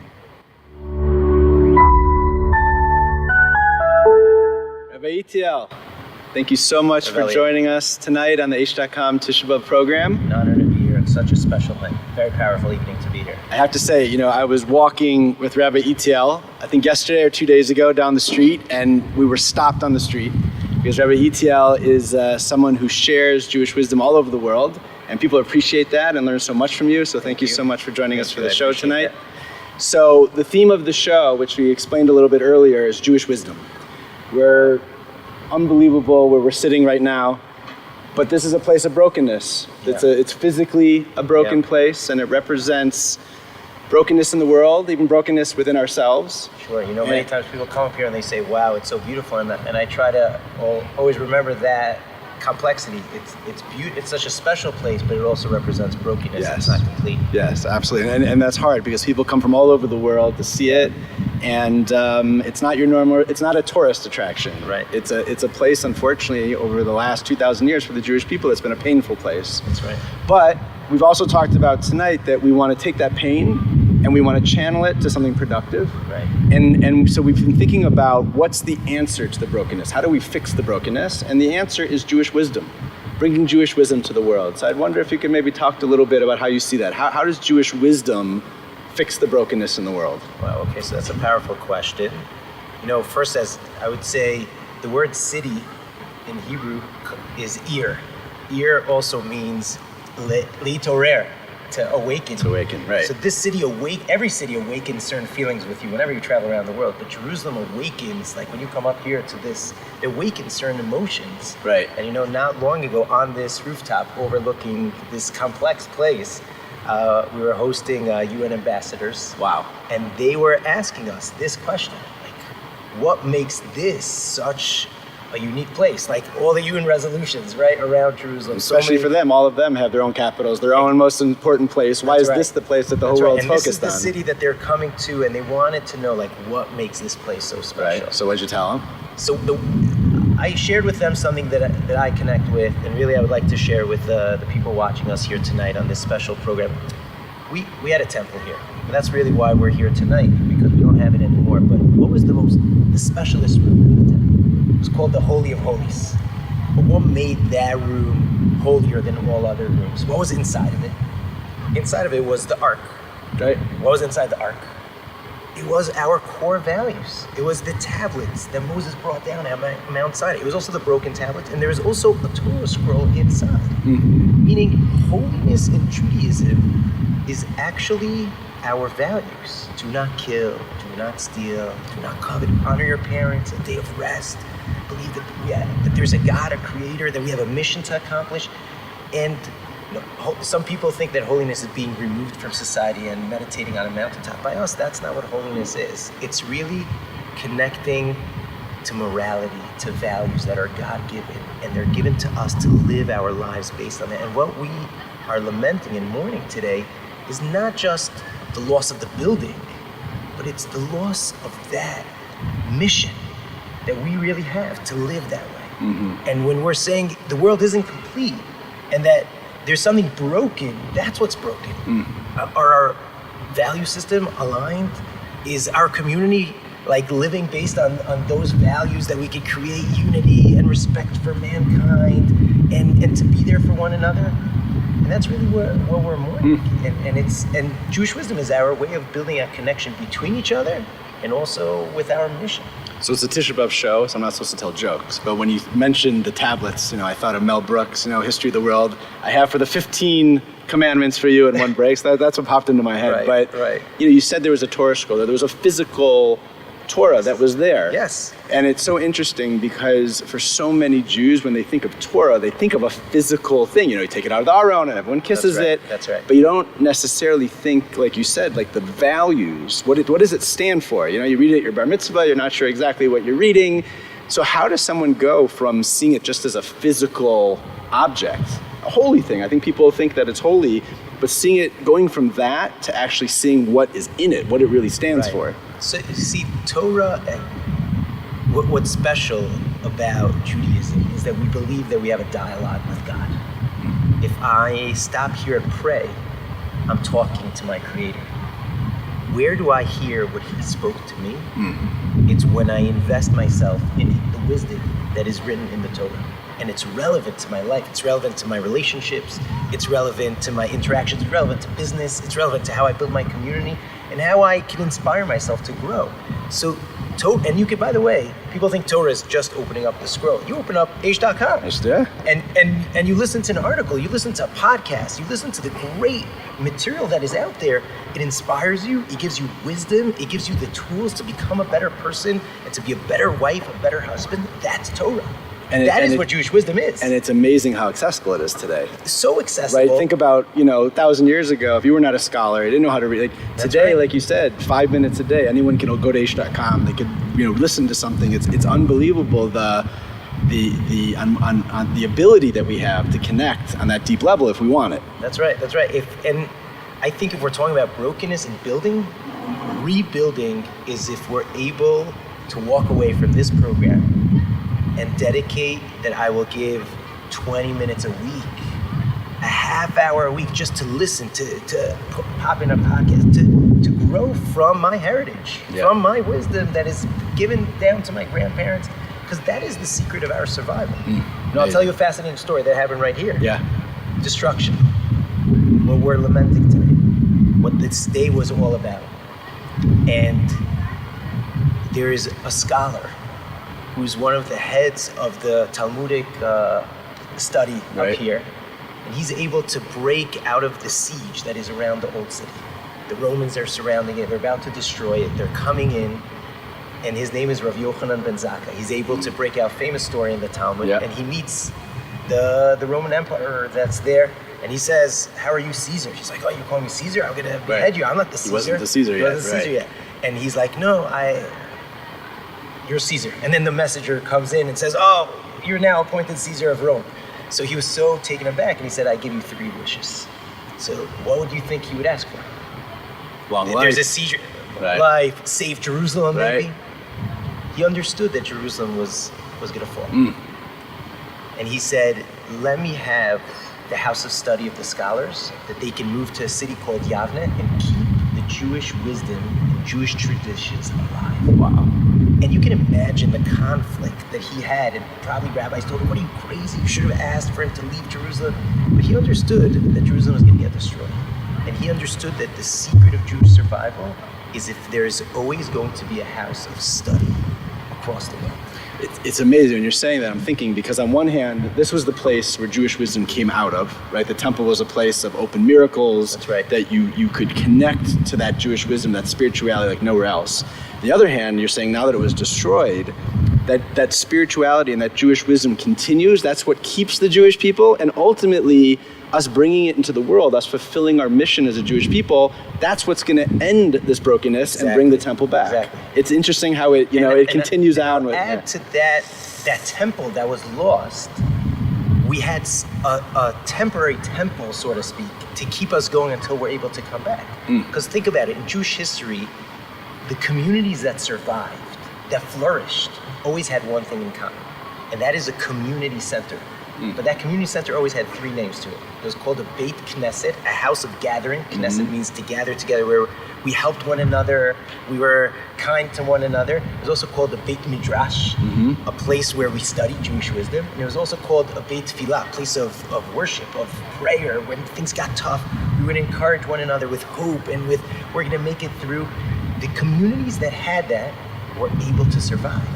And the communities that didn't, unfortunately, were able to, they fell apart. Right. You know who knew that the most? Unfortunately, our enemies. Right. The Nazis, they wanted to destroy the Jewish people. That's why 9 months before the break of World War II, they had what was called Kristallnacht. Right. A night of broken glass. And they didn't just break the glass. They didn't break our chandeliers. They went in there and they broke the Torah scrolls and they burnt them. And they knew if you take away that temporary temple, they won't be able to make it to their complete temple. But communities that still have it, if we're able to stop and connect to Jewish wisdom, that's really how we start rebuilding our society and our respect for one another, no matter what background Jews are from. Okay, so I have a question for you, because a lot of the stories and the way you're describing it is really us leaving Israel, what kept us, the communities that stayed. But you, as a director of Aish Israel, you work with Israelis. A lot of what Aish does is around the world, all over the world, North America, South America, et cetera, Europe. But we do a lot here in Israel, working with Israelis, and you help lead that. And I've seen some of the programs you do. It's unbelievable, working with soldiers in the army, post the army, a great, amazing program called Mothers with Meaning that's building communities all over Israel, really empowering women as volunteers to share Jewish wisdom and Jewish community and projects of kindness. It's really amazing. So I have a question for you. I think for a lot of people who don't live in Israel, they assume like, okay, everyone in Israel is connected to Jewish wisdom. Everyone understands deep connection to being Jewish. When you think about Jewish wisdom in Israel, what do you think of? What's the state of that connection of Jewish wisdom with Israelis? So unfortunately, here in Israel, there's a lot of politics. And there is no separation of church and state. And therefore, it created a certain barrier and rift between people who are more observant to people who are not as observant. Right. And the truth is, when you go around Israel, everyone is connected in one way or another. But unfortunately, that created a little bit of a barrier between Jewish wisdom. But what we found over the last few years, and Israelis are amazing, they love 2 things. Number 1 is education. Number 2 is social justice, of doing kindness and innovation within both of those worlds. So that's pretty much what we try to to facilitate. And I think Israelis, they want to figure things out themselves. And when you let them, there's so many new initiatives that come up and new understandings within Judaism that are coming out, where it's like, let's study this together. Let's understand this. I would love to hear how one person analyzes it to another person. And that's really what brings communities together. And it brings people from different backgrounds, from different identities, that they could unite around shared values and realize that we have, it really what it does, it creates a shared Jewish identity, which is based on shared values. And we've done it in this building. We've had over 150,000 Israelis coming for a variety, because Israelis are connected. They come for Slichos, they come for Hanukkah, for Purim, for Yom Yerushalayim, for whatever the time period is. And it's really about just like facilitating it. And I believe that once Israel gets to the place that we're able to connect to Jewish wisdom, put the politics aside, Israeli country will become so proud to be Jewish that all of the Jews around the world will be Jews that are more proud. Yeah, I was just going to say that because, I mean, the issues are different, and how I think the communities, the Jewish community in Israel versus outside deals with Judaism is different, but I was thinking, as you said, the politics is what drives people away, not to throw the baby out with the bathwater, right? So unfortunately for so many people, they see something, about Judaism or the people who practice Judaism and say it's not for me. As they say, don't judge Judaism by the Jews, right? So I think what you're doing and what many Israelis are really seeing is that don't throw the baby out with the bathwater. Just because everyone practices Judaism in a certain way, that doesn't mean you can't connect to the wisdom. And that might be something I think a lot of Jews in the diaspora can start to learn from. Because it might be different in the issues, but sometimes, whatever it was that turned us off in Hebrew school or whatever the experience we had, but to realize Jewish wisdom is accessible for every Jew, Aish.com, whatever it might be, that everyone can connect to. I always say we're 12 tribes, which means that we don't wear the same clothes, we don't necessarily have the same political views or same personalities, and some are more connected to intellectualism, and some are connected to spirituality, and some more to like doing acts of kindness and other types of events.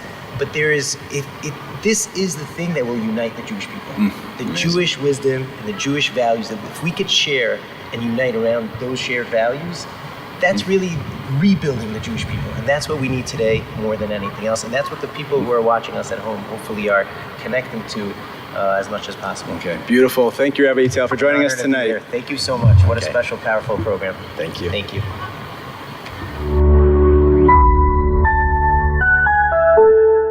Wow, what a powerful and inspiring way to finish our Tisha B'Av Aish.com program with Rabbi Yitzhak, all the amazing work he's doing with Israelis, and his inspiring message, which is reaching every day thousands and thousands of people through the videos that he does. His energy is infectious. He's amazing. He's amazing. And having him up here where he leads so many groups and brings so many Israelis and people from all over the world that he inspires was really special.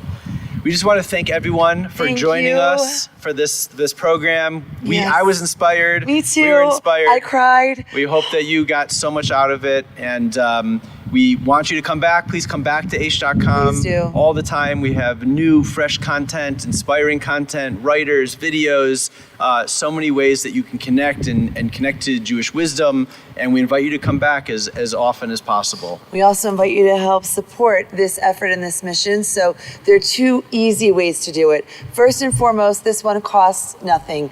We are streaming on demand this program all day today. If you were inspired, if you were moved, if you want to share this with someone, please go ahead and share this link. It's aish.com/9av. You can go ahead and share the video streaming on demand all day. I think a lot of people would enjoy to just get a bit of inspiration on this day. Absolutely, absolutely. We want to thank all of our speakers, all of our guest educators who inspired us from all over, from our branches, from here in Jerusalem. Guests that came live here with us, which was also very special, meeting some of the yeshiva students. Oh, it was really, really amazing. Yeah, really to see young people who are really diving into Jewish wisdom and making it something that's so integral to their lives. And thank you for supporting them and supporting all the students that we have, both online and in person, who are really choosing to bring Jewish wisdom more into their lives and share it with more people. And share with the world. And I did promise 2 ways that they could get involved. So now the second way is to go ahead and support us. We are trying to raise $360 $60,000 today. It is so easy to donate. There's just a button right here on the page. If you're more comfortable sending a check, go ahead and scroll down. There's information for how to send us a check, but every donation is matched. Okay. On behalf of Aish, Aish.com, we really thank you for joining us, and we look forward to seeing you soon. Thank you so, so much.